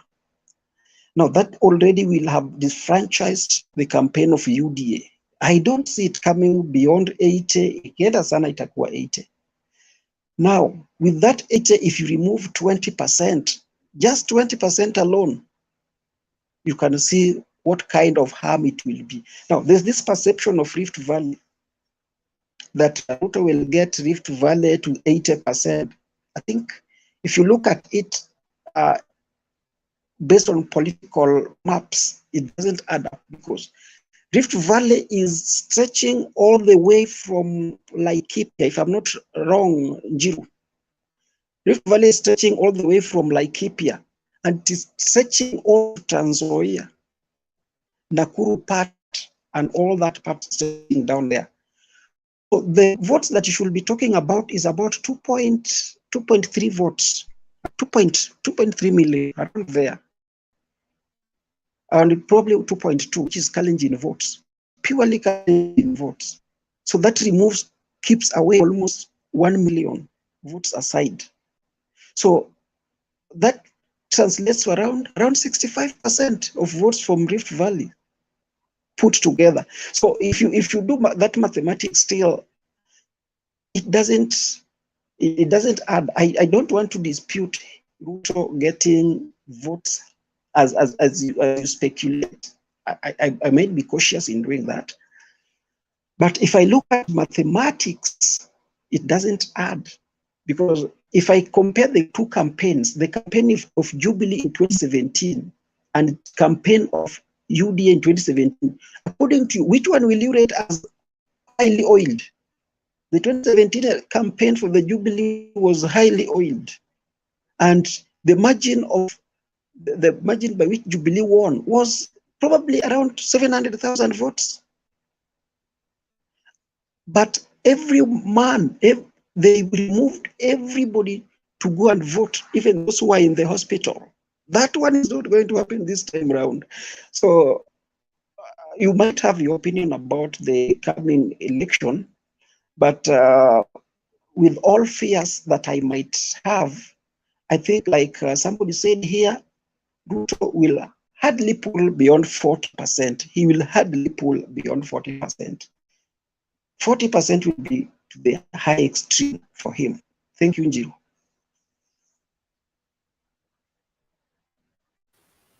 Ouma can respond. Yeah. Njiru, you see, you guys are on my neck. You hanging me. Actually, I did say that generally Raila is going to beat Raila is going to beat Ruto. Generally, the numbers show it. What I'm saying is just it isn't a walk in the park. I can see Nora is saying that I'm lying, but I'm telling you that it isn't a walk in the park. Raila is going to win this election like he has always won it and taken away from it. You have also confirmed that. And a big number.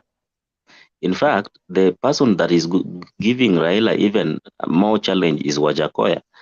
You know, we are discussing Ruto and Raila and forgetting Wajakoya factor, which is eating into both of the sides. You see, because Wajakoya, I'm telling you, Wajakoya akifika 5%, Wajakoya is going to deny the winner 50+1. That I got. If he reaches 5% and maybe stretches to 6%, is going to deny the winner 50+1. So is also a factor Oh, that we really have to discuss, following the fact allow that me to ask you this question before you get out with that big the issues, statement. Just a the issue. minute. A Okay, minute. okay, Fred. Yes, That Fred. is quite sweeping. Quite sweeping. Now, what, according to you, what is the impact of Wajakoya? What are the demographic that Wajakoya will be pulling to his side? Wajakoya is speaking a lot of, you know, the hustler group and not the youthful group.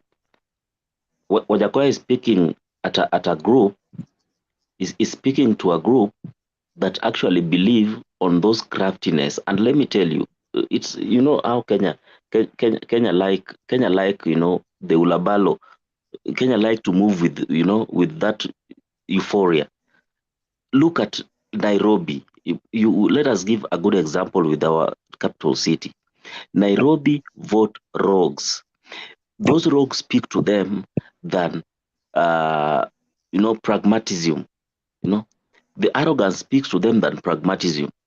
The lies speak to them than pragmatism. That's why they voted Sonko. That's why they're easily going. They can vote Sakaja, by the way. You know, because what speaks to them is what speaks to a majority of youth is not what speaks to the middle class. And that group down there, I'm telling you, have the majority of the votes. So what the group that Wajakoya speaks to is the group that are down there. You know, how was the Wajaba, how was the, you know, those vijana. And you have seen it. If he gets 6% of the votes, of the total votes, he's going to deny us 50+1%.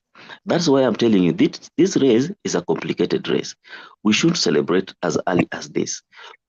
I'm saying, let us go out there and who votes. Ruto is not sleeping and is gearing. He knows he has been in the government. He knows how to steal votes. He knows how to do, you know, his maths. So he's been there. You know, the scheme they used to steal from Raila, he's been there. So I am telling you, it isn't going to be a walk in the park. Uma, do you talk to people around? I talked. I'm in Kenya. I talk to people around. Now, my question is this. If today you talk to about 10 people, how many will confide in voting for Wajakoya? How many? As Come much up as again? if today you, because I want to believe you talk with people around. So if today you meet 10 people at random, pick 10 people at random in a group of people, in a group, sorry. What will be the percentage of those 10 people will be voting, will be confirming that they will be voting for Wajakoya? I am in a staff of 20 people and 4 are madly with Wajakoya. That can tell you. I'm in a staff of 20 people and 4 are rooting for Wajakoya. What percent is that if you do the math? So if you, that is barely... Oh, Frederick, 1 minute. Bwana and why are they voting Wajakoya? If it's also good to hear, because I know they are not just telling me that I need Wajakoya. What are the reasons for Wajakoya to be voted by? That is the questions, eh? That is what I was telling Frederick, eh? That's what I was telling Frederick. I think you are a little bit away that Kenyans like the euphoria than pragmatism. They like the lies, The lies appeal to them. Those funny things appeal to them than pragmatism. You get me? So they can never tell you the better reason as to why, but they will tell you Wajakoya is more realistic than all of these all of these people. That's all that they will tell you. His math of Deni and Kulipa Deni and all that is more pertinent to them than than what Raila speaks of 6K. You get that? So that is and what Ruto tells them of so that one I'm telling you, 4 people in a staff of 20 people rooting for Wajakoya. That gives you a good percentage. That is what percentage? 40 or 20? And how many want Ruto? How many want Ruto? Around 5. How many want Raila? The rest, around 11. Around 11. That is almost over 50 plus. Yeah, it is true. Okay. Go ahead. Yeah, so I think if you look at... So that is why I'm telling you, I don't know. In Masai land, we tend to think that these people are not so much informed and all that, but you can hear a guy from interior ambaye hata ana radio ujui amesikia hii mambo ya Wajakoya wapi. Speak, mimi I will be voting Wajakoya, mimi I will be voting Wajakoya. You fail to understand amesikia mambo ya Wajakoya wapi. That tells you, my friends, that Wajakoya is not a pushover. He is going to get over 5%. Now, if he gets over 5%, he's going to eat into the winners. He's going to eat into the winners percentage of 50 plus 1. I disagree. You need to look at the voter block, which is getting excited with Wajakoya, and you try to relate with the voter block, which is with the manifestos of both the UDA and Azimio. And I can tell you, in a scale of 1 to 10, Wajakoya is having more damages to Ruto than to Raila. He is having, if there is any vote which is going to disappear, which was supposed to go to Raila, and it will go to Wajakoya, in 10, maybe only 1. But for Ruto, in 10, he can take 7 because of the nature of their voter block, because to a closer age, they are almost attracting the same kind of people. I've heard people saying that Ruto is doing better to young people, but to me, that one I think is still a virtue number. No one has confirmed it to me to tell me that it's just a virtue number. It's not something we can, because there's no any opinion for which I think has been able to pick that one very well. Because we still are tribal by nature, so you cannot tell me because I'm a young person and I come from Nyanza, I'm going to vote for Ruto. So that one goes without saying. So these ideas of saying, young people are voting for this person, those things you can only pick them maybe in cosmopolitan towns like in Nairobi or in bigger towns like Nakuru. You can capture that data, but you cannot go to Central and maybe you tell me young people want to vote for this guy, these people. That's why I'm saying we are creating virtual numbers which do not exist. A Luo man will vote for his Luo person. And that's the nature which we have. So we don't have those virtual numbers which people are trying to create here. You can go ahead, Bwana Oma. Oma, go ahead. Yeah, Nani, Nani, Njiru, you may say so. I don't refute that. I don't refute that. That is evident in past elections that, where you come from, you vote your kingpin. your kingpin moves with you where he goes. That is true. That has been our voting nature. But I'm saying that there are few people that actually, a few youths that understands the rights of voting whoever they want and do not go with the kingpin. That is See, that one. now in Nyanza there is a revolution. All along Raila has been coming to Nyanza and having the hands of the people he wants up and say, I want so and so in the bunge, I want so and so here and there. Unaona? But right now there is a revolution that is going against that, and we You are don't going to know, have for Ouma, the very you first don't. time we are going to have independent candidates, Okay, even Ouma, if I don't Raila deny becomes it, the but president. you So don't know. those No, 1 facts can minute. change. No, 1 Mm. minute. You still don't know the impact of Raila Odinga until you get the result of this election. I still believe the authority of Raila Odinga in Nyanza is still there. So again, that is a virtual thing which you are saying, which cannot be proved because we have not done an election to confirm your allegation, the one which you are saying. You are just confirming from here, say what wanasema, oh, tunataka huyu. I think in that regard, allow the votes to be counted, then we will validate your point. But right now, it is too early to confirm what you are saying.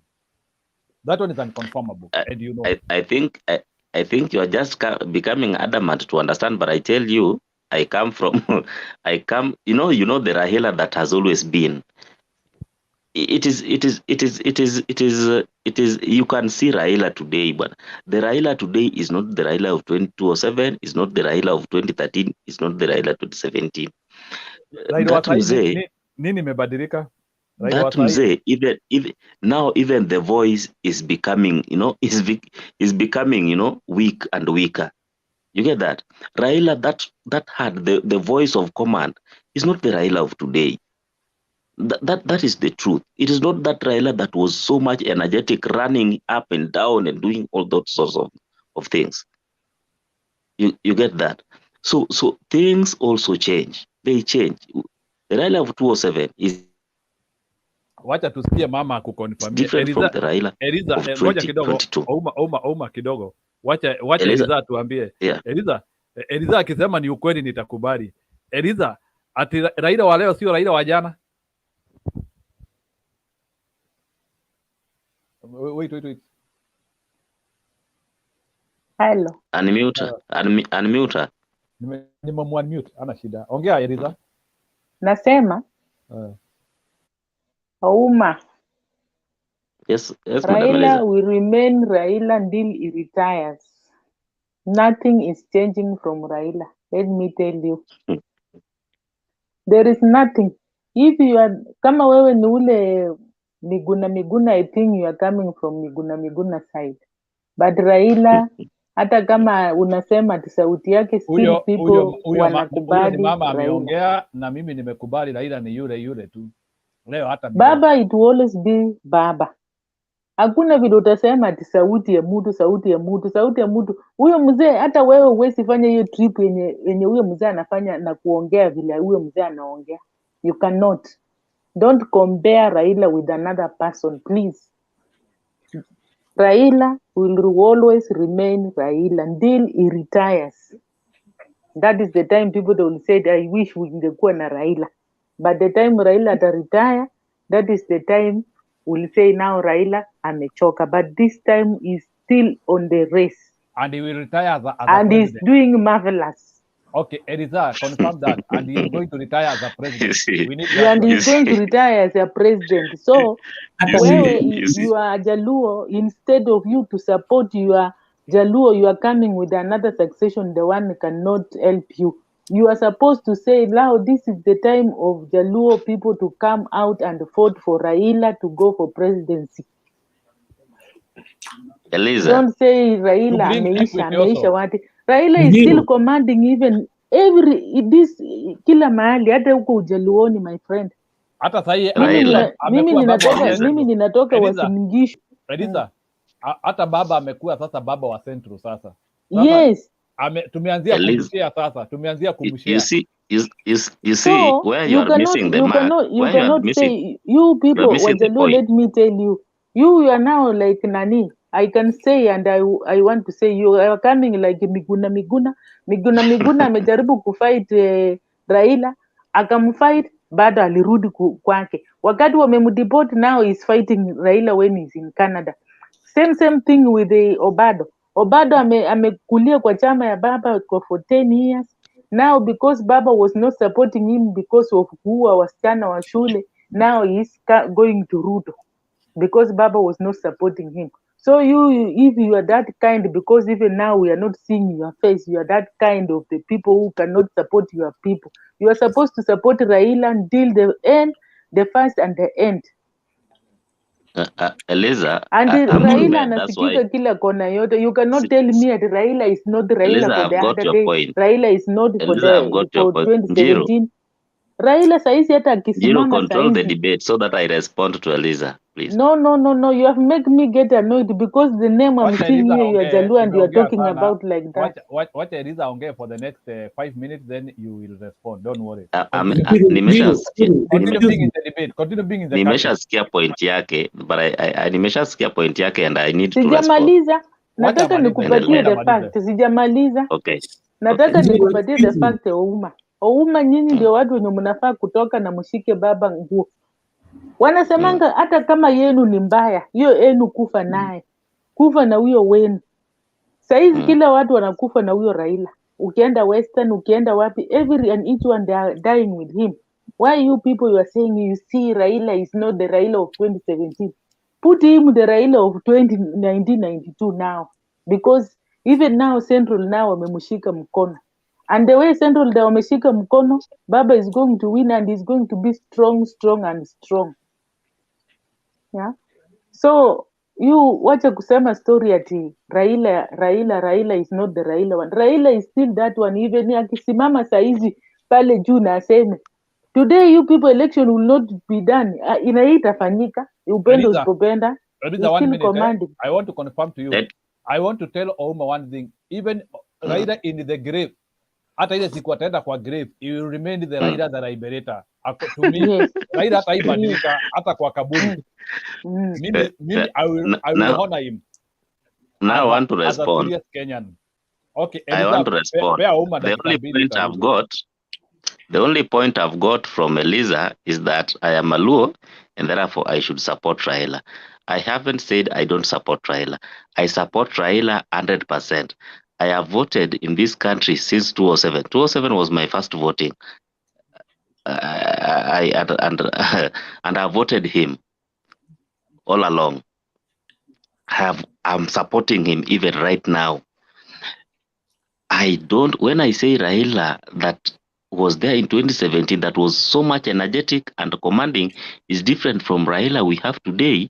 I think you guys should listen to me and get the sense. I don't know why you guys should be adamant. I'm not saying that I'm not supporting Raila. I'm not being Miguna. There is nowhere I have been hard on Raila. I have always supported that man with all my heart. I love that man. He has made me speak like this today. This right that we are holding against, we are talking about Ruto here. Tungemaliza kuongea hivi kwa mtandao alafu kesho usikie Njiru hayuko, ameshakamatwa, amekuwa, but all these rights goes to Raila, and I give him credit. What I'm saying, and which we have to agree, that we really must stop the tribal line of voting. I must not vote my dog just because amefanya nini, because it's mine. So that I live a human being, I vote my dog. Sababu my dog amesimama kwa kiti na human being, so I will vote my dog. That is the tribal thing that has always killed our country. Our country needs individuals. Our country needs men who will stand for the truth and for the good of the future. If I become tribal, leo mtu wa Mjikenda akisimama alafu ni mzuri, alafu mimi Mjaluo mwenzangu amesimama, alafu najua tu ni mwizi, lakini namwacha Mujikenda ambayo has got no integrity questions. Nampeleka huyu wa kwetu, I am doing wrong. So I'm not going to elect Raila because he's a fellow Luo. I'm going to elect Raila because of his track record, because of his history, because of the good he has done for this country. That is the reason I am going to elect Raila. Eliza, I'm not going to elect Raila because he's a fellow Luo. I'm not standing with Raila because he's a fellow Luo. I'm standing with Raila because of his history and because of his performance and because of his sacrifices that he has made for the people of this country. So the tribal thing and the Miguna is here, not there. What I'm saying that we really have to speak the truth. Kidogo. We should not cheat these aspirants. If you see something, if you see something where Raila is failing, Naelewa. be ready to point it out. If you see somewhere where Ruto is winning and Raila is failing. Omar, sikiliza kidogo. Learn to listen kidogo. My story is this. How do you feel, even as you are saying, how do you feel when in Kenya, 60 years down the line, we have only had 2 tribes which have ruled? I want you to answer that question. How do you feel as a Kenyan, 60 years down the line, we only had 2 tribes which had ever produced a president? Even as we say that we want to fight tribalism and other things, do you still feel comfortable that Kenya might end up having a Kalenjin president, even if we are talking in the spirit of the other day? Let me tell you, there is one thing which I want to tell people here. A Mijikenda right now, we can get a Mijikenda who can rule Kenya. We can get a Turkana who can rule Kenya as we speak now. But there is a reason why people have that conformment of agreement saying, okay, ni sawa, let's form coalitions, wacha ikue hivi. We cannot say that we are going to move away of our tribes. We will support our leaders inside our tribe, but we have to agree on agreement. And one of the reasons which is making me not support Mr. Ruto this election cycle, it is because I want to participate in the war of de-ethnicizing Kenya, having another tribe to rule Kenya. So having Raila Odinga is one thing. Number 2, still, I don't want a Kikuyu or a Kalenjin to rule Kenya in 2022. That one is also another reason I'm voting for Raila, because I want to see democratic space extending to other tribes in Kenya. Because if we get Raila Odinga, I will see a Kisii or Aluya or even a Turkana in the near future. But now we are having a Kikuyu. Now Ruto is a Kalenjin aingia hapo. Which precedents are we forming? Which precedents are we forming as a country? Answer me that one. Do you know that there are some countries that are headed by kings that are hereditary, and are doing so well than Kenya, that is democratic, and we change presidents. Are you aware of that? And they feed us. So, Jiru, as for me, the issue of which tribe rules Kenya is not an issue to me. The issue to me is which individual rules for me Kenya. it's an issue. That For is me it's me. an issue. No, for me it's an issue. Okay. For me it's Fine. an issue. So can you tell me, how would you feel if we were just Kikuyu Kalenjin, Kikuyu Kalenjin, Kikuyu Kalenjin up to the next 150 years? That is the point that I want to drive home. I'm telling you, there are some countries that, presidency is hereditary. Mtoto wako akikufa, wewe ukikufa, mtoto anachukua. Mtoto akikufa, mtoto wake anachukua. It is within that family. Sio hata kwa hiyo tribe, ni hiyo family. And they rule, and they are the people wanatulisha mahindi hapa Kenya. They are the people wanatuletea hapa nini Kenya. They are doing very fine. So I thank God that's why Kenya I'm telling you. I thank God. 1 minute. I thank God Kenya is not that way, because I would not like a country like Eswatini, where they are having King Muswati. King Muswati want to marry the time you want, another thing. I thank Kenya, we are not hereditary. So let's handle the Kenyan issue as it is. So let's not try to bring other countries' conjecture into our country. So let's handle Kenya situation practically the way it is. Excuse me, Njiru, ni Clinton hapa. Njiru, naona una comment kama admin. Si mimi nilale tu. You can even end the broadcast. Si ni kweli? Wacha zako Clinton, unalala kitu gani na wewe ndio admin hapa?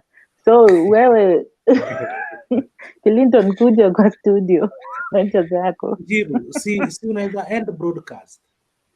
Yeah, I can end. So if people still want to continue, I'm here. I can still allow them to talk. Yeah, because naona unatuma hadi link bana. Thank you. Sasa mimi Kwani nilale tu. ndio kwa sababu mlikuwa mmenifungia. Kuna wakati nimetaka kuingia kama ule jamaa anaitwa Kosgei anaongea, ikawa link hakuna. So nimetembea tena nikaona kuna link. So haya sawa. Ouma. Mumalizie. So Jim, thank you for that, man. Good night. We see ourselves next time we get time. Thank you. Okay. Ouma. Good night. Mimi nasema hivi, mimi ninajua unaongea maneno ya independent is true watu. Wacha kura ipigwe. Kura ikishapigwa ndio tujue ODM ni wangapi na independent ni wangapi. Hata kule Uasin Gishu unaongea kuna independent, si UDA peke yake. Mimi natoka Uasin Gishu. Natoka Uasin Gishu kabisa. Huko kwa deputy.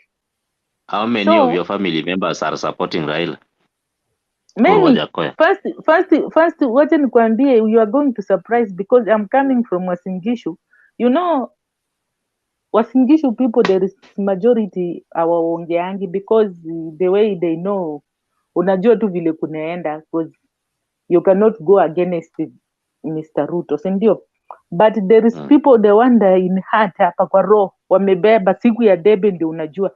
Kwani unataka kuniambia hizo kura yenye Raila anapatanga 60,000, 70,000 zinatoka wapi? And the most of the people this time huwa wapigi kura, most of the people huwa wanatoroka wakisema watachomwa because huko Uasin Gishu watu kila kabila imekaa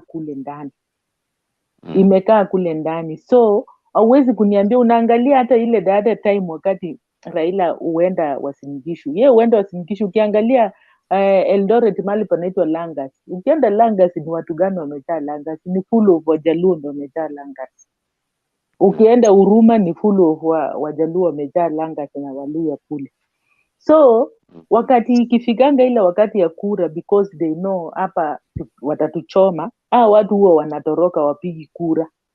Lakini kuna kura yenye iko huko Eldoret yenye hata ikipigwa tu kama watu bila kutoroka utashangaa, utajiuliza huko ni kwa Ruto ama ni kwa nani, because that place it was mixed. Si ati ni Wakalenjin peke yake ndio wako huko. Hiyo ni place ya kila mtu anaishi huko ndani. So hata kule ndani kwa vijiji kule ndani mali mimi ninatoka kwenyewe ndani kule, kuna watu wanasema tu Msee anachukua kwa sababu wanajua this man anatumia kifua. Anatumia kifua. Hiyo kifua yake hakuna, lakini ni ile sababu huwezi ongea. Ukiongea utakuwa against. Ni kama 207 wakati ulikuwa ukiongea kama una support PNU uongee, nyumba yako itakuja kufanya nini? Kuwekwa moto. So kuna majority wenye wamenyamasia chini. Wamenyamasia chini, hawawezi kuongea, lakini wataongea wakishafika kwa debe. Wakishashika hiyo kura yao na wapatie karatasi, wataongelea kwa debe. Hawawezi ongea. Na wataongea ile siku yenye Raila ameapishwa, amepita, ndio watasema tuliwaambia Msee ndiye anachukua. So hii maneno ya independent, unaongea independent inaongelewa, lakini ikishafika kwa tebe mtu anaamwanga. Nitakwambia kitu kimoja, kama huko kuna, sijui kama unajua huyu anaitwa nani, kuna mbunge alikuwa amesimama Mluya anaitwa mbona jina yake inanipotelea, alikuwa anaitwa Kevin someone in Uasin Gishu. Njiru, sijui kama unaweza mkumbuka. Alikuwa amesimama kwa kiti ya Jubilee lakini alikuwa Mluya. Namkumbuka. This person alikuwa amesimama akapita kwa mchucho vizuri, watu wakasema atapita. Clinton ametoka anamjua, so wakati alipita, si watu wakajua amepita, alikuwa Mluya. Baadaye wakati walifika kwa debe, Huyu mama mbunge mwenye ako saizi Janet alisimama independent. Watu walibadilisha maindi yao pale kwa debo, wakasema hatuwezi kupatia huyo Mluya, atachukua pesa apeleke wapi? Kwa Waluya. Na ni mtu ako Uasin Gishu, amezaliwa Uasin Gishu, ameishi Uasin Gishu, amesoma Uasin Gishu. Ni ile amesimama, na alikuwa amesimama kwa chama ya Jubilee. So huyu mama vile alienda independent, waliamua kumuacha na wakapigia independent. So watu waamwanga kitu safari moja wakishafika kwa debe. So maneno ya independent hatutaongea. Sisi tuongee tu vile kura zimeenda. Maisha vile kutaenda. Anaweza kuwa independent lakini bado anasupport baba. We never know. So wewe endelea kuambia wale Wajaluo huko mashemeji, tupigieni baba 100%. Don't say Raila is not the Raila the one we knew him the other time. Sisi tena tunaomba, sisi ni makabila wengine, we need the changes. Mimi naongea hivi, mimi natoka Uasin Gishu kwa Ruto kwenyewe. Mwenye ningekuwa huko nasema lakini kura yangu tangu kitambo ni ya baba. Mimi natoka kule. Natoka, lakini natoka Uasin Gishu kwa Ruto kwenyewe. So huwezi kutuambia ati sijui nini na nini na nini. Nyinyi Wajaluo kwanza ninafaa mtoke kama siafu 100%. Njiru. Tuna support baba. Wacha tupee Joshua kidogo. Nini Uma alibaki kidogo? Nitawaacha nilale. Okay, basi wacha tukupee dakika moja. Catch up tomorrow. Okay, there's something I want to ask huyo Uma before I end. Okay. Uma, okay. Don't go. Okay. Yes, you're talking about that Raila is not energetic. Raila who was there 2017. I don't know what you mean, because I know in politics there's only influence. And I want to tell you right now, Raila is more influential than 1997 when Raila stood 1997. That 1997 was very energetic, was very young, but it didn't have that influence. But right now, Raila has an influence than 1997.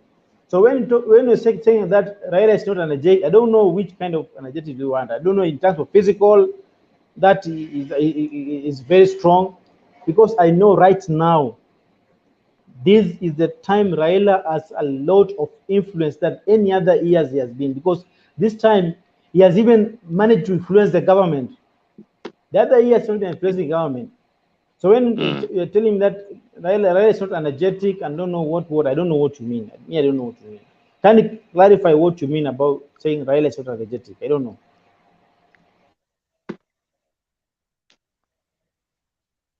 Now I was compared of the, okay, thank you, Joshua. I was saying this, I come from lowland.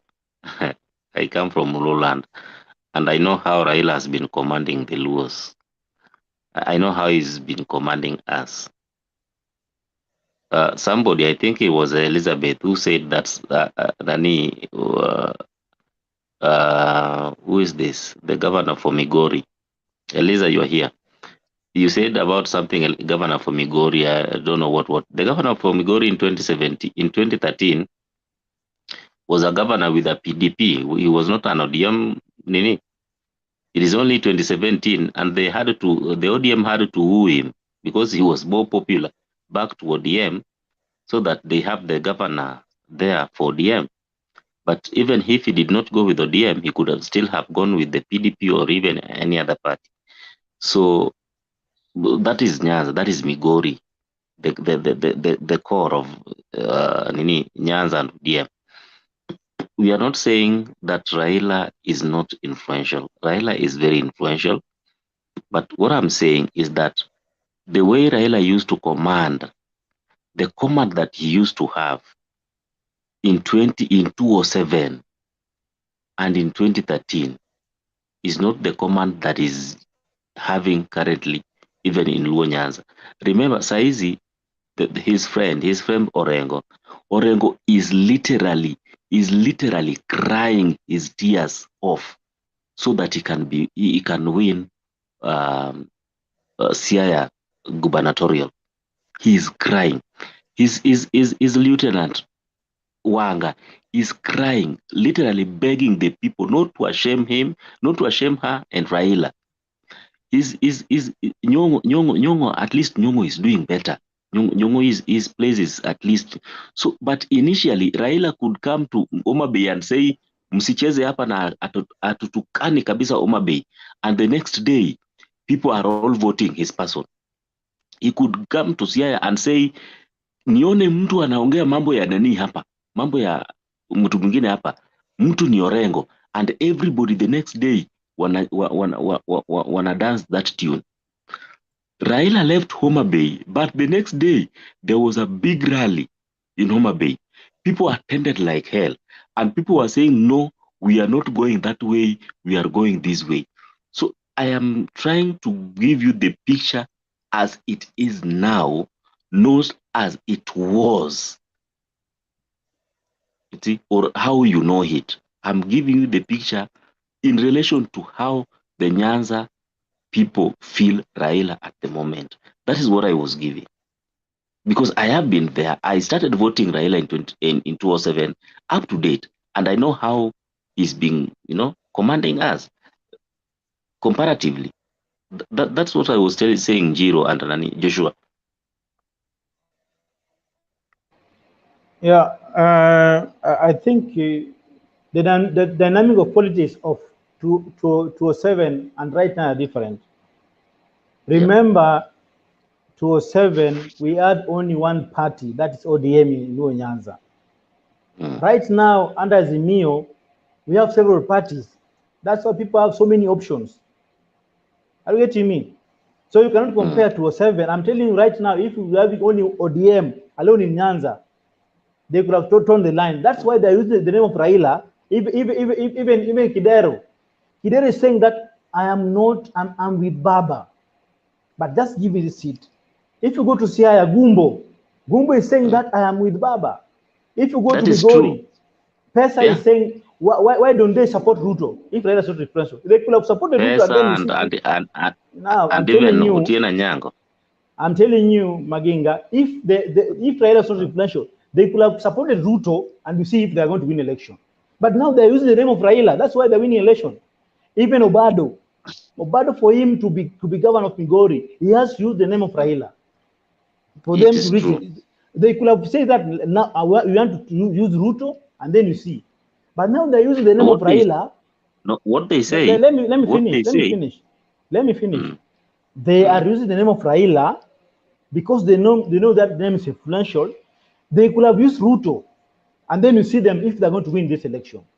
So they're using the name of Raila and say that we are supporting Raila, but leave us here. That's why people have so many options as compared to 2007, where we had only ODM. I'm also coming from Nyanza, and I know the dynamic of politics of Nyanza. They are using the name of Raila for them to get that seat. Gumbo is using the name of Raila. Pesa, which is giving Ochila Yako a problem, is using the name of Raila.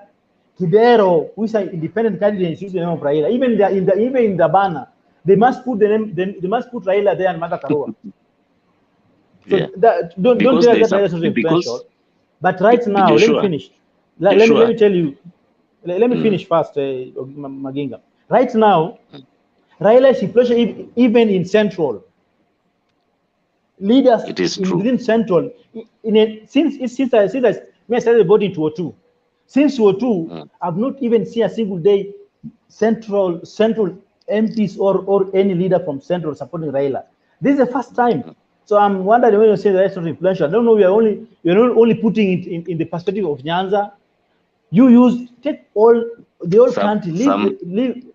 Don't only talk about Nyanza alone. Take the whole country. Even if Raila as people who are with him, go to Meru. Kretu Murungi is now supporting Raila. So I'm thinking that Raila is more influential than he was 2007. Correct. And I think Ouma is if you don't want to support Raila Odinga this time around, you are doing it at the wrong time, because I can tell you. wait a little bit, Ouma. Because I can tell you right now, Raila Odinga is the only progressive politician we have in Kenya. Na ukifuata siasa ya Raila in 2007 Wakamba wakuwa na yeye. Dhuru Kalonzo Musyoka akapata Wakamba. Raila Odinga ameenda tu akisonga songa. Sasa ako central.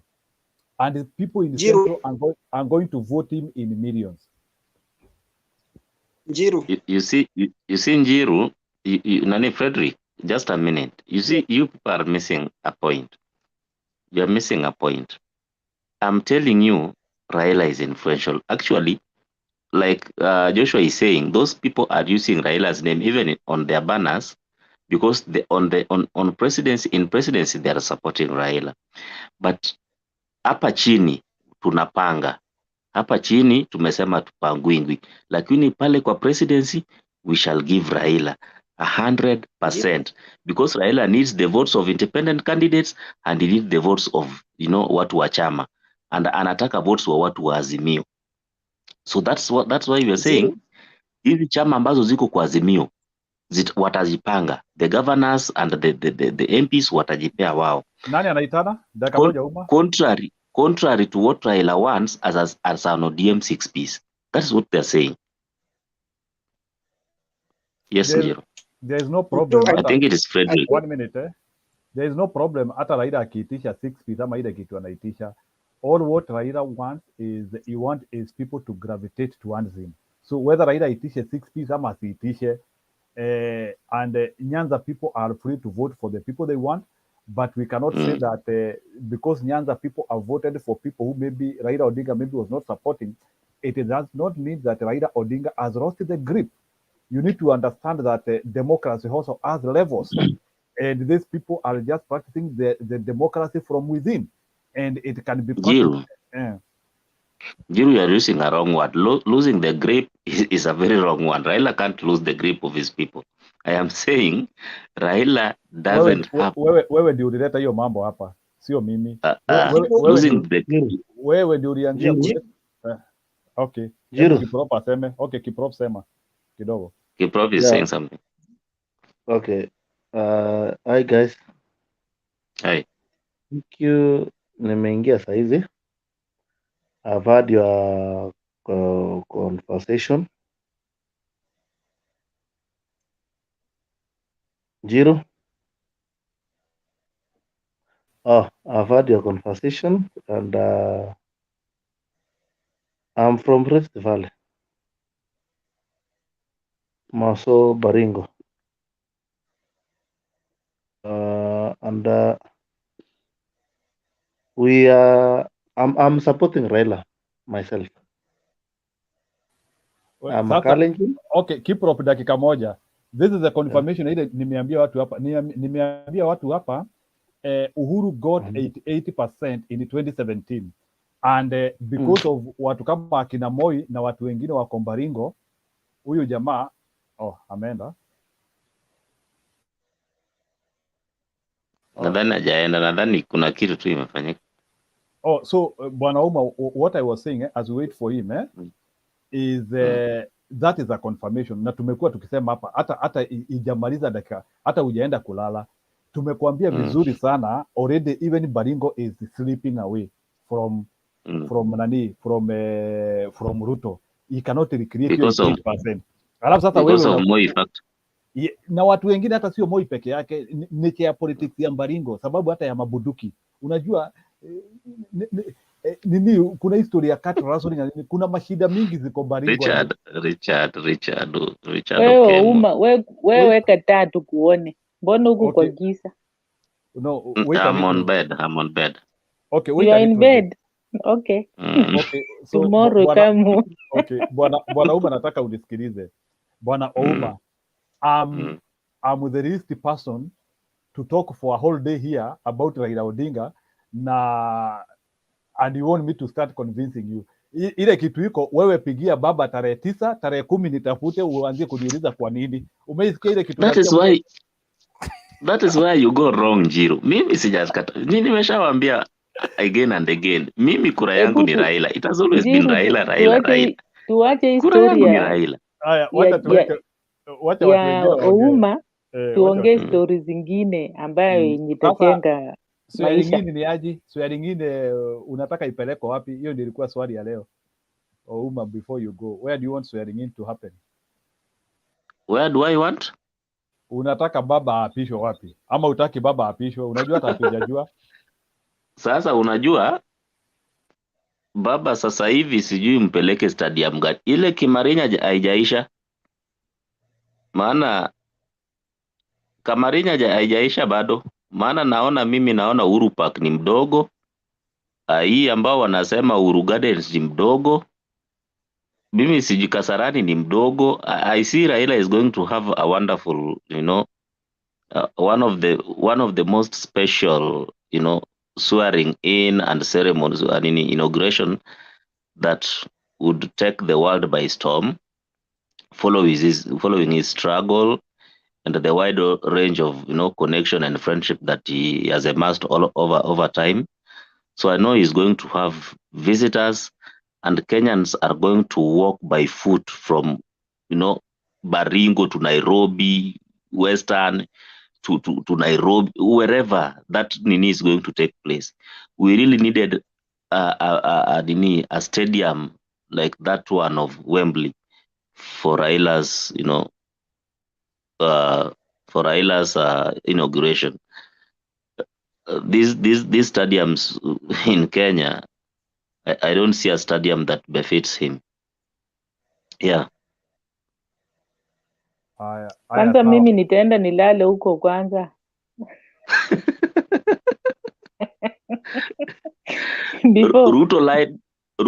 Ruto lied to us about the Kamareny, which is historic. I wish if that stadium would be there, I think that is the stadium Raila would have used for swearing in. That historic one. So it was always it was all a Ruto lie. alisema 6 months hiyo stadium itakuwa imeisha 6 by 6 months, haijaisha Raila would mpaka have leo used is that. 10 years. Raila Then would have used akasema that. ingine Kiambu 3 months, ingine akasema 4 months, sijui Kisumu akasema ngapi. Sasa hiyo stadium zote 10 years bado haijaisha. Hiyo ilikuwa ni months hii kwa iisha. So Ruto na propaganda, leave him out of this. Yeah. Guys, I would say goodbye. I'm happy to have, I wish ningekuona vizuri sana. I needed to see you. I think tomorrow I will be here. Wanted It to is my see first you. time Are being you in the, this platform, but I this think tomorrow platform I is will join. is not only this one, there is another one. Huko ungeenda ongea huko ungeletwa juu sana. Hii kwanza ina wanasiasa. Mali Robin ametoka huko. Ile Bernard kule. Huko Ni gani? ungeongea. You Kuna will ingine. you will send for me link. No, kuna mtembe ingine. Hii ni ingine tena, hata mimi nimeiona. Kuna ile original. Ile ya MK. Utaipata ukisunguka tu kwa YouTube, utaipata. Hiyo inaenda mpaka asubuhi. Naona hata hapa it is being shared. See ya MK. I don't know if it's MK. Oh, nadhani hii ni moja tu. Moja iko YouTube, moja ni ya nini ya Facebook. So hii ni moja Uma, tu. wewe piga siasa, kama uko Kisumu, kama uko ni Homa Bay, ama uko wapi, ambia watu wapatie baba watu wanajeshi. Baba anaomba wanajeshi na umobilize watu siku ya kura, umobilize watu, mobilize watu, ambie patieni baba wanajeshi. Maneno hiyo kutuambia sijui what and what and what. Gladys Wanga is going to win 100%. Watana na Kidero aache kutusumbua. Kidero aache kusumbua Gladys Wanga. Gladys Wanga. No, Gladys can't be the governor. Ouma yes, is, I think these people have not understood you. I have got some psychological thing, and now I understand you. I think you felt shortchanged somewhere during preliminary stages of the party, and I think you, as much as you still support the candidature of Azimio presidential candidate, but you also have your prayers. And I'm tending to believe that you are one of the people supporting Evans Kidero. From what I've read your speech or how you are talking, and I think you have prayers. Only that I don't know how those prayers will be answered, but I've understood you. Frederick, Maybe they will go home with the Kidero. Kidero will go home. I'm supporting, in real sense, I'm supporting the candidature of Kidero, but I'm really supporting Baba. Kidero I will am go not home. supporting Wanga. Kidero hata win. Ouma. Tutarudi hapa tuongee tarehe 10. Kidero hawezi win. Hiyo supporters hapo tu ni wa You kukula guys, Kidero, but you they guys are playing with have, Kidero. They know history of Kidero. have a good night. Have a good night Okay, or a mbona good mbona day Yeah, they wherever know you are. history of na Kidero. bwana Just Uma, eating his money. na by the way, we need to thank God na tuombe Mungu sana. Leo kumekuwa na very serious catastrophe imetendeka pande ya Europe. Watu wamekufa sana juu ya heat wave. I hope mumefuata hiyo news. People have really died from heat wave. Kuna temperatures mingi sana, hata airport zina melt So Where from? Ni wapi hiyo huko? UK, Spain, saa hii watu wamemelt sana juu ya, na ni jua tu hiyo tu jua tunaotanga hapo nje. Wewe Njiru, mali nika unajua temperature ni ngapi? Mali naongea saizi Sasa nakwambia leo watu wamekufa 700 in UK huku and Spain. nakunywa maji most like 10 liters kwenye niko So I hope, saizi inachezea 45. So I hope you can be able to see the catastrophe tumekuwa nayo from as early as 2020. Tumeanzia na COVID, after kumalizana na COVID sasa ndio tukakuja hii story ya Ukraine ikaanza. Sasa from hii story ya Ukraine sasa tumeingia sasa hii story ya heat waves.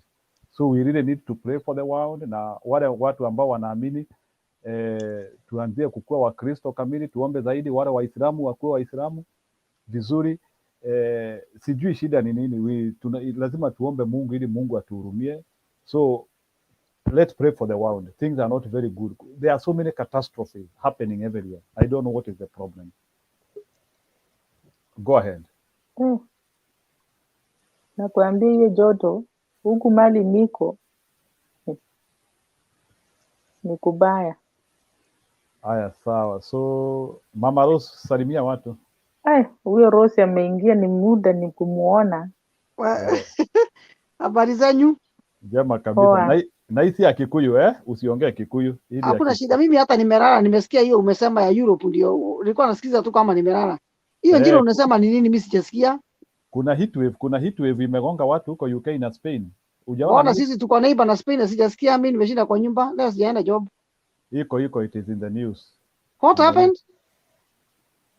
Watu wamechemushwa na jua. Kuna heat wave. Lakini hapa kwetu it was too much leo. Anyway, kulikuwa na mvua. Yeah, yes. Anyway, what you are saying, me it is something I've seen in the news wanasema. Yeah, it might be. They were even yesterday walikuwa wanasema airports zilikuwa zina melt, but I think in some places in UK and Spain wamesema at leo close to 700 people have died. I don't know how true it is. Me, I've just seen from some news. Na sifikiri watu wanaweza post news za uongo. Nitaangalia sasa tukimalizana kwa news yetu. Anyway, lakini hapa tuko tu maneno tu ya baba tu. Sasa hapa tu ni kusukumilia watu baba. Eliza, habari yako? Poa sana Rose. Uko pande gani? Unajua mimi nimekuwa nikikuona most of the time but ukapotea. Nilienda break. Nikasema Njiro kwanza waongoze kidogo. Njiru, nilikuwa nataka niulize kitu before hata mimi nilale. So kiama wako wangapi? Kozi kuna kiama yenye niliwaona wakifunja ile maneno ya 1969. Na huyu kiama yenye imekuwa ya leo hii mwingine huyu ni mgani? Kiama wako wangapi? Kozi kuna wale niliwaona wakisema wanafunja hiyo maneno ya 1969 yenye walikuwa wamesema tu uongozi itapaki wapi huko sehemu za Kiambu. Nao wame flash out anybody anaweza kuongoza kutoka mahali pengine. Na hii kiama yenye imekuja kuongea leo hii ni kiama gani? Njiru, hebu niambie. Okay, Mama Rose, unataka kuongea ama niongee? Hebu ongea kidogo alafu nitaongea. Okay. Wacha nikuambie, unajua Madam Eliza, unajua katika mlima in Mount Kenya tuko na communities mingi. Wameru wako na chama yao inaitwa Njori Ncheke. Wakikuyu wako na chama yao inaitwa Kiama Kiama. I think hiyo Kiama Kiama it also combines with I think pia Waembu wako hapo, and I think some Kirinyaga hivi. So what happens is that during political season, not necessarily political season, during wakati kuna handover kama hii, like in 2002 they were very influential. 2013 they were very influential. 2022 they will also be very influential. Hapo katikati wananga shida, sababu unajua kuna hiyo tu normal say in Kenya, ukipewa term moja utapata term mbili. Ili ingine tu ya re-election ya kuanga automatic, inakuanga hivyo. So unless maybe kitu itendeke hapo katikati. So now what happens with the Kiama Kiama, wako na stake kubwa sana in terms of deciding who is the leader. I'm saying deciding who is the leader. Lazima wanaamua wao wenyewe, na wako na channel ya vile hiyo information itafikia watu. But what happens is that huwezi jisukumilia kwa wazee. Hawa wazee ni wao wana identify. So wazee wana identify na hawaendangi kwa media sana, ati kila saa tunawasikia tu wako kwa media wanaongea. So ukitaka kujua, kuna sababu, unajua siku hizi pia sababu ya siasa na stori ya pesa imetokezea, pia wazee wameanzia kugawanyika, ama pengine kumeanzia kutokezea pia fake somehow. But wale wazee kamili, wale ambao wanaenda kwa hiyo Mugumo Tree na wapi, wale wanaendanga kwa hizo shrines, sababu bado wako na hiyo mambo yao ya kitambo wanafanya. Si ati wako tu kwa mambo ya uchaguzi peke yake. Kuna mambo mingi sana ya community wana preserve, especially hata kupreserve na kupass knowledge from generation to generation. Sasa one qualification ya kukua kiongozi kwa Kiama Kiama, wako na concept, lazima ukuwe na acceptability kutoka their previous leader, yule ambao walikuwa wameendorse. Na unafaa kujua hii Kiama ilikuwa isha endorse Uhuru. So hii Kiama sababu walikuwa washa endorse Uhuru, ama walikuwa wamepea Uhuru uongozi, so wao ndio watachukua hiyo uongozi kutoka kwa Uhuru waipeleke kwa mtu mwingine, yule ambaye watarecommend wao mwenyewe. Na sign ya vile uongozi inaenda inakuanga na guideline even before the election. Kama 2012 unakumbuka ile wakati Michuki aliongea akasema yule mtu ambaye anataka kuongelesha Wakikuyu aongelesha Wakikuyu kupitia Uhuru. Hiyo information Michuki alipeana ilikuwa information ya wazee, ilikuwa inapeanwa kupitia nani? Kupitia Michuki. So ile kitu naweza jaribu kukuambia saa hii, uongozi wa Wakikuyu saa hii iko kwa Uhuru, na huyo ndio ile mtu ambaye wazee walimpea. Na kama umeweza kusikiliza communication ya Uhuru vile iko, Uhuru sio yeye amekuwa akiongea. Hata ukisikia Uhuru akisema kwa sahi hiyo whatever Uhuru amekuwa akisema hivyo kupitia advice, sio yeye as an individual amekuwa akisema hivyo. Maybe Uhuru anaweza kuwa kwa yeye kama binafsi, anaweza kuwa alikuwa anataka kusupport Raila Odinga as an individual, lakini ile siku ulisikia Uhuru akisema mimi naona tuchague Raila Odinga, huyo akuwa Uhuru alikuwa anaongea. Uhuru alikuwa anaongea on behalf ya watu ambao hatukuwa tunaona, na hao watu ndio hao wazee. Sasa wanaweza kuwa maybe wanataka kugawanyika kama wamegawanyika, lakini ile kitu nakuambia, sijasikia pahali yoyote hao wazee wamesema wanataka kuweka wakfu, kama nikiita hivyo, ama wanataka kubariki Mr. Ruto akuwe kiongozi wa Wakikuyu. Sababu Mr. Ruto mwenyewe anjapitia procedures hata za kukua kwa Council of Elders ya Wakikuyu. Sijawahi muona hata akiwa pahali wamempigisha magoti wanasema wanataka kubariki yeye. So the only places Mr. Ruto amebarikiwa ni kwa makanisa, na hiyo hatukatai, hiyo anaweza pewa baraka, lakini kwa community, wale custodian wa community, hakuna pahali tumesikia Mr. Ruto ameitwa na wazee. Na hiyo uongozi wa Kikuyu saa hii, kama umeona vile mambo imekuwa ikifanya, imeanzia kuhama, na wazee wameanzia sasa kushift hiyo allegiance kwa Martha Karua. Sasa yule mtu ambaye ako na hiyo uongozi saa hii ya wazee na wazee wamemuendorse ni Martha Karua. So sababu hata sijaona hata mkutano mmoja wazee wameita Rigathi Gachagua, au unaweza niambiwa toka sababu nasikia unaongea story ya wazee, kuna pahali umesikia wazee, sababu kuna hata Rigathi Gachagua, kuna pahali umesikia wazee wakisema wanataka kubariki Rigathi Gachagua? Sijaona. Sasa hiyo ndio ile vitu iko na hawatafanya hiyo. So unafaa kujua wazee wanakuwa na procedure, na wazee wanajua uongozi uko kwa Uhuru Kenyatta, na watajua vile hiyo uongozi watachukua ipewe Martha Karua, na wazee after wamepea Martha Karua uongozi, sasa they will have automatically blessed Raila Odinga. Raila Odinga anaweza kuwa hatapewa uongozi ya Wakikuyu, lakini uongozi ya Wakikuyu itapewa Martha Karua, na dhuru kupea Martha Karua hiyo uongozi, Martha Karua naye ako na Raila Odinga, si wako pamoja? Si hata Raila Odinga amebarikiwa kupitia baraka ya mwingine? Hivyo ndivyo iko sasa. Mama Rusi, unaweza ongeza? Lakini Njiro, to my understanding is Martha Wangari Karua ni blessings amepewa. Unajua kama unaenda safari ama kama unaenda kama kusimama kiti ya hiyo president, unachukua baraka kutoka nyumbani, and hizi baraka lazima upewe na wazee wa nyumbani, and that is why they were blessed na hizo karaba za 200 years wakiwa na Raila. But still our kingpin wetu hajabadilishwa. Our kingpin si ati ni president, lakini our kingpin still remains the Uhuru Muigai Kenyatta. Lakini si ati Martha Karua akikuwa vice president ama akikuwa na Raila atakuwa ati kingpin, akikuwa sasa ati Martha Karua ndio kingpin. No, Martha Karua ni blessed vice president wetu kama itawezekana kwa ishara ya Mungu, lakini in the reality we have still Uhuru Kenyatta until zaidi wazee wataona otherwise.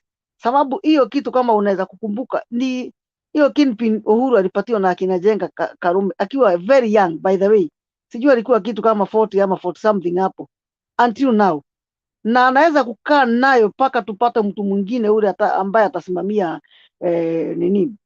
Lakini hiyo ingine ulikuwa unauliza, kuna rituals pia zinakuwa in every tribe, na hizo rituals wazee hawapatiani tu ati baraka tu hivi, wanaweza kutoa ile maneno mbaya ilikuwa imeongewa, tuseme kama zamani watu walikuwa wanasema watu Wakikuyu hawezi oana na Wajaluo, kitu kama hiyo.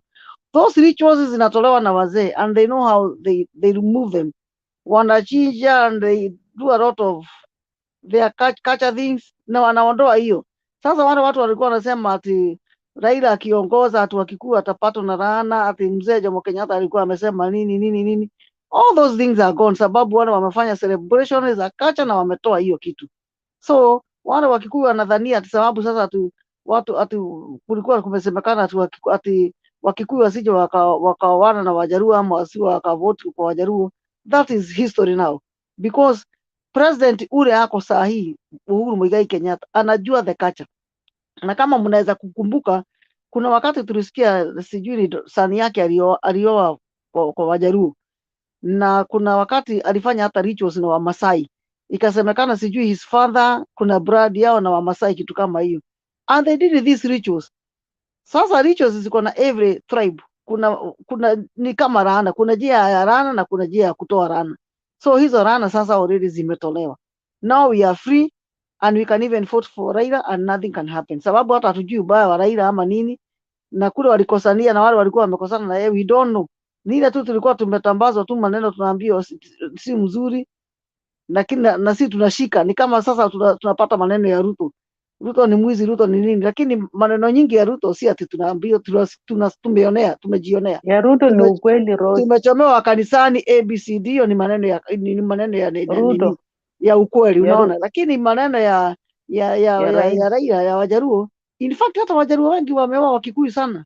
Anyway, ni vile watu haongeagi. So many girls wameolewa na Wajaruo, na ni vizuri. Mimi hata ningependa hizo rituals vile wazee walitoa hiyo, me I'm very happy. Na mahali unauliza ati wazee ati kwani kuna kila ni wangapi? Ni wengi, tuseme Kiambu kuna wazee wa hiyo mambo, Murang'a kuna wazee wa hiyo mambo, Kirinyaga. But in the reality what I know, ikifika ni mambo muhimu wanafanya, wana pick tu maybe from Murang'a, 3 from Nyeri, Kiambu, hivyo wale wazee, sababu hii mambo ifanyiwi na wazee wenye hawajakamilisha miaka yani wamekata kizazi. Hao ndio wanafanyaga hiyo mambo, na wamama pia wanaenda, wale wamama wamekata kizazi. So si ati mama mdogo mwenye anaweza enda hapo. Mama mdogo akienda hapo ataharibu nini, what do we call it, ataharibu hiyo kigongona ataharibu hiyo ceremony. Unaona, sasa hiyo ni mambo ya wazee and they know how they do it, na hatuwezi kuingilia maneno ya wazee. Anyway, wacha nifikishe hapo. That is it. So maybe ile reason itakwambia we tungoje Ruto ataitwa na wazee wa gani. That is what you should wait.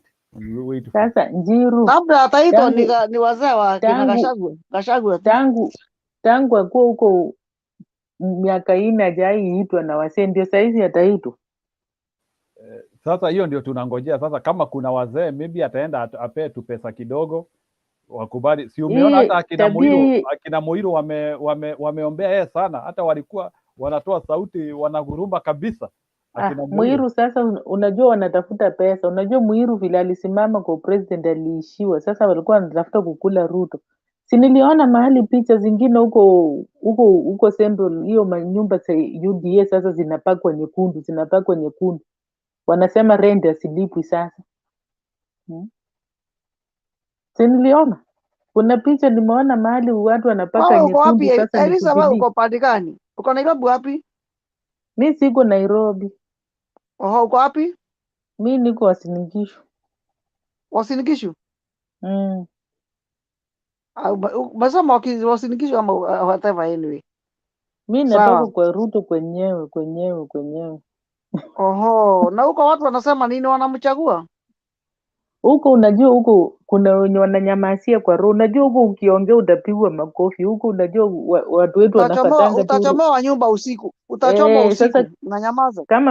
Kama mimi kwa nyumba yetu familia yangu wote wanasupport baba. Hata wanasemanga tu, si tumesema jamaa anapiga kifua anaenda. Hata wanandi wengine huko wanaongea wanasema huyu mjamaa anapiga kifua sana. Anapiga yani kifua, anataka kama ni hivyo usijioneshe kwa TV sana, wasikuletee shida huko. Kwani hao wamechanuka mpaka wanaingia kwa YouTube. Huyo mtu ni mjinga sana. Nasikia ule kijana alimuuliza, alikuwa anamuongelesha kwa mkutano, alimuuliza unaongea kama nani? Nasikia ameuawa huyo kijana. Tumesikia tu rumors, lakini nilisikia Penalty akisema hapana. Mimi huyu mtu ni killer, mimi namuogopa sana. This guy is a killer. Na mara dakika moja ako kanisani, dakika ingine anaenda kuuana, mara ingine ako Freemason. I hate the guy. Hapa kwa YouTube atatafuta mtu akuja auwe mtu. Hapa mtu anaongea ako na maagent wake wenye walikula pesa, wanatukanana kila saa. Atawapata tu kwa street, lakini sisi haizi tupata. Anyway, we are protected by the blood of Jesus. Yes, in Jesus name. Mama Rose, hebu tuambie Mount Kenya kunaendelea aje? Bado mnapiga siasa huko ama? Nasikia Ruto anajigamba sana ati anasema ati kura yote ni yake huko. No, things have changed. Mimi wale watu nimeongea nao, hata leo nimeongea na watu huko. Watu wanasema kumeenda slippery, watu wako Azimio. Martha Karua alibeba watu. That woman, ni Mungu alituletea huyo mama. Yaani Martha Karua amebeba watu. Yaani watu wamekula. Nakwambia kama Martha Karua hakuchaguliwa na Raila. Ako kama mtu kagebeba hii kitu. Nikuulize, yaani mumeamua kukula pesa ya mtu. Amefanya campaign for next 9 years. Ndio nakuuliza, yaani pesa ya mtu ikurwe na apotelee. Njiru. Kuna mama atajua you can only rent a Kikuyu but not buy one. Atatambua. Kuna mama alikuwa naongea pale kwa Mtembei hiyo ingine, alisema ati msione hizo yellow watu wanafati. Hiyo yellow wanakuanga wako kazi. Ni kazi wako, lakini kura ni ya baba. Hiyo wanasemanga tu tuende kwa kazi. Unasikia Ruto akienda Western anapatia watu shilingi 200 ama 50. Lakini akienda Kikuyuni lazima upee 3,000. Sasa mtu anasema mimi naenda kazi 3,000 niende tu niseme tu. Kuna mtu analipa nyumba juu ya pesa ya Ruto, kuna mtu anakulisha watoto juu ya pesa ya Ruto. Kwa nini usivaa hiyo yero? Anasema hiyo ni kazi. Hiyo Kuna ni watu hoteli, wanasema wacha huko watu wakule. huko Vihiga watu wanasema wako na matishat ya UDA mingi, ingine anatandikia kuku, lakini kura zao ni za baba. Sasa hiyo wanajua tukienda kwa mkutano ya Ruto tutapata pesa, lakini kura ni ya baba. So kuna mama nilisema ako Kiambu, lakini anasema hiyo Kiambu akitoka mkiona hiyo yellow inakuanga ni job wameenda.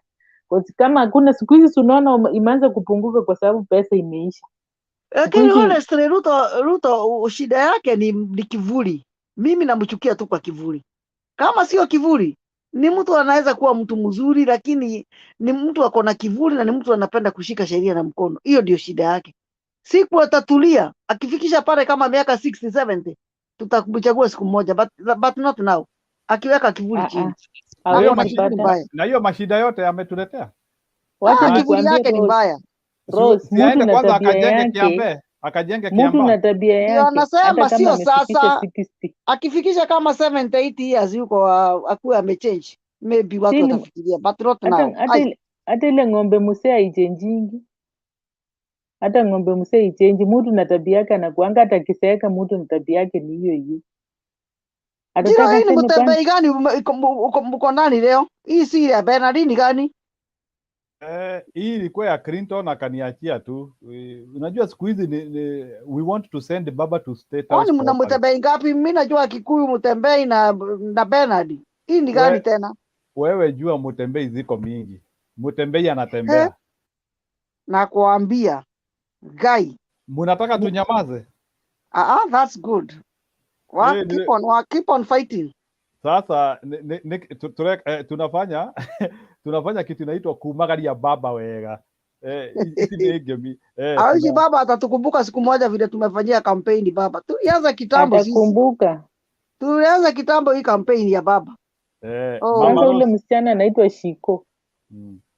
Mama Rose. Wacha kwanza Joshua contribute kidogo, naona ametulia hapo sana. Joshua, hebu. Okay, haya. Good night. Mimi naenda kazi asubuhi mapema. Bye bye. Okay, sawa. Let's continue praying. Waacha. Nisikie kidogo Joshua niende nilale. Hata mimi sasa tutafunga station. Sasa Joshua contribute alafu tufunge. Niliona pale mnasema Raila atapishwa wapi?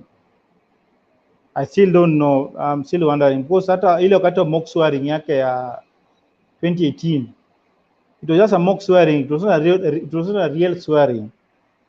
Na uwanja ilijaa sijui kama nini. So mi bado nashangaa hii kitu yapelekwa wapi, kwa sababu Uhuru Park hili tengenezwa juzi, walipunguza iko ndogo sana. So I don't know mali atapeleka Raila swearing, because I'm seeing almost 5 million people are going to wanaenda kuja hiyo uwanja. People are going to come from all corner of the world, all corner of the country. So hopefully naona kama Raila, I don't know, bado sijui, lakini pena apelekwe, kama ni apelekwe Kasarani. Kasarani capacity yake ni 60,000, which is wengine watakaa nje, but that's where I know atapelekwa. I don't see any other field. Nyayo stadium ndogo, Kasarani is a little bit big, and then watatumia uwanja wa nje. Joshua, and then, yes. Uhuru Park siko open. Uhuru Park walifinya Uhuru Park, sio kama ile kitambo ile. Walifinya? Since walifanya renovation, sio kama ile kwake ilikuwa open, walifinya sio kama ile kitambo ile. So I think watampeleka tu Kasarani. Because I remember wakati ya Kibaki alifanywa Uhuru Park na watu wengi walienda mpaka wakapanda kwa miti tu. So I don't know, but it's open, but I think either it's Kasarani. And then mambo ya Ruto leo amekuwa ana ukora nyingi sana. Leo Ruto anaongea mambo ya unga kusukishwa. So I don't know, anasikia wivu mtu wa mboga ambaye ana claim kupata unga na shilingi 100. Sometimes I wonder. Umesema serikali imeweka unga bei imekuwa juu. You know, they were testing waters kwa punguza bei ya unga kwanza. They were trying to tell Jubilee government punguze bei ya unga. Unga imepunguzwa, and that is the only walikuwa tumia hii agenda hiyo kuwa maisha yamekuwa mgumu, bei ya unga, and specifically walikuwa wanasema unga, ndio walikuwa wanasema unga, information ni unga, kwa unga umepanda imefika to 50. So today agenda yao iliisha, the agenda was over. Now they're looking at another agenda, and it's only 3 weeks remaining. So I think it's a watarudi good kwa move. mafuta ya petroli. Mafuta nayo ulimwengu mzima is suffering, not only in Kenya. Hata wenyewe wanajua kuwa mafuta nani ulimwengu mzima. Na unga walishikilia unga. So Mungu yao yes. Joshua, wacha nikwambie, unaona maneno ya Ruto. Mtu mwenye ajui Ruto, mwenye anamuona kwa TV anamuona, lakini sisi wenye tumekaa na yeye mpaka kwa nyumba moja tunamjua. Mimi akikuwa mbunge, akichaguliwa kuwa mbunge, tulikuwa pamoja na yeye kwetu. So hii uongo mingi ni wanadanganya watu. Sasa hivi ile unga imekuja shilingi 100, si imesaidia huyo bodaboda from 250 to 100. Sasa sasa amepanda kwa gari tena anaanza kusema unga sijui imekuwa chini ama imefanya nini. Unakumbuka 2017 unga ilipunguzwa to 90 wakati election ilikuwa inakaribia, unakumbuka? But we didn't put politics on it. Kwa nini anaweka bei unga ikipunguzwa, anaweka politics ndani yake sasa? So I think Ruto kati ya 90 na hii ya 100 si ni shilingi 10 tu ameongezea. So I'm wondering Ruto ana mambo yake juu. Njiru, mimi nataka kukufamia Central because naona kama bado sielewi. Tell me Central naona kama Raila anaweza pata how many %? Wacha nikuambie, kuna story ya Central amujui. Let me tell you by default sasa hii hata bila kampeni yote, by default the fact that Uhuru Kenyatta is supporting Raila Odinga, hiyo ni 25% clean sheet bila chochote. Then number 2, tuko na impact ya the working class in Mount Kenya region, billionaire in Mount Kenya region. That one is another percentage which is being added there. Then from there kuna the original number ile Raila amekuwa akipata hapo 2-3%. So na then hii environment, the political surge which Raila Odinga is creating, and then reaching a level whereby gavana wa Azimio anashinda Meru, gavana wa Azimio anashinda Embu. Look at that impact. Unataka kuniambia Wameru watapigia Kiraitu na wasahau baba? Waembu watapigia Rene Kivuti wasahau baba? Baba anaweza kataa kufikisha kura za Kiraitu Murungi, lakini kama Kiraitu atapata 60%, si baba atafikisha nusu ya hiyo by default?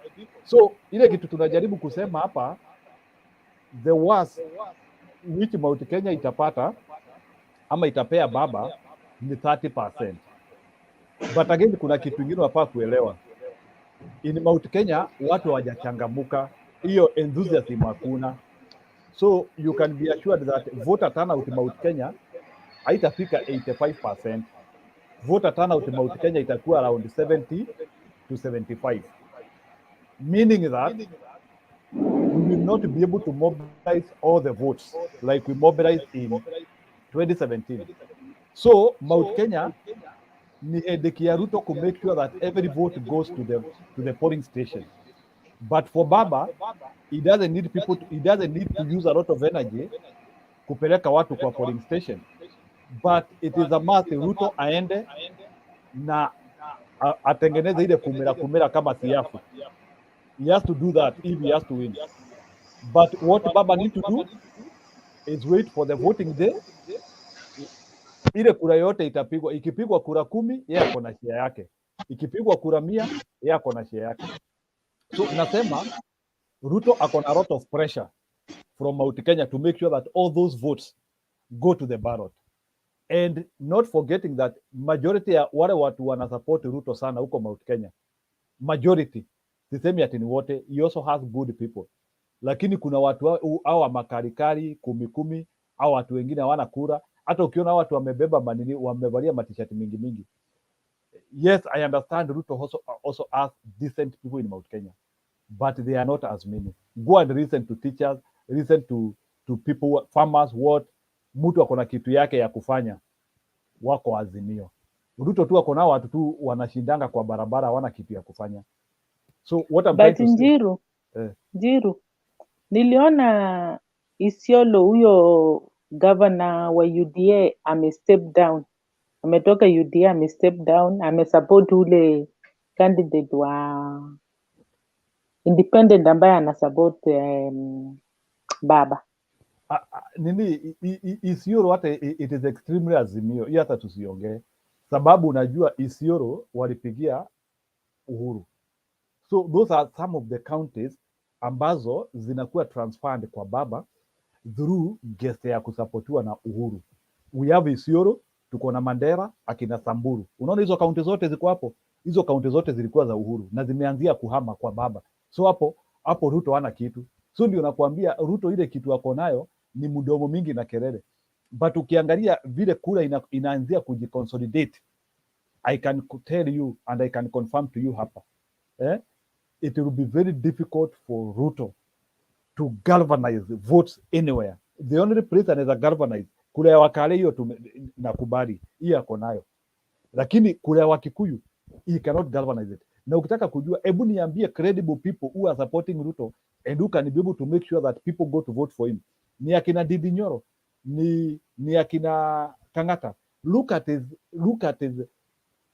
his campaign strategy and his campaigners in akina Wamatangi. Look at those people. Can those people be able to marshal and come up with a plan of mobilizing over 6 million votes to reach the ballot? Akina Didi Nyoro, those people they have, I don't. And you saw how they did it in nomination yenyewe walishindwa na kupeleka watu wakapige kura. They have no plan. Unajua ile shida iko, it is not about wale watu wanatokezea kwa campaign rally. The issue is, will your people go and vote? Do they have that machinery? Hiyo ndio in election day. Does Ruto have the campaign machinery to make sure that people in the center will go and vote? Do you think he has that machinery kama ile alikuwa nayo ilikuweko 2017? I can tell you Ruto has a hill to climb. It is not a joke. Kuna mulima, my friend, and if you cannot see that mountain from your point pale unaionea pale unaketi, and let me tell you, sahi baba akona lot of goodwill. Kama sahi unaona mtu kama SK Mashari through his goodwill, he is getting free publicity from most of his media houses. He is just getting free publicity from all those people. So then munasema media is biased. You know, kuna kitu tunasemanga, people have to decide. Even if I have a business, at the end of the day, I have to decide the person who I want to be voted. Naweza kuwa na biashara and I am supporting Mr. Raila Odinga. So ujikute, even the people who are also working for me, they are also gravitating towards him. That is not bias. It is people making their decision. So huwezi anzia kusema ati sababu watu wameanzia kuamua kusapoti mtu fulani, it is bias. Ni kama sahii mtu akuja aseme hapa sababu Eliza na Joshua you have decided to vote for baba na pia mimi napigia baba, mtu anzie kusema we are biased. We are not biased. It's a personal decision. Hata watu wa UDA wakuja hapa mtu aseme. So when people have decided to make a decision and then you start even saying that you cannot appear in the debate because people are biased, it is like you want us not to make a decision, to decide the people we want. We are in a democratic country. So ndio najaribu kusema we cannot take people who are not serious with us serious. Na ndio nakwambia Ruto kama anataka kuanguka hii uchaguzi vizuri, hata apate 15%, ni ajaribu kukataa kuenda hiyo debate. Sasa Kenyans are serious, my friend. They want people who are accountable. Ndio unaona Sakaja alijaribu kutoroka debate, akaona hii kitu ni, let me tell you, Sakaja kama angeapia hiyo debate angekuwa minced. Sasa hata angekuwa anaongea, but at least I thank God kuna mtu alimuadvise na akatokezea hapo.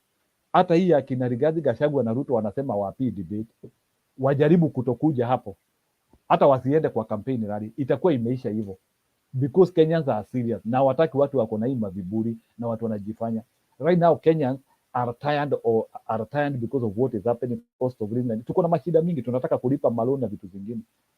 So hakuna vile hatutaanzia ati kuonesha Wakenya kiburi, hata unawaambia ati utatokezea debate and you want their votes. So my friend Joshua, relax.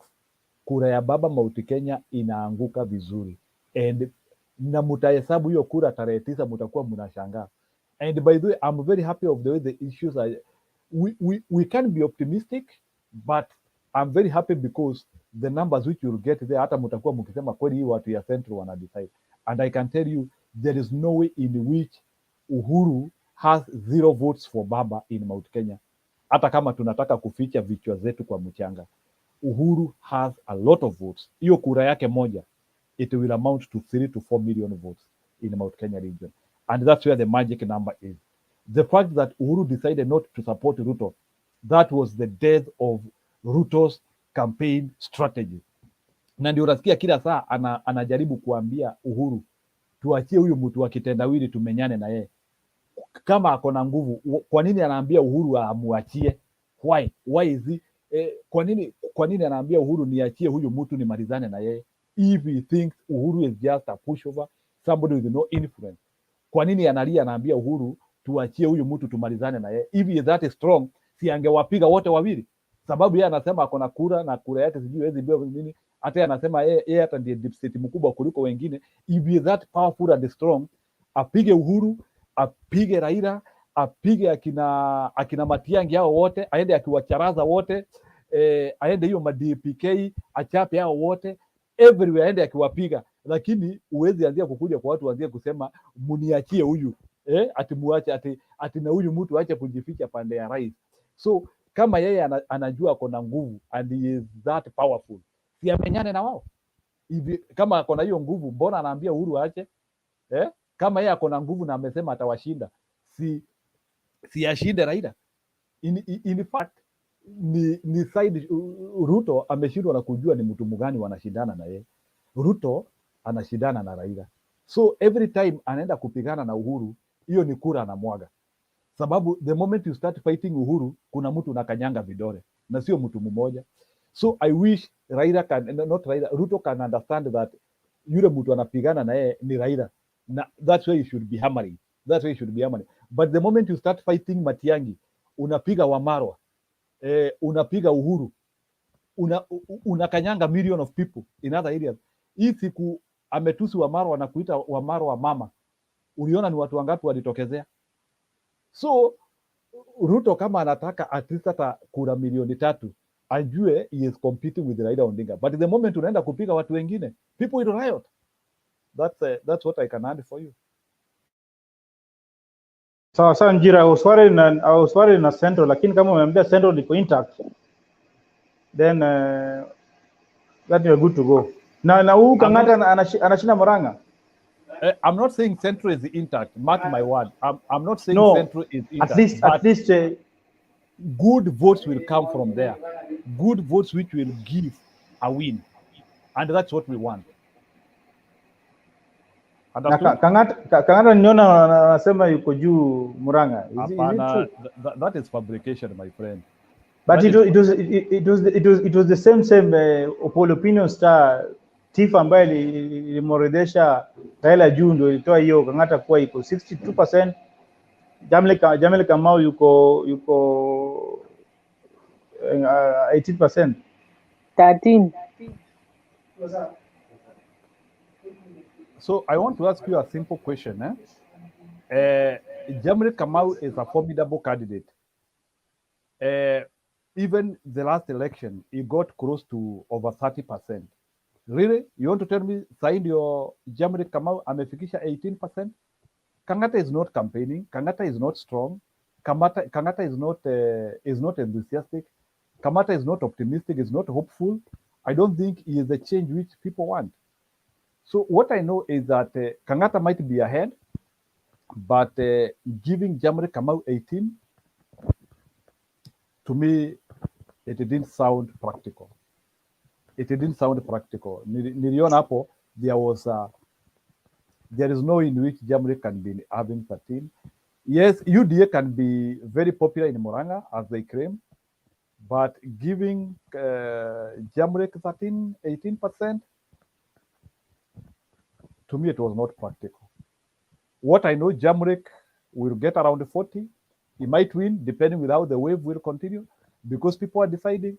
Remember that Jamrek Kamau has the goodwill. He has money. He is being supported by good people. And also Jubilee is fighting to win some seats. Jubilee want to win Nairobi, and Jubilee want to win Murang'a.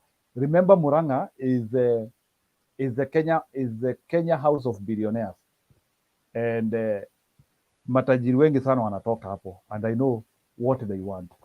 So, and I know Jamrek is having a lot of support from very many people. So what I know is that Mr. Jamrek Kamau will do better. He might not get 50%, but he will get over 40. That's what I would say, Joshua. That's okay. I was worried na hiyo nilishangaa hiyo Murang'a nikashangaa hii Murang'a nilikuwa feeling yetu hiyo Murang'a ishaenda. No, forget about it. Sawa nyinyi majamaa. Okay, masaa ya sawa. kulala imefika. I think Joshua, kwani unafanya kazi saa hizi? Nafanya kazi saa hizi. Uko Kenya? Niko Kenya. Okay. I do night shift. Haya, mzuri nyinyi watu mwenye mko Kenya, sisi hatuko Kenya. Nataka tulale. Okay, tumeshukuru. Ndio nakwambia sasa nani bwana Joshua, what I wanted to tell you is forget about huyu jamaa kushinda. Whether ashinde ama asishinde, they will get opportunities. Kwa Irene, okay, kwa Irene. Bwana Joshua, maybe tukimalizia one thing which the reason why mtu kama Jamrek with a strong person akiwa na support baba, kuna kura mingi anasukumia baba. It might be a risk in his political career. I don't deny. He might lose the seat of governor because of going against the grain. I don't deny. But much of the impact ya hiyo iko kwa presidential ticket. The fact that we have a governor candidate who is formidable, and that governor candidate has identified with a certain presidential candidate. Can you tell me, if we had Raila Odinga as a candidate and we had no Azimio candidate in Murang'a, how could we have gravitated votes? So the fact that we have people wanting seats in those areas with Azimio, first of all, it is a stability constant, showing that this person can give some certain influence there. And we might lose those seats because nimekuambia sio kila viti tutapata, but hizo viti zitatusaidia on the presidential ticket. We might lose the Murang'a governor seat, but we might get 30% because of the input of that ticket of the governor. Na wale watu wengine wanajisimamisha MP. So that is why for you to become competitive, you need candidates in that area. Na hiyo ndio ile advantage sasa baba amekuwa nayo, sababu utaconvince watu waji na hakuna watu wanajisimamisha na wewe. How will we market you? Na unajua hawa watu as they market themselves, they market you. You see, that is why, sababu mbeleni baba hakuanga na watu, alikuwa anapata 1-2%, but the same thing is not holding because sahi kuna watu wakijiombea kura na wanasema pale juu ni baba. So by default nikipata yangu pia kuna some reflection on the presidential ticket, and that is what matters for now. So we might there might some people who might suffer or they might get a negative repercussion because of identifying with baba, but their impact on the presidential ticket will be very heavy. Na hiyo ndio ile kitu tunataka, sababu sasa from that, even if mtu kama huyo ataruse presidential ataruse governor seat, although I'm not saying that he is going to lose, but at least na wasaidie baba apate kura yake na baba akuwe president. Serikali is expensive. We can work out from there, and those people can now start strategizing for, because some of them are still young, they can now start strategizing for 2027 and beyond. So sometimes it's not about today, sometimes it's also about future. So tuangalie hizo vitu about future and and the common good which we have. And that is why we needed to first of all stabilize Baba ticket through having candidates, and we were able to do that having bibi. Na ndio unakuta sasa hata tulifika level tukasema sasa hatutaki ODM iende huko Central, at least zile chama ziko friendly na watu wamezoea kina Jubilee kina na Kenya kina nani wapiganie viti huko, so that at least we can get that enthusiasm to Baba which we needed, because you cannot campaign without candidates, because candidates ndio wana reflect kwa the major ticket. So that is why hawa akina Kangata, no not Kangata, akina Jamhuri Kamau, whether win or fail, they have delivered. Whether win or fail, we know they have delivered. I'm double sure in Meru hiyo tunapata. Meru Azimio hiyo wanapata. Kiraitu. Hiyo Kiraitu wanapata sababu UDA waliweka candidate na character. Huyo Rinturi. jamaa Rinturi cannot win anything. So hiyo ni character issues. It is not about party. So na venye Kiraitu akipata kura yake hapo, by default pia ujue Baba ako na kura yake hapo. That is how they mirror one another. That's how they mirror one another. They might be slightly lower, but at least Baba ako na kura yake hapo. In Embu, Azimio candidate ako mbele, yet Ruto ako juu, but at least because of huyo Azimio candidate, we are also optimistic pia calorimita ya Baba itapandisha. Calorimita ya Baba itapandisha kutoka the usual 3 and 4% Baba amekuwa akipata to even close to 20 or 25, because of the fact that mnaweza chagua gavana wa Azimio aje na presidential candidate wenyu apate 0. Those things are not handing up. Those things are not handing up. So ndio najaribu kukuambia sasa, hata kama watu wa UDA wanataka kutuambia ati to believe ya kwamba ati Baba Central wana kitu, those are the reality you are supposed to stand in the ground. Na kuna jamaa nimekuwa nikiambia hapa, saa hii Azimio wako na karibu watu 600 wanataka kukua MP. Whereas hawa watu wengine UDA na the affiliate party wako na watu 400 peke yake, wale watu ambao wanataka kukua MP. Na then pia tuko na independents pia ni wengi, independents wako karibu 300. So can you tell me out of 600 Baba atakosa 200 hapo? Haizi kosa. Na hii ingine 400 unataka kuniambia from 400 watapata 200? Those are the things. So the more the candidates, the more the win also. Hiyo vitu inaendanga hivyo. So Baba juu ako na karibu 600, that's why tunasema Baba atapata karibu 180 MP. Lakini hao wengine sababu wako na 400 watapata around 120. So again hawana candidates mob. Na majority ya ile chama yao iko na watu wengi ni UDA. UDA wako na MPs. 261. Yeah, 260 something. Lakini kwa Azimio ODM wako 180 something, Jubilee wako 170 something. 178. Yeah, na Wiper wako na almost 70. Na ujue hapo ile chama itakuwa na success rate kubwa sana, itakuwa Wiper. Wiper viti yao yote wanaweza pata. Yeah, kwa sababu Wiper iko kampani peke yake. Na hizo watachukua zote. Unaona sasa? Na then pia za ODM success rate yao itakuwa kubwa sana. So hizo viti za ODM 181, be assured ODM wanaweza capture 90. They can capture 90 even without saying anything. So ODM wapate 90, alafu na Wiper wawapee kama 40. Already hiyo ni Jubilee. Then now Jubilee 179, Jubilee hata walete 50. Don't even give much. Jubilee walete 250 out of 179. See where then DAP. Then DAP, I'm sure DAP will bring close to over 20 something. That one is without saying. DAP lazima ilete over 20 something, lazima walete. Hata walete 10. So ukiangalia KANU lazima wataleta 10. So ndio najaribu kukuonesha. So and I'm sure for the Kenya wataleta hata 2. That is the thing.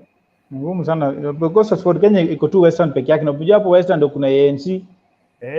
So na ANC wataleta karibu 10. Hiyo ndio vitu vya kujiuliza. UDA out of 267 wanaweza leta so. Hiyo tukatai wanaweza leta so. What about maendeleo chap watawaletea chochote? Hiyo ilete hata moja. Na ile ya King italeta anything? Hakuna. Sasa ndio najaribu kukuuliza sasa, hata ukiangalia hiyo hesabu, hii chama inaenda wapi? this combination mnaita KKA, where is it ending to? If you look at those numbers superficially na uangalia ya kwamba juu hata tunajaribu kuambia watu hii UDA na KKA is just a shell, wanakataa kuamini. Based on what I've told you, where is the optimistic of that group? Analyze it, look at those numbers, they have nothing. Unajaribu kukuambia hawatapata MPs, and if you don't get MPs, how will you be able to gravitate? And you know, the number of MPs you get will also help you to gravitate the presidential election. So how can you win a presidential election and you even have deficit? You don't have competition to get good number of MPs. Ama unataka kuniambia hii UDA, they will have so much success rate out of 267, over 180 people are going to become MPs. It is not possible. They have competition everywhere. So those are the things we are supposed now to ask ourselves, even as we try to say. So ukiangalia at the competitiveness, Azimio is having very competitive parties, and they are in very competitive races. And you can see that enthusiasm even in the grassroots. Unaweza ona mtu asikie, mimi niko Azimio, I want to vote Azimio. There is that force. But ukiangalia pande ya KKA, after tu ameongea tu story ya hustler narrative tu na kusema story ya hustler fan na mama mboga na nini, that wave is nowhere else. So niyo tu, it is just that artificial heat they are trying to create, which they are not able to mirror it into votes. So that's why hata tukikuambia hapa hii race ni 40-60 Mkumari bwana. Raila anapata 60 comfortable, au wase wengine wanapata 40, na tunamaliza na tunaambia Ruto, enda ujipackage ukunje vizuri after 10 years tukuanalyze, na sio automatic. At that time he will be around 67 hapo, so that time we can still reason with him, but lakini hatujui, so itategemea pia atafanya opposition aje. So that's why we were even advising the practical way of Ruto becoming a president was him joining Raila, but he was unable to understand that. So wacha tu akule ujeuri yake, but he is somebody who cannot be able to work with anyone. Wewe uliona, but if Ruto was able to join Raila Odinga, his path to State House could have narrowed, but at least he has fought, but he will go nowhere. So Joshua, you can conclude tufunge. Sawa, mimi sina issue. I don't have much. Thank you. Okay, thank you. Have a good night. Tupatane tena. Thank you. Thank you.